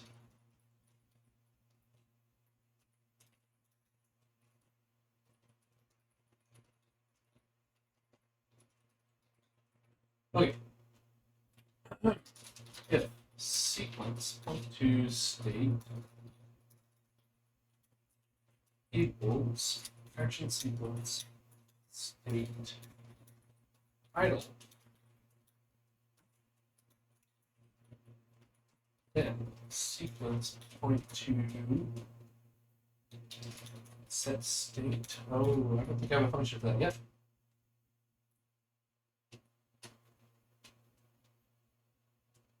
Oh, dot init. Init action count. And init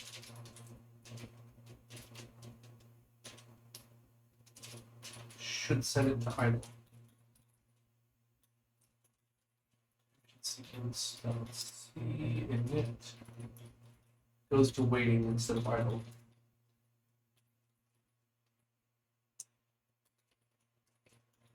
think that's most of it. We have the one issue with subsequence where we do this.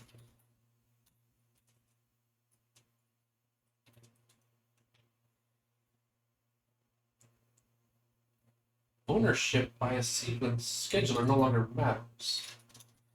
I think that's a true statement. So,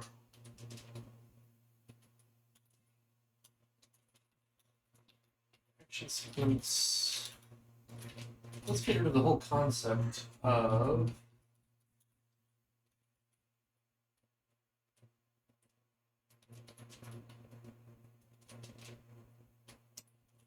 these.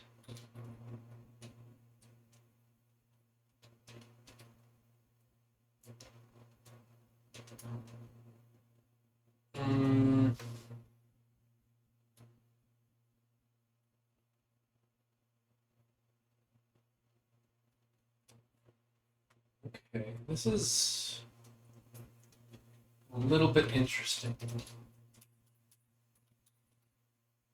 Back to those.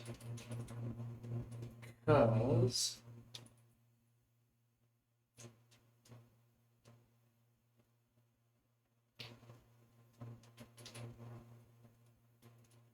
that goes away. This thing.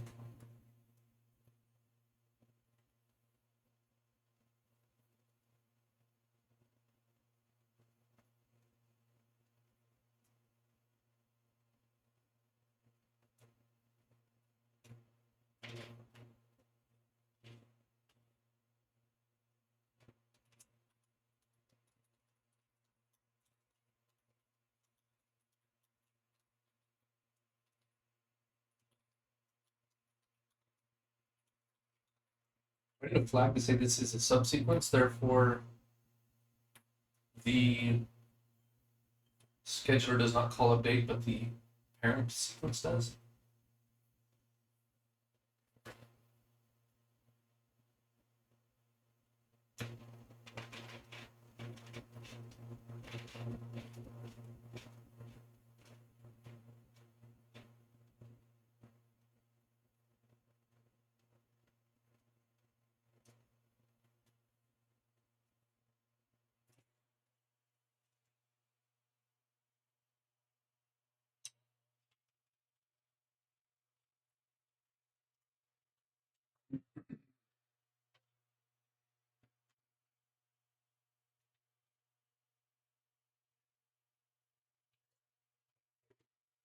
I think so.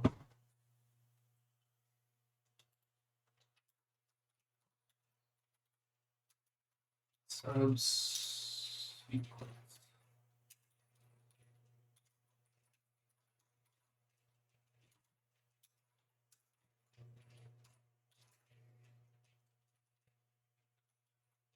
Which goes before start mode.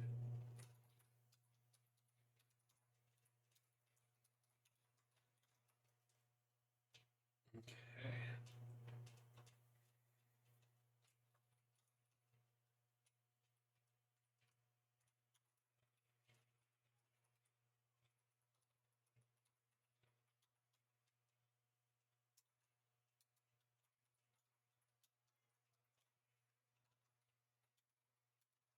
Okay.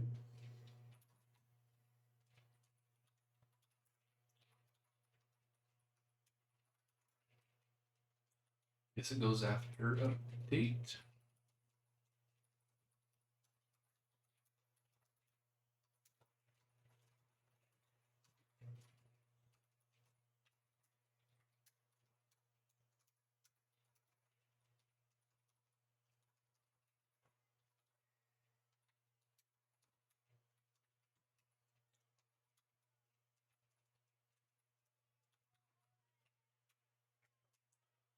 Okay.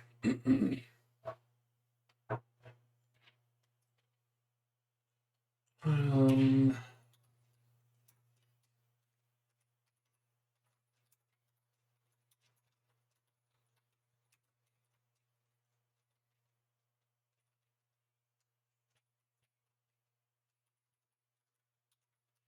These two functions need to be reworked given the new stuff.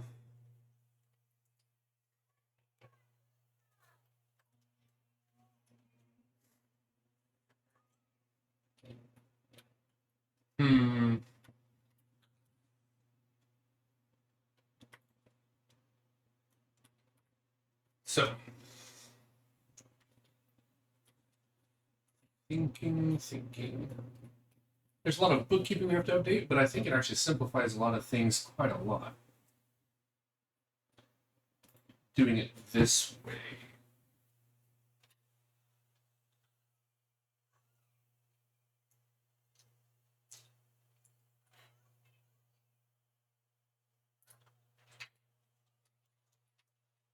I think all we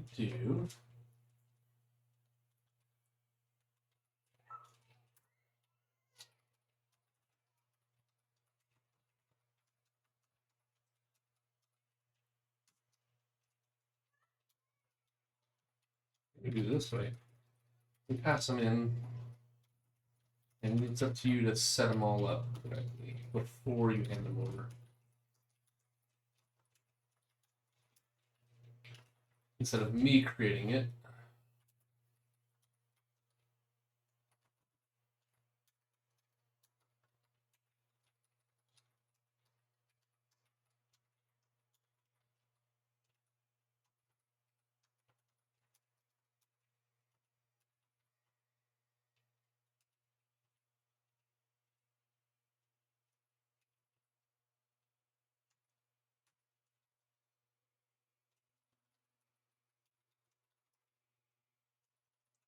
they're not new subsequences then.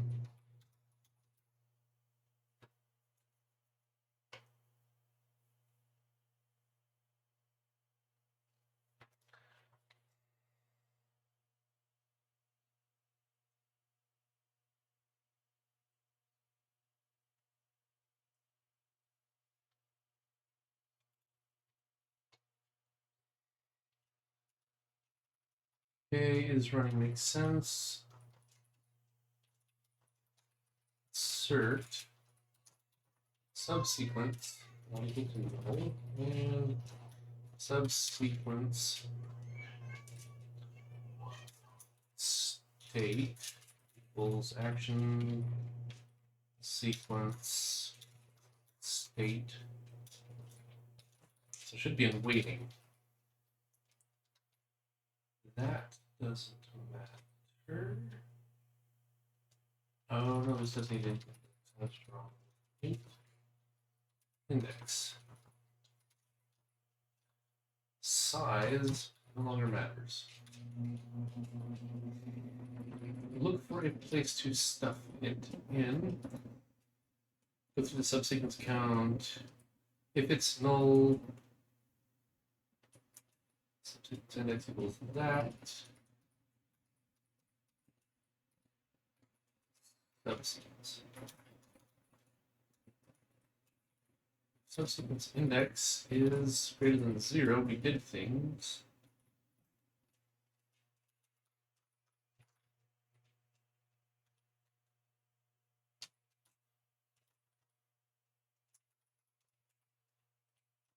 I don't think we do.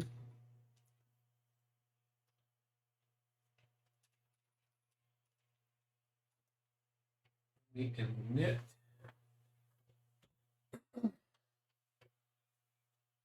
Here's two things that happen. One, subsequence n underscore is subsequence equals true. This is something that needs to be changed here, where we init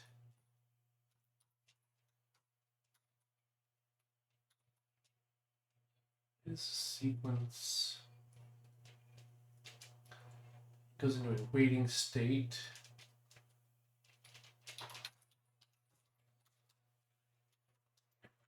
Okay, so we're gonna do that. Okay.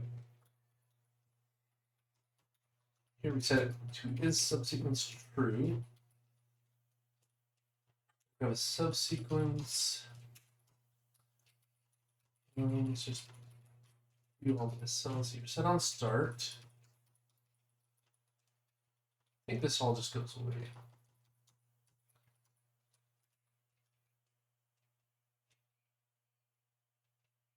Start do until set on end.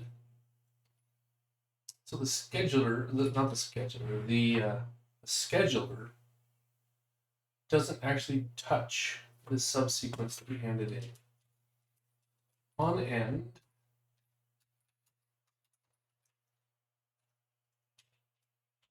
dot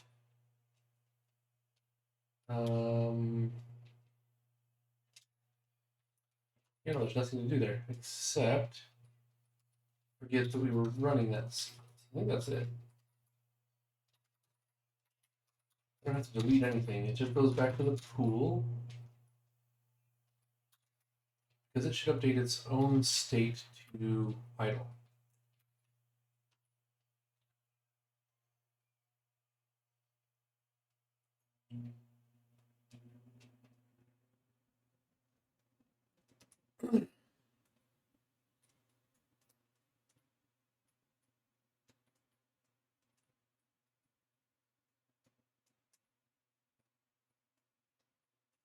We do not have to return anything. We passed it in. There, I think that's one.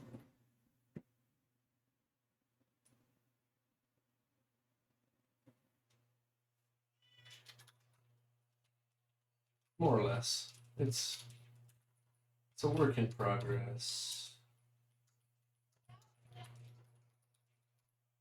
There's some duplicate code in here. Index less than action count. Agreed. Size no longer matters. You take a subsequence now. Instead of size. Refactor, refactor, refactor.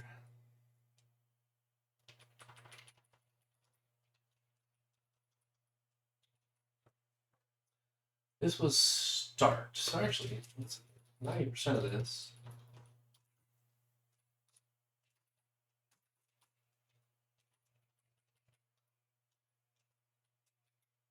It's just about the same.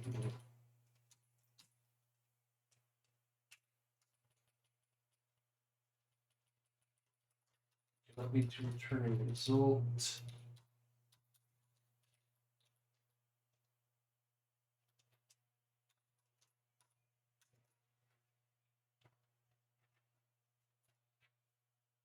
Okay.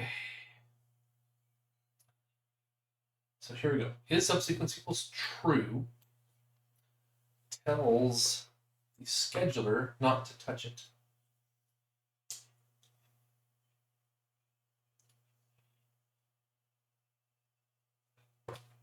Set immediate.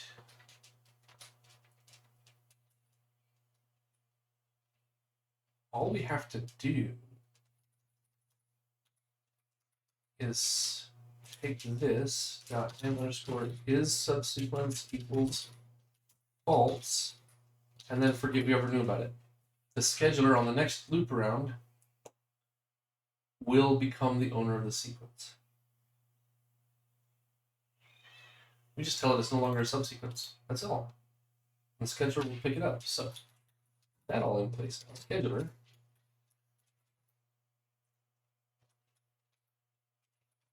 When we're doing things, if sequence is subsequence not. It's not a subsequence. We do things. If it's not a sequence, we do things. I think that's it. Bookkeeping. I very much doubt we got it all right, but I think that's most of the high points of that refactor.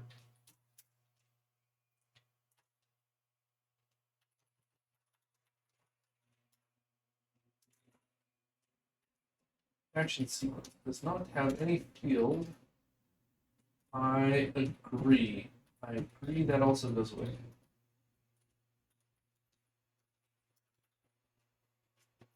Action sequence does not have a field. Agree.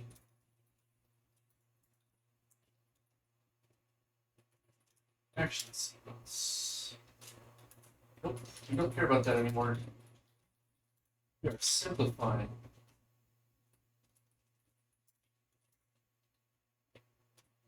State. Now we just catch all the stupid little errors I missed when I was refactoring everything. Okay, so maybe action sequence is set play. Oh, new.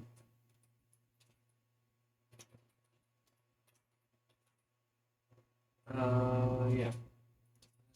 That. This one also needs index.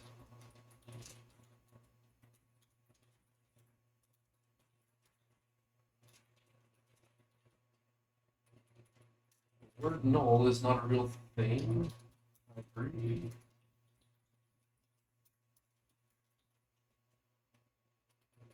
No declaration of things. Set. Start new subsequence. I thought we went through this. Did.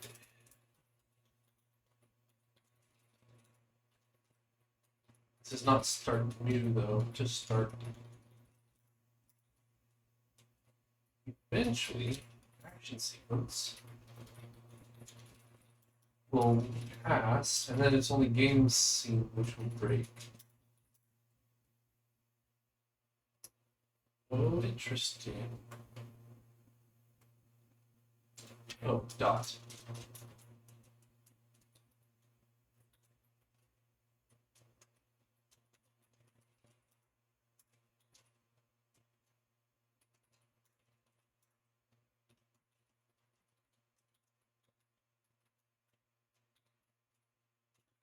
Yeah, because init clears that flag also. So either way, it's clear. Okay. Scheduler. Yeah, we don't have to do this at all. Simplifications, shortening our code. Feels good. Game scene is gonna kill us. Oh yeah, scene. Scene wants to know how many action sequences were queued. Let me just ask how many are active. So let's go to the scheduler. That is a valuable piece of information. Int m underscore num active sequences.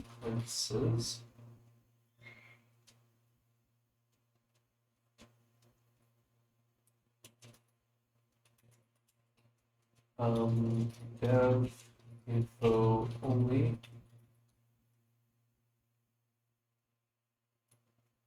We could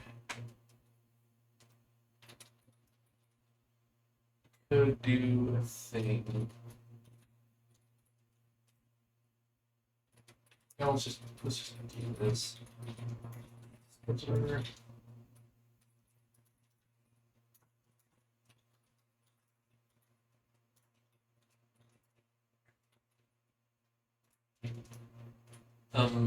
So each time we go through the update, if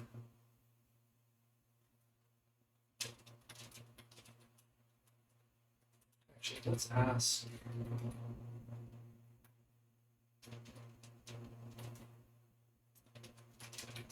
I want to break this up a tiny bit. I'm going to ask if it's running.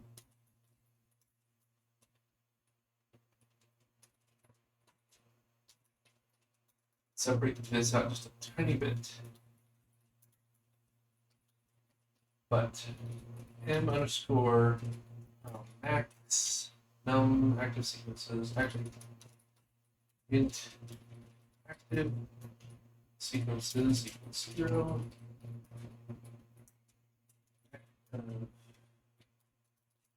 If sequences plus, even if we don't update it, it's because it's a subsequence, somebody else will. And if this list, if active sequences greater than max non-active sequences, max non-active sequences equals active sequences. Okay, then int max active sequences const.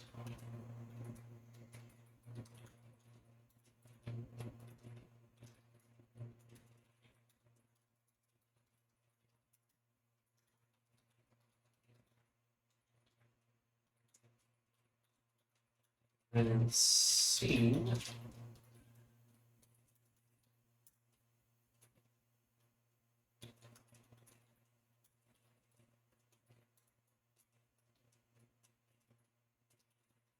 scheduler update.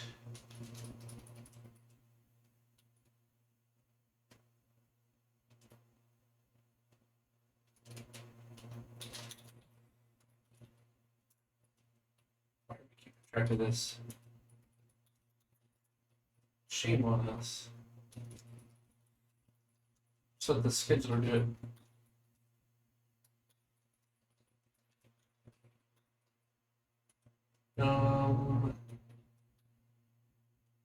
Here's where we log it. So scheduler dot max active sequences.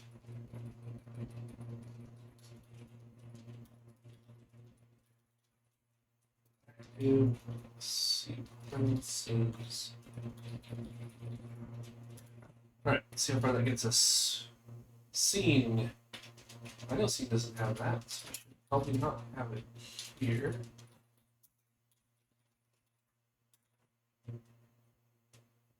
Game scene should be the last piece to break. Yep. All right, game scene. 4 calls. We're almost there. All right.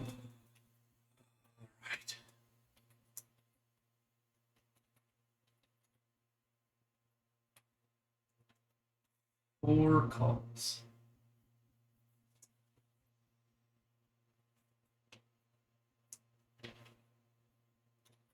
Okay, before we start that, time for a restroom break.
Okay. So 4 lines there, four refactors there, and then I also need to. There was a thing I thought of. Where did I think of it?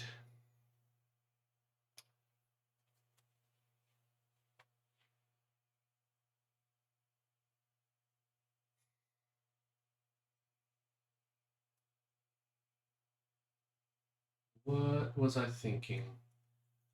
Oh man. Oh, I know. It's in Scheduler. Scheduler.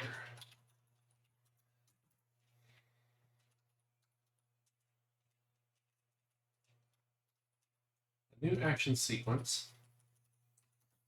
Assert result equals or not equal to null. If we get this,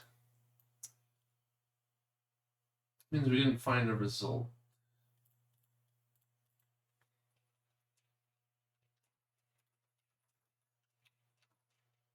Result equals the sequence we found. And break. Oof, that could have been bad. Okay. If it's idle, initialize the number of actions we need. Set yourself into an initial state. You are the result. Break out. And then it should set it to wait.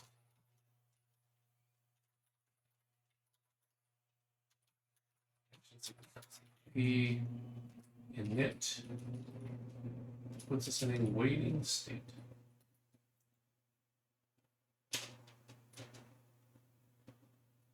Okay.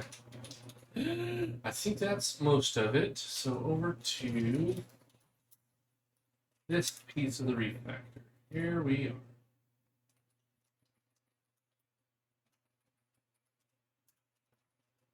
And underscore scheduler to get new. I don't even remember what it's called. Scheduler. New action sequence.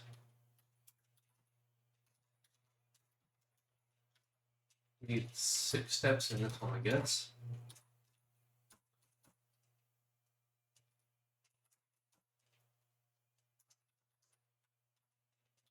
Subsequence. That's basically the refactor right there. I think everything else is straightforward, so. Ugh. Time for more gum. Can't eat enough gum. Chew the gum.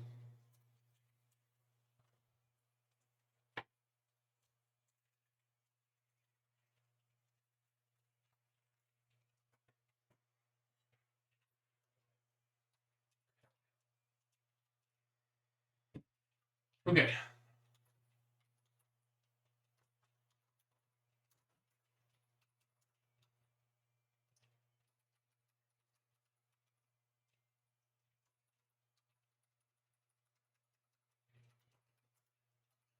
A subsequence.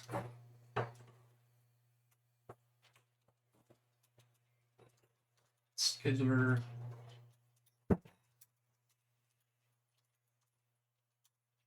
New action sequence of 5. Subsequence.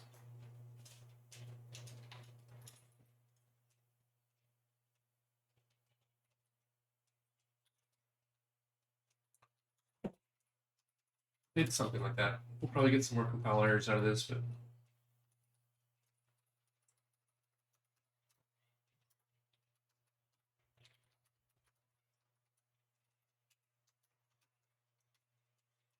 New action sequence of 1.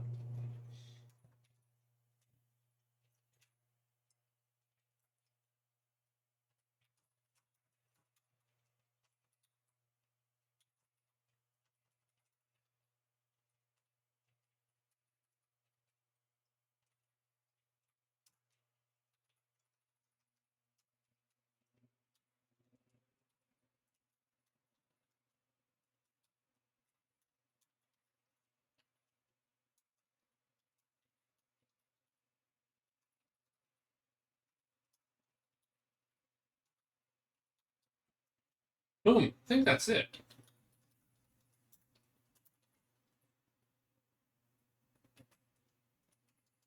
Close. Accidentally hit that.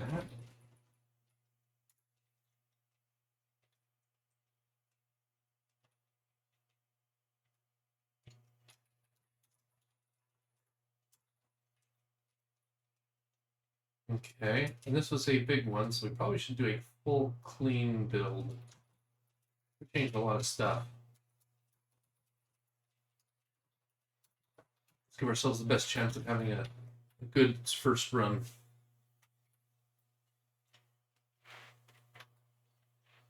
Now, all action sequences are coming off of the scheduler. Every single one. We don't allocate or deallocate any. The action sequences now only allocate more actions when they need them.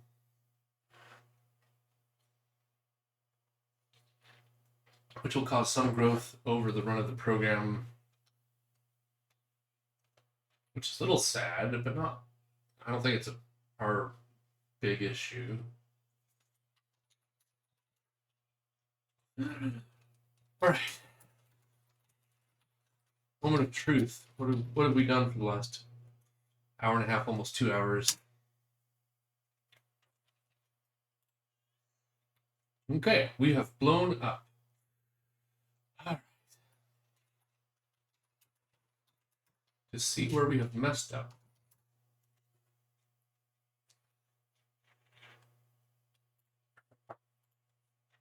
Delete actions. Who's deleting action sequences?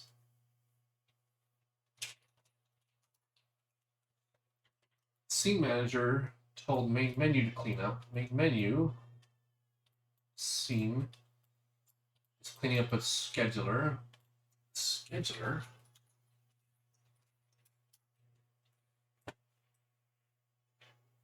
I probably should have printed out what this is. It's probably non.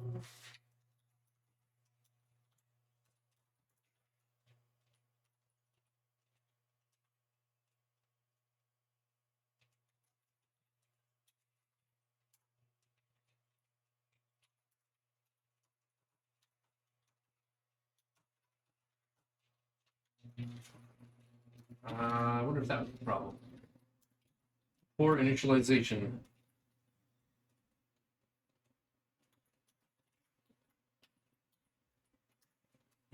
Let's keep running in debugger until.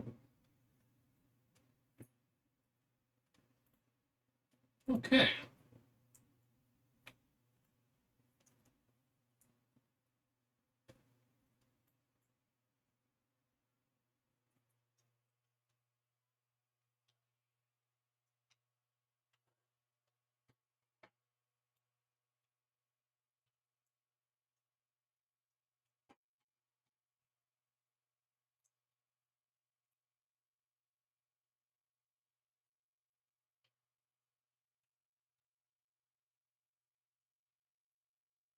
Hmm.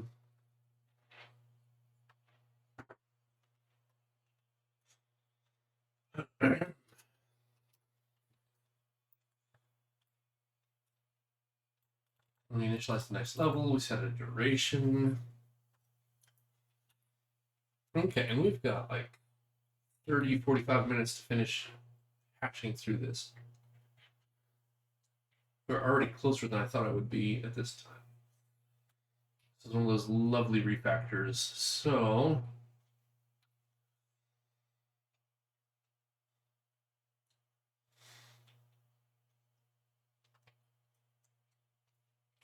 these already running cannot update.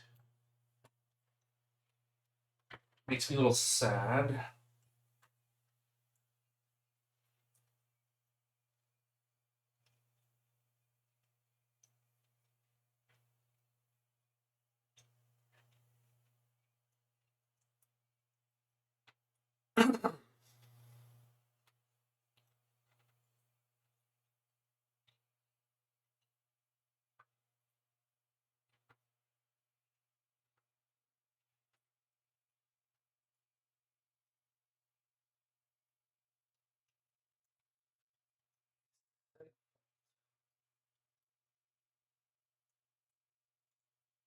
Duration set duration.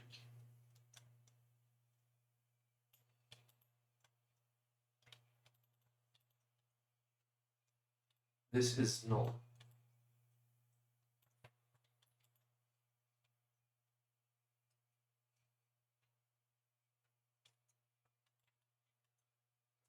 Alright, so next level game scene 474.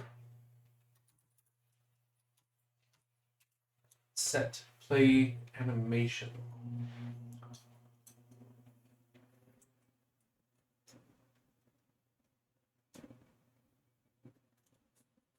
So it defines this subsequence.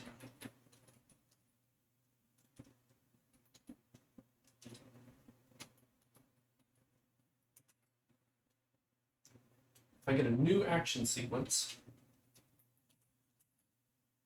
out of my action sequence pool, and I say you are a subsequence here. So new action sequence.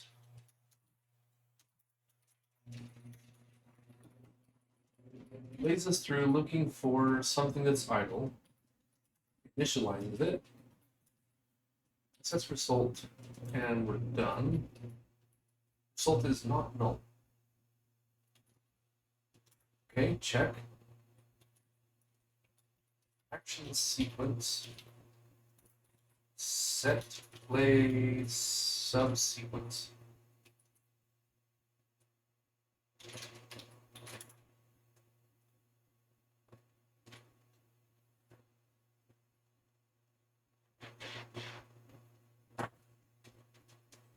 So if I go to my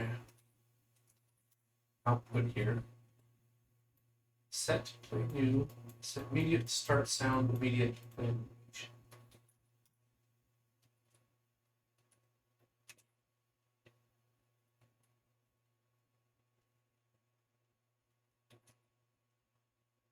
Sequence should not already be started. This stage.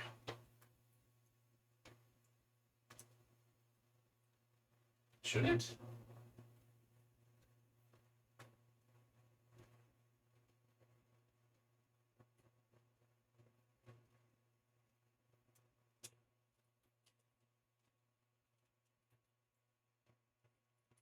Okay, let me think.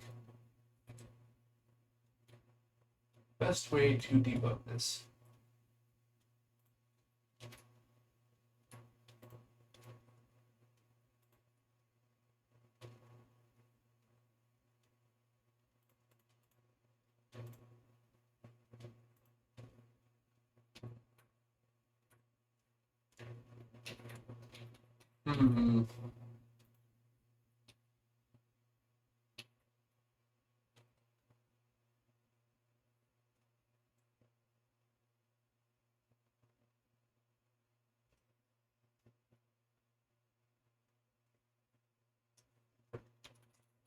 Right, well, let's look at who calls in next level.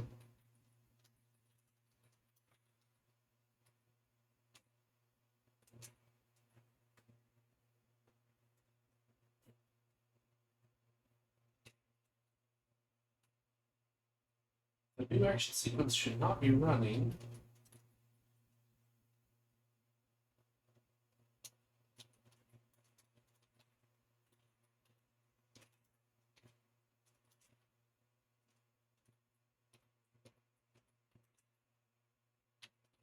Oh, okay. Action index.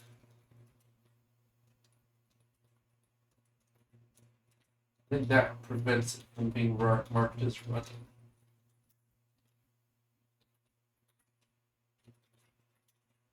Because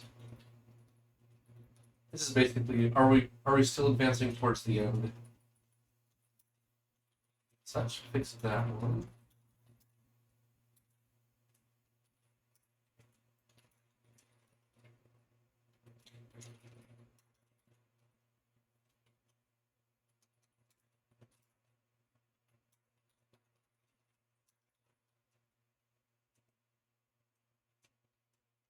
Okay.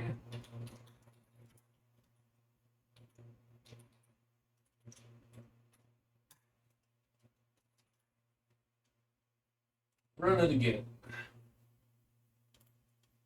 Play.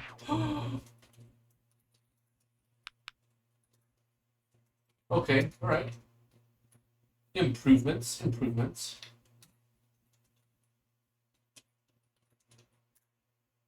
There is no stack. An assertion failed in action, which will be a pain in the neck to find because there's a lot of actions here around 177.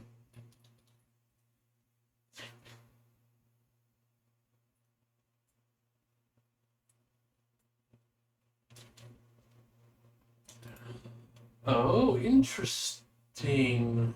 Interesting.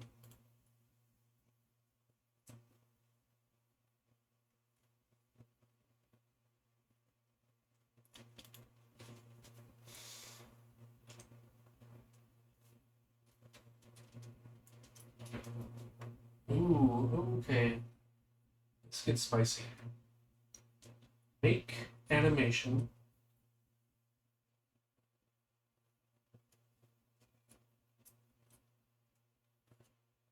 Means we happen to loop through back around to another animation sequence,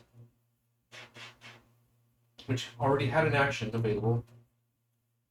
And it tried to set an animation, but the other one had already created an animation, even though that animation was over and done. So let's try this. If this, then this, return that.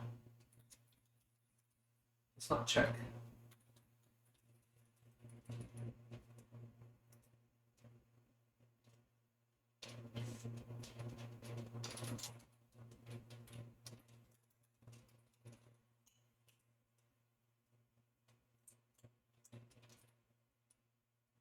Are we the owners?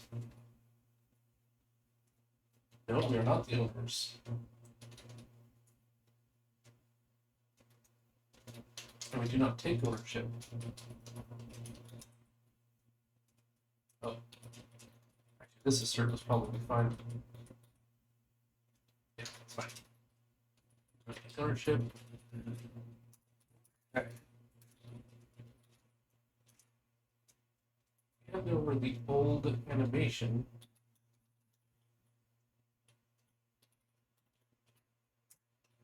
Should run. Oops.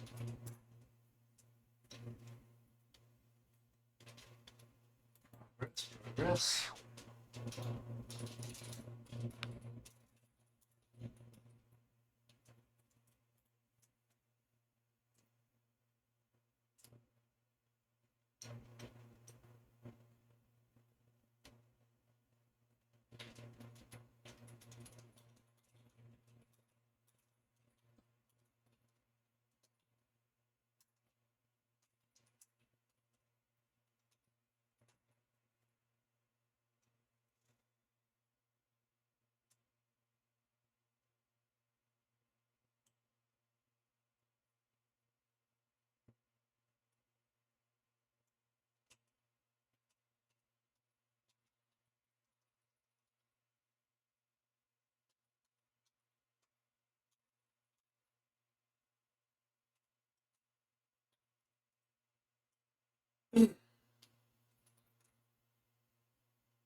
Set start subsequence. Oops.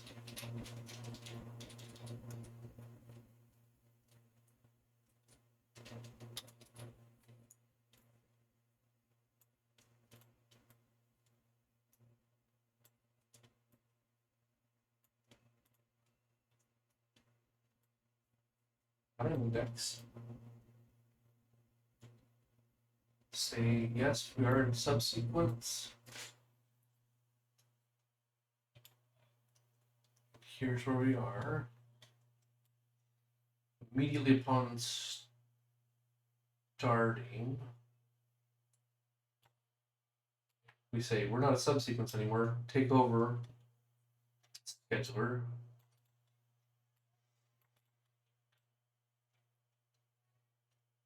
Then remove the reference to that subsequence.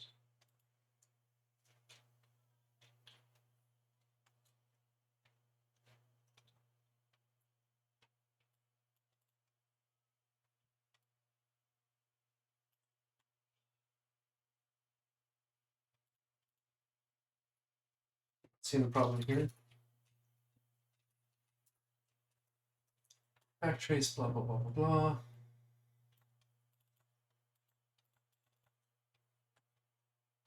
Seg fault operator, closure.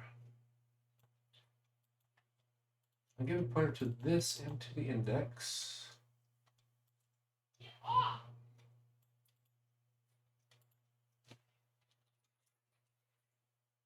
I set it here.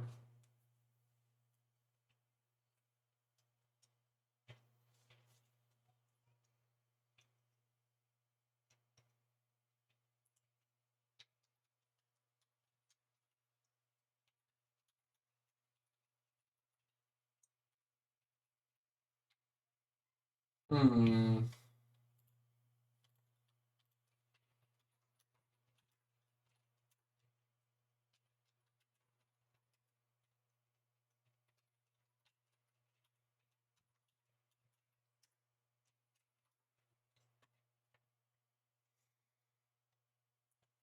Not sure how it got in that state.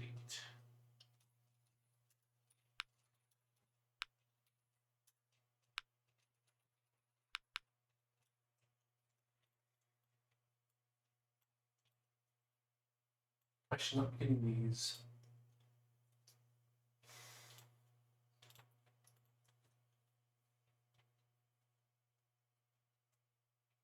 Don't know what animation these are. Things are in the right places. Oh, it's not in the right places.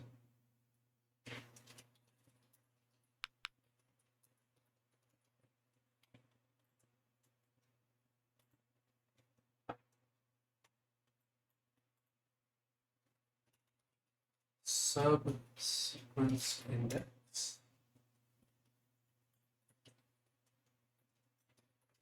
For subsequences is null.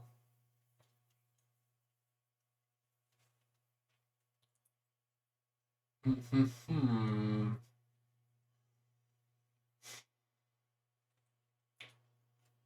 believe recycled animations are not being stopped.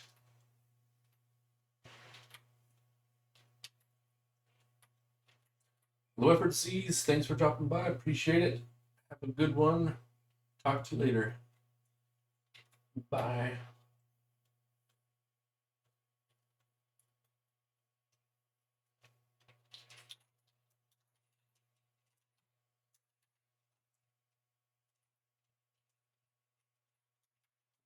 Update.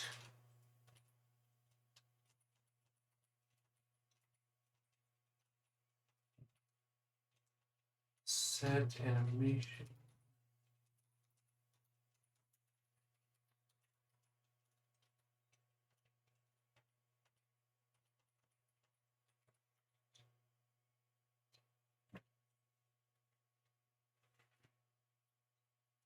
Do until animation is not running.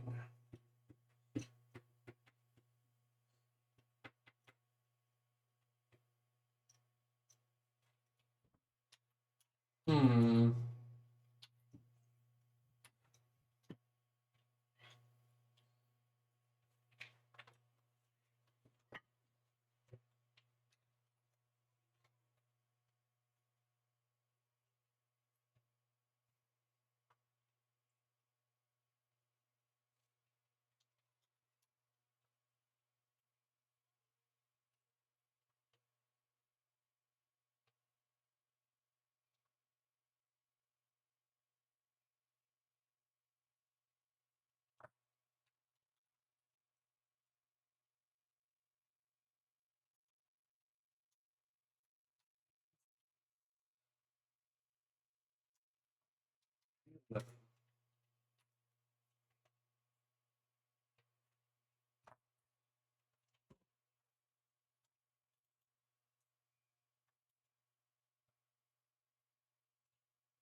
Hmm.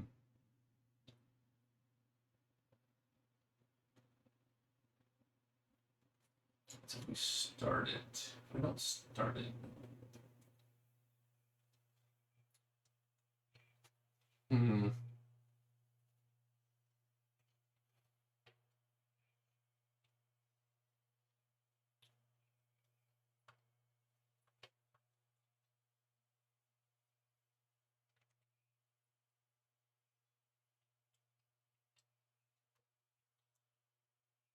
Still close, I think. Just a couple little bookkeeping items. See this done. 8 more minutes or so.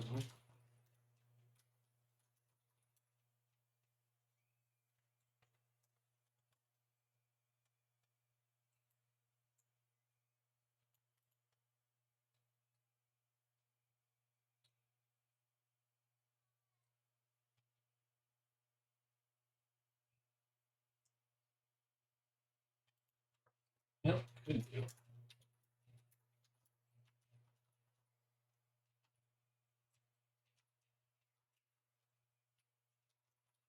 We can do this even simpler.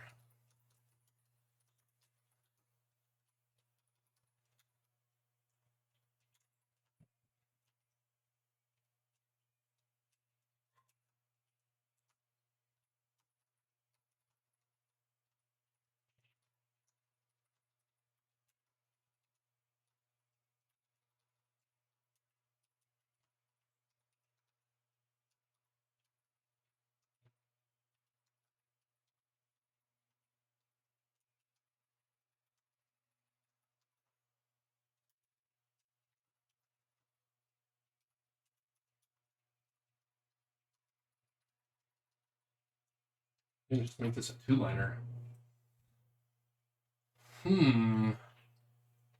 Subsequent state should be in waiting. Subsequent's not equal to null. Actually, let's make this 2 asserts. So when we do crash one, we do know which one is going on.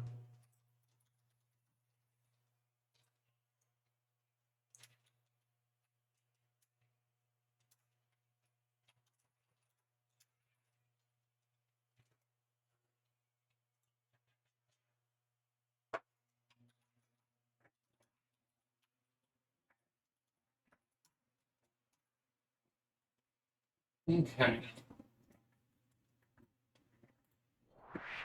If that makes things better or worse.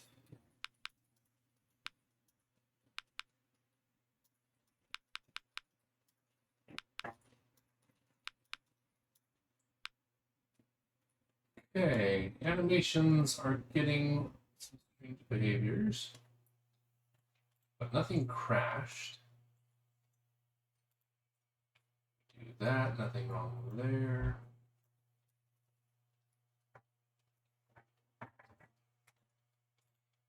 Oh, there we go. Oh, no. Animations are getting confused. So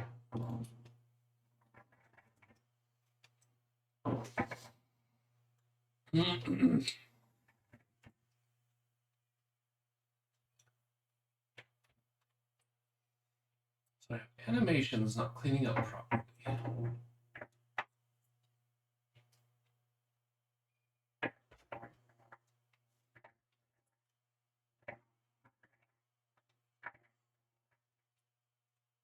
Already running count update.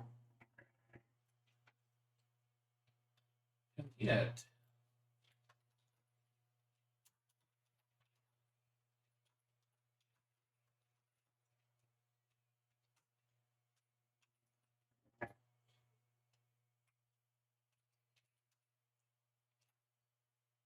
set play animation.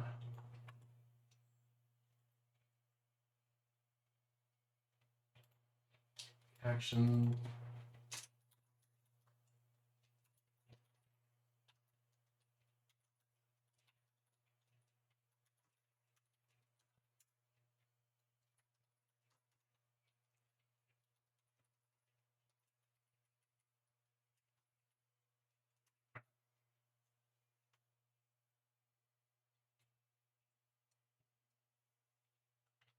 Here we make an animation.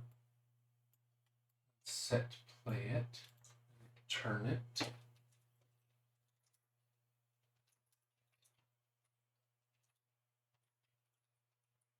Make animation.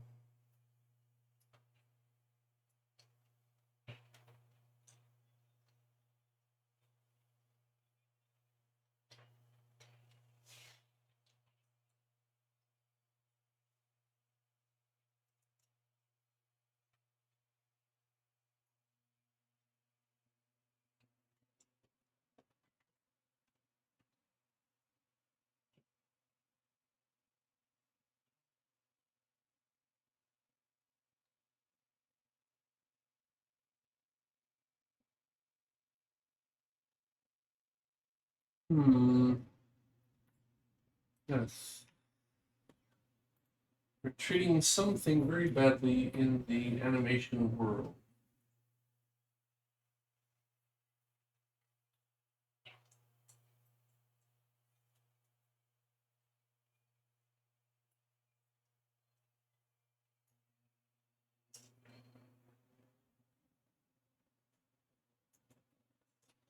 Now let's get back to the way we were doing it. If underscore animation pointer is not equal to null, delete underscore animation pointer. Now we make a new one and return. So I'll just delete the old one. Kind of don't like that, but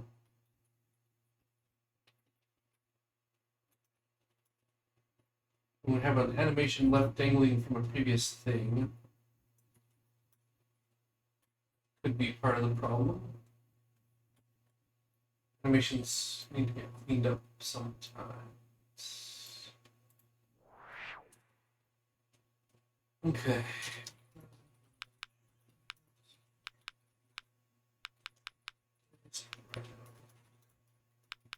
Lines. Nope, our animations are still running into each other.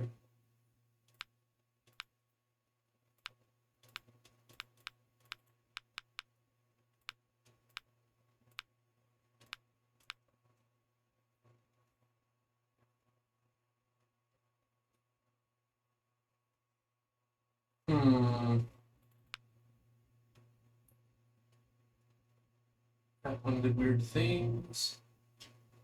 Yeah, our animations are running rampant here.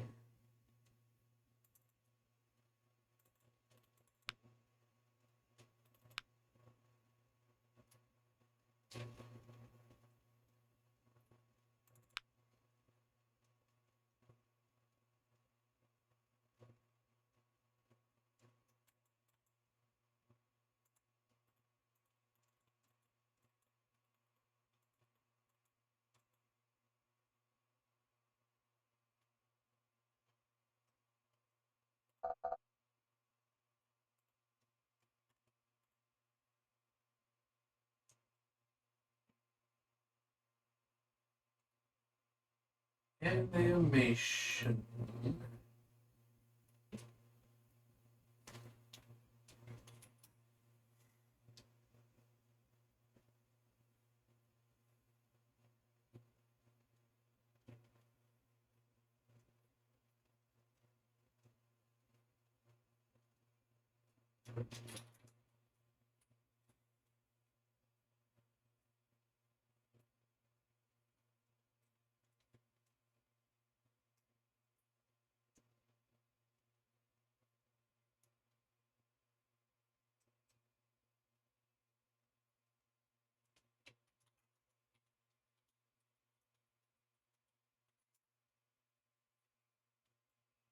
Scheduler active sequences 33. Well, it's counting stuff, that's good. We're nowhere near our max. So something about animations not being cleaned up properly. Oh, yeah.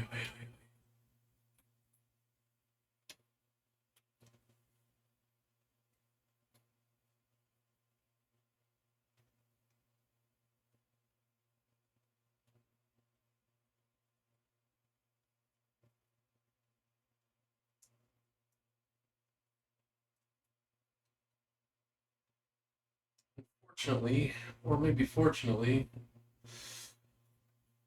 we have an awful lot of action sequences firing off, which means we have lots of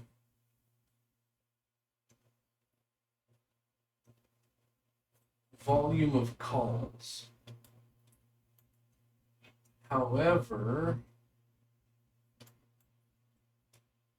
it also means where do I look to figure out where an animation is not being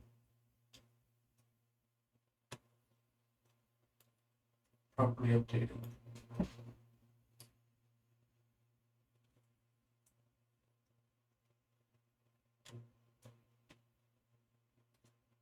It's not crashing. It's just we're getting some old animations here.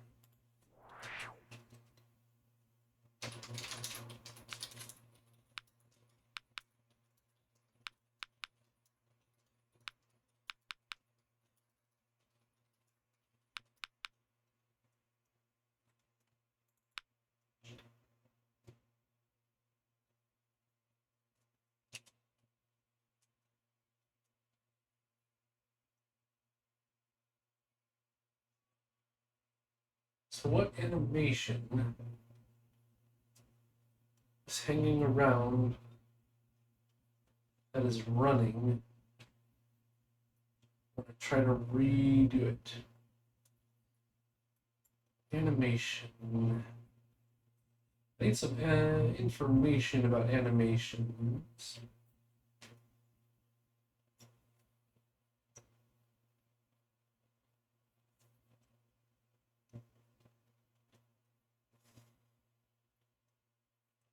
Okay, let's take a look here. Source ease.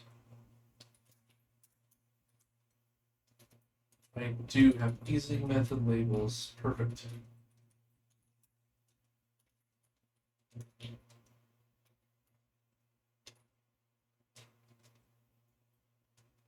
Okay, so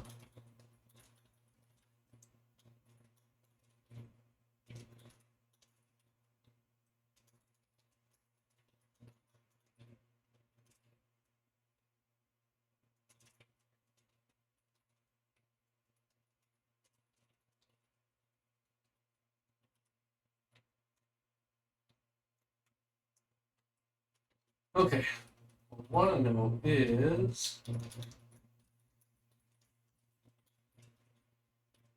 what is this animation doing?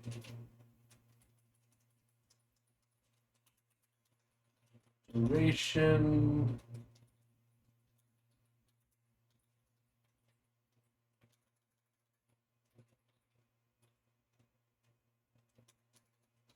Egg timer duration. We want to know what easing curve it's using.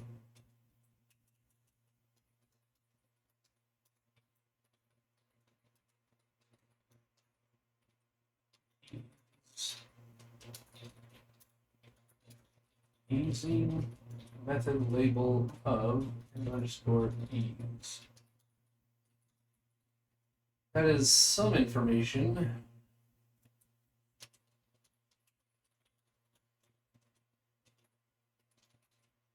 Debug.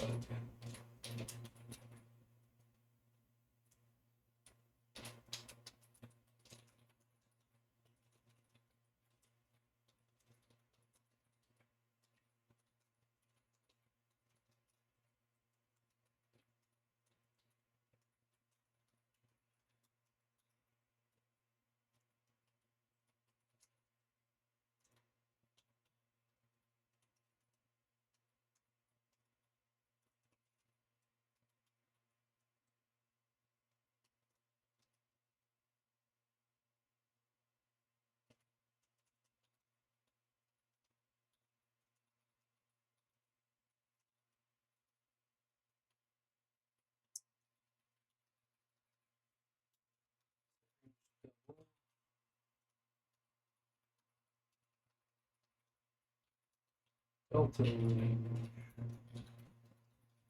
double change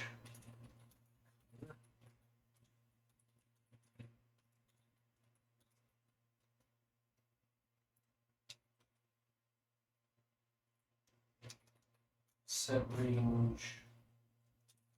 Back 2. It's not quite accurate, but close enough for me to know what's going on.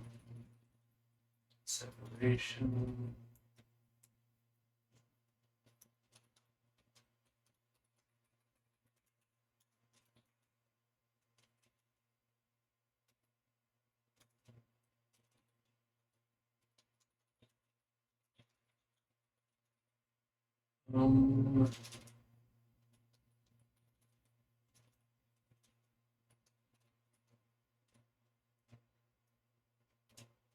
Set easy method.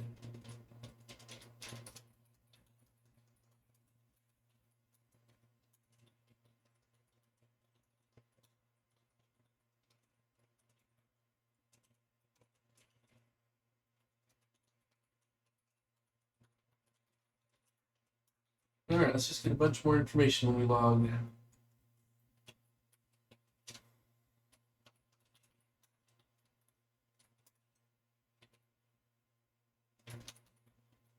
Oh, okay. Int.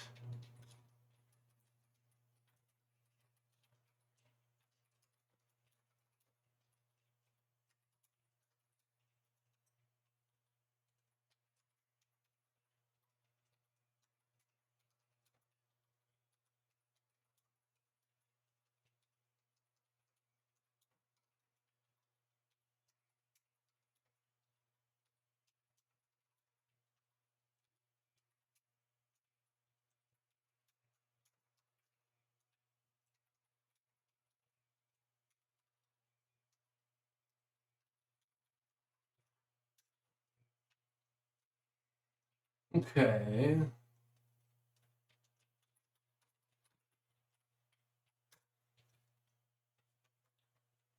Are we?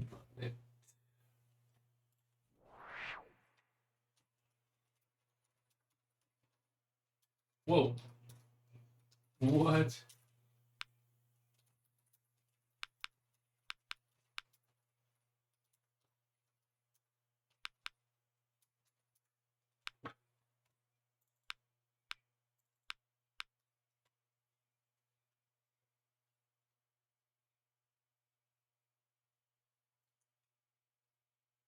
Second linear animations.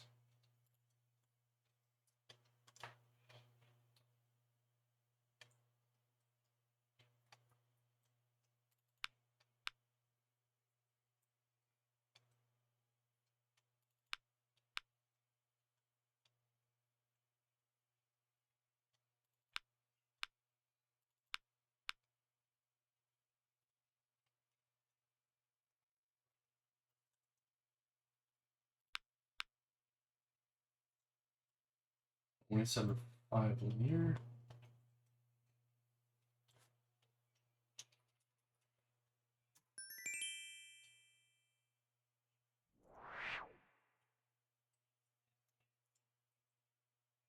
I guess the word right on the first word. That's what happened. That wasn't a bug. Oh, now it breaks. In this case, the action sequence is null. What the?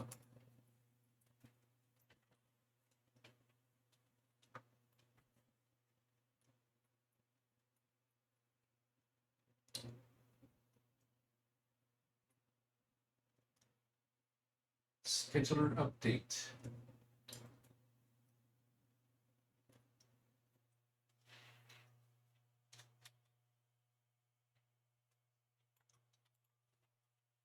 Oh, okay.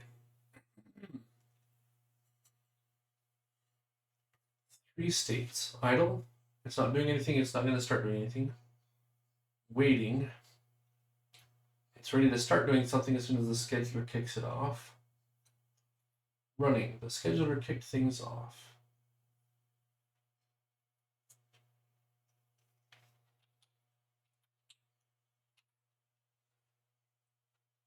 Mm-hmm.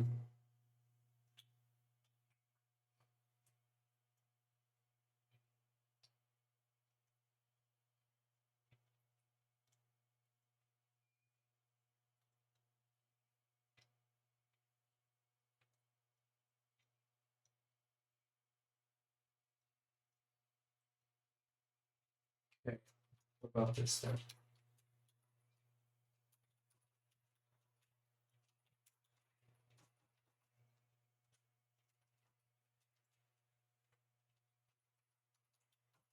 Four.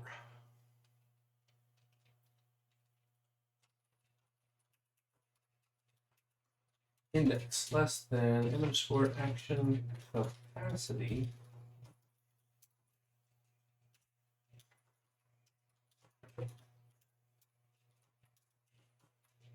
Underscore actions at that index dot set paths.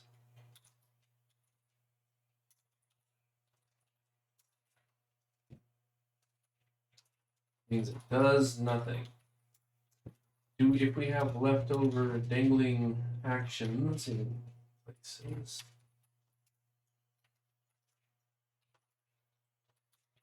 it seems like a nice thing to do.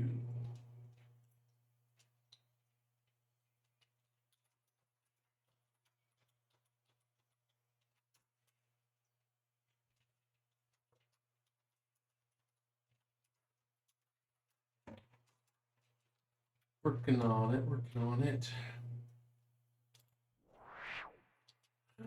Okay.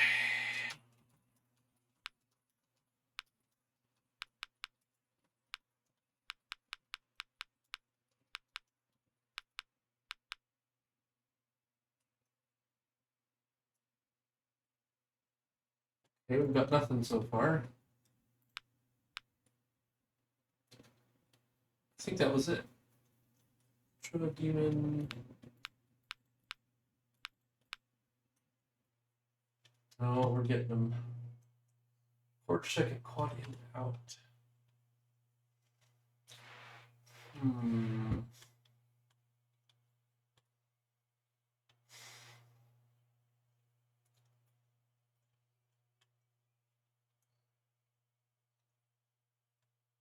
ME for DON no R. U is out. L is out.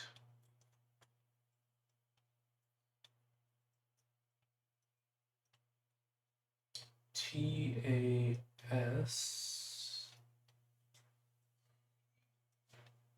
If it's T, it's E. If it's A, it's S and EM.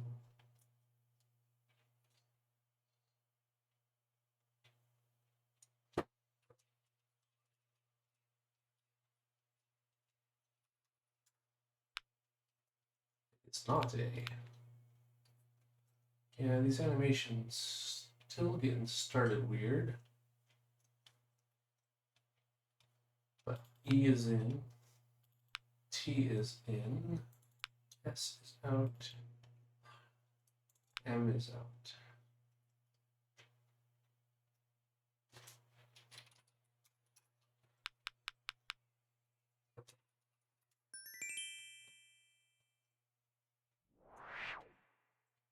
Okay. Technically it's running. Oh, no. Action index. Action count. Action sequence.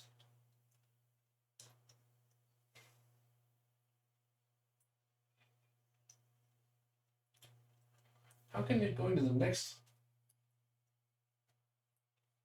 Who is even calling this? This is scheduler update. Action sequence update. Action start.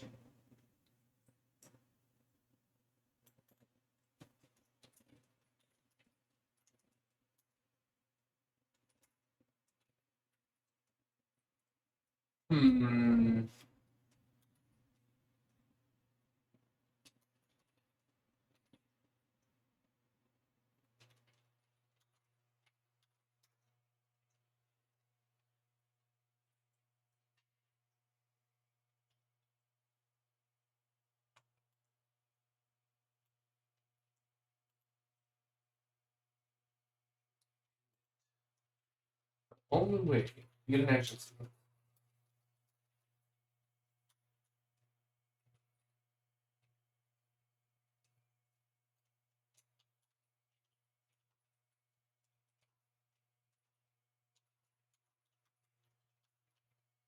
It's for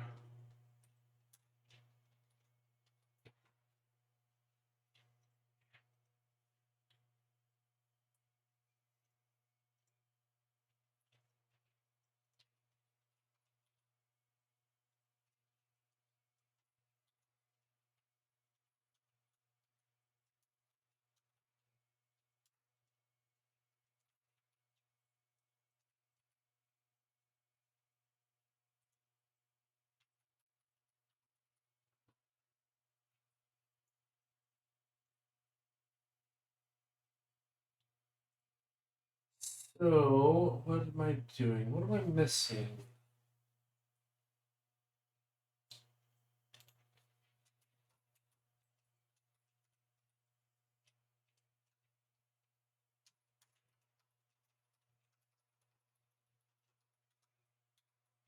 Okay, before we start.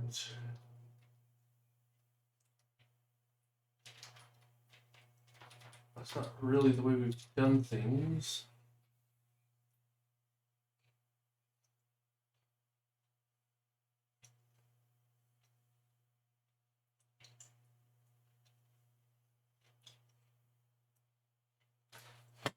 If it's waiting, and if it's not a subsequence, we look for other blockers. There's nothing blocking us, we just start.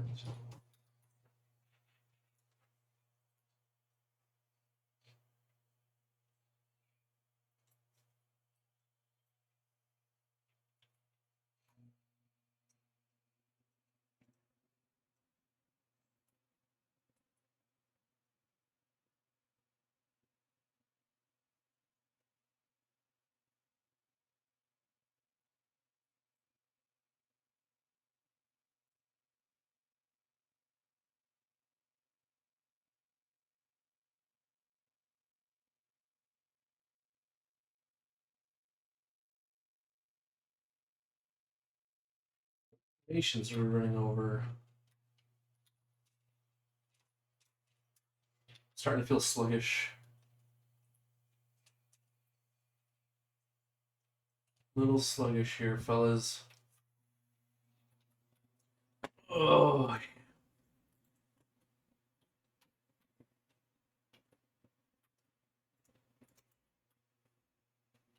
feel like I'm so close though. Like, this one is almost done. 2, we do not need a bucket array.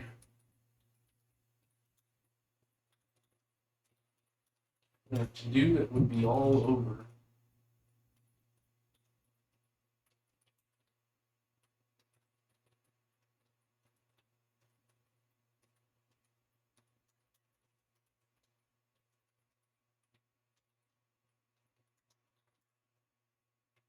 So, wake myself up here.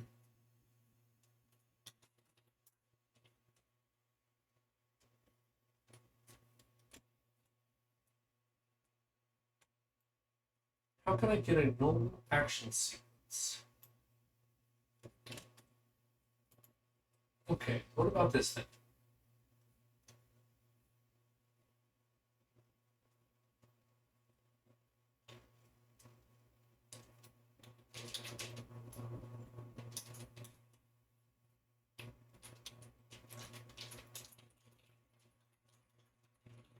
Action sequence. Let's add int index scheduler.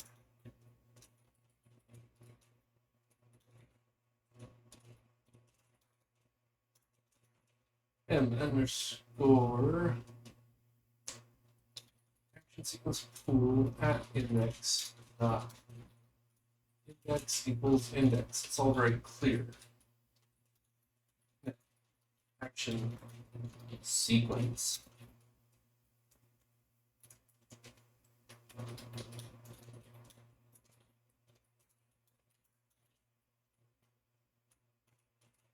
Set its index equal to -1 in the constructor.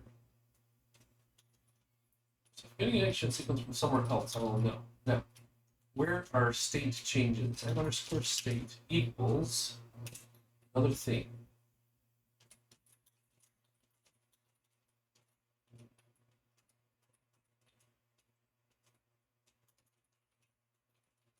Action sequence D waiting X. Oh, maybe index is not the best thing here. Action sequence number.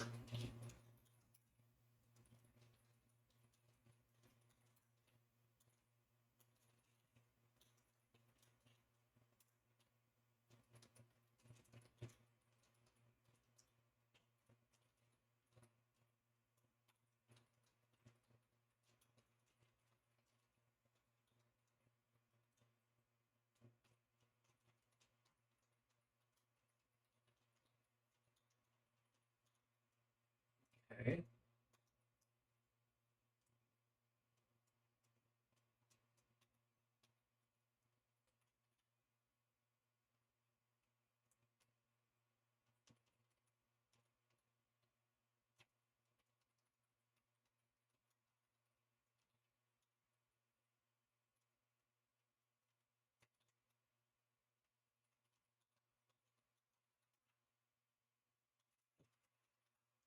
Just see if they're all actually ending correctly.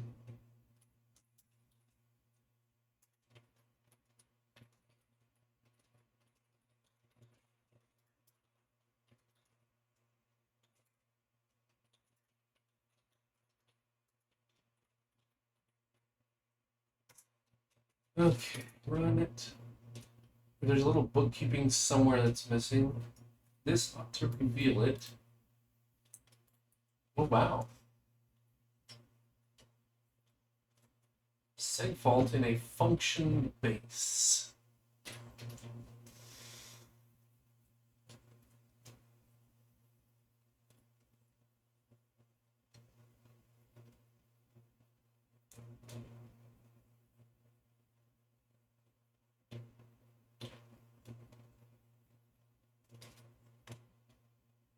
Main menu destructor, scene destructor, scheduler destructor,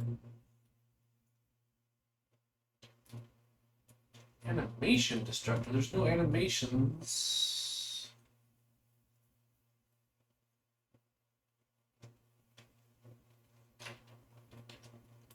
Let's see here. Up. What, like 3?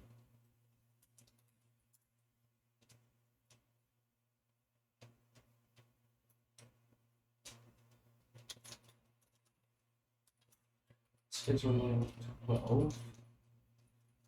Not helpful. Backtracks up to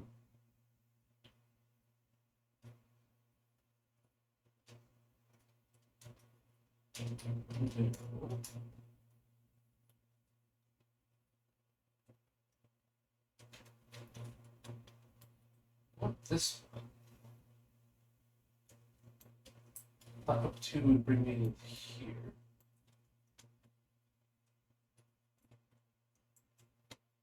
Up 3 got me as far as get to is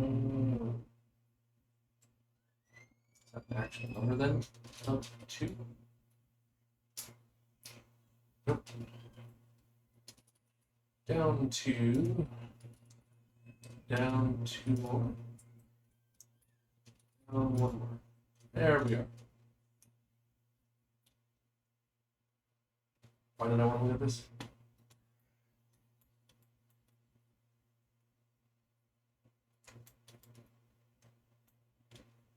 I'll look at this point to none.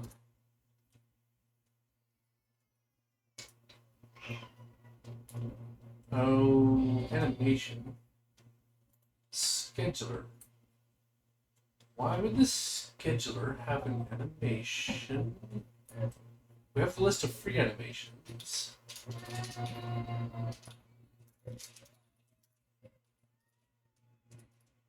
Looks like this scheduler. The constructor just lets the normal animation constructor happen. Animation destructor doesn't do much because, frankly, animation is a bunch of. There's nothing interesting to destruct. Therefore,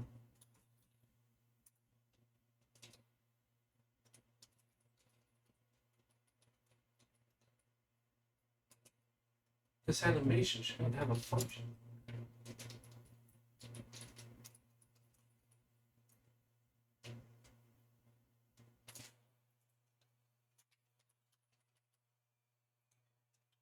Those should all be three nulls.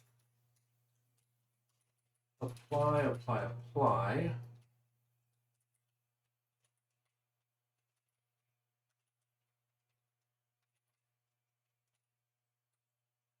Pause and stop. Reset. Date.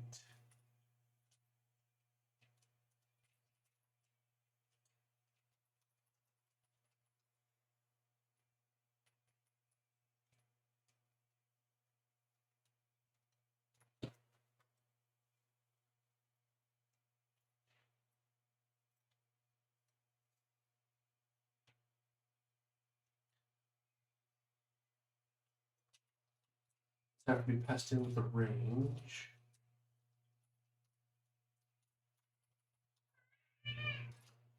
I'm not sure why we're crashing here. Unclear, unclear.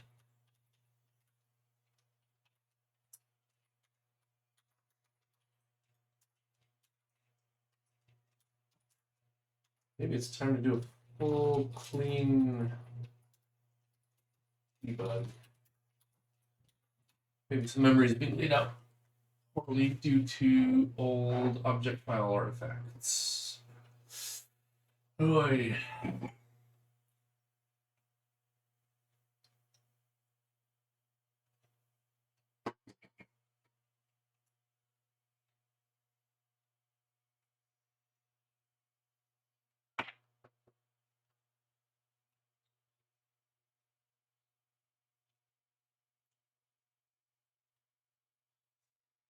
Hmm.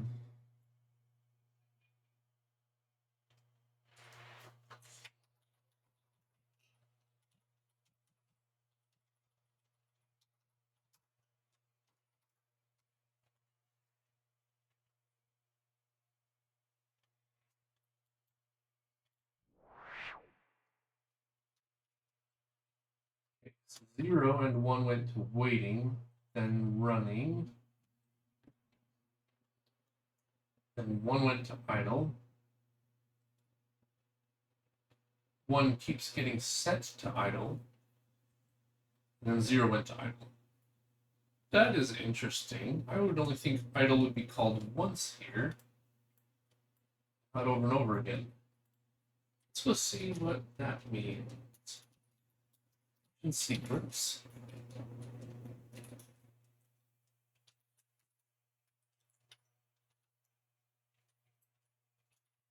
Let's get an update where that happens. Oh. Okay. I see. Because I am logging this now multi-line statement. That will impede our ability to what exactly we're looking at. Let's make sure the states all update the way we hope. Run it. Yeah, I think I'm just getting too sluggish here, getting too tired to think. Okay, so 1 waiting, 0 waiting. Then we start 1 at 0. Why they start in that order, I don't know. Then 1 goes to idle, 0 goes to idle. 0 goes to waiting, 1 goes to waiting, 2 goes to waiting. 0 and 1 start running, whereupon 1 jumps straight to idle. 2 starts running. 2 goes to idle. 0 finally goes to idle. So everything there tracks.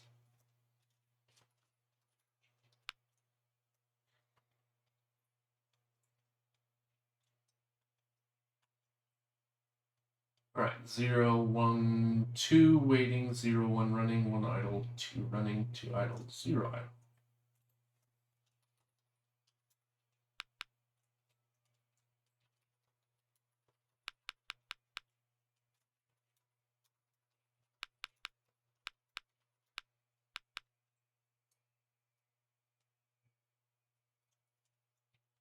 Okay, all that looks good.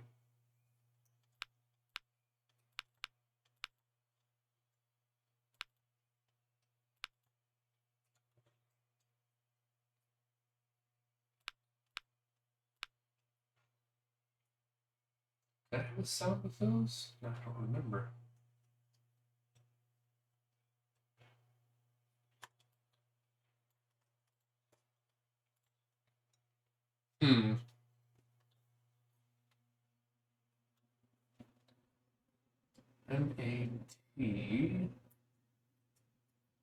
MATUL, so no N.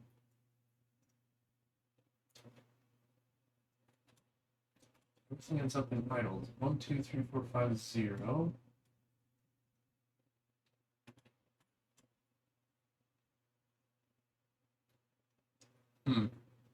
UL, so TRA.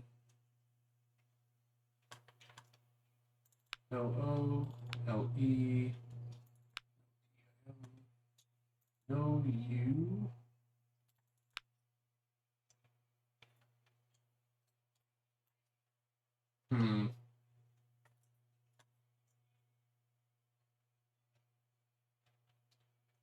All these are just around start. It used to be that we got messages about set duration and all kinds of things. So I don't know if that's improvement.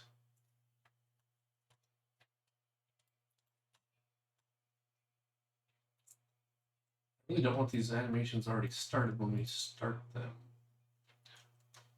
So somewhere.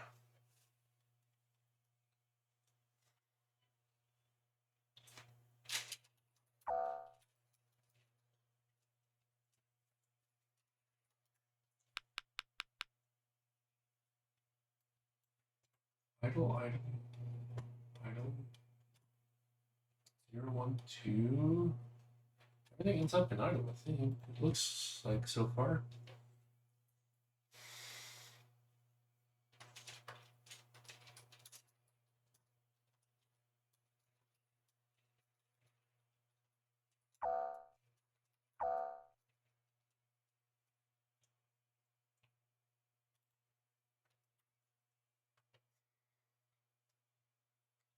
We might have to pick this up tomorrow. I just don't think my brain is engaging the problem properly.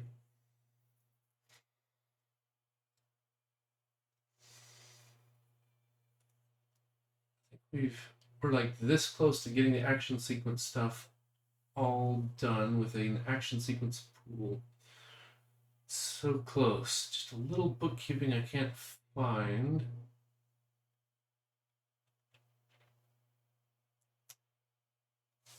So I think we'll have to pick this up tomorrow. It's getting late for me here. Actually, we can't pick it up tomorrow. Tomorrow's Compiler's Day. So, yes, tomorrow's Compiler's Day. We'll do that tomorrow. Thanks for joining the stream today. I appreciate your attendance and your comments. Always good to have people in the chat. And yeah, we'll do compilers tomorrow. Tomorrow is what are we doing tomorrow? Oh, I think I had a bug. We were in the middle of a bug. This whole week between compiler sessions, it's hard to remember exactly. But we had NFAs and DFAs, so we might be just about at the point of generating code for our tokenizer generator. Yeah, so we'll pick this up on Monday. finish off fixing action sequences. And we'll probably call it there. So let's put this journal. Okay, good. Start on updating, removing STD containers from scheduler.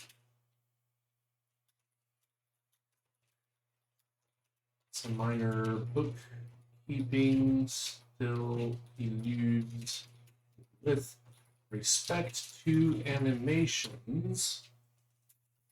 We'll pick it up there on Monday.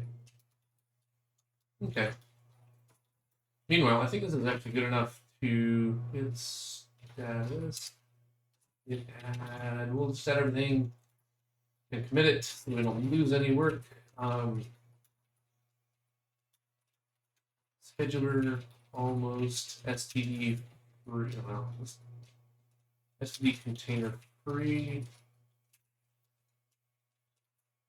for debugging needed with animations. Okay, work saved. We're in a good place to continue on Monday. So thanks again. Catch you tomorrow. Thanks for dropping in. Later.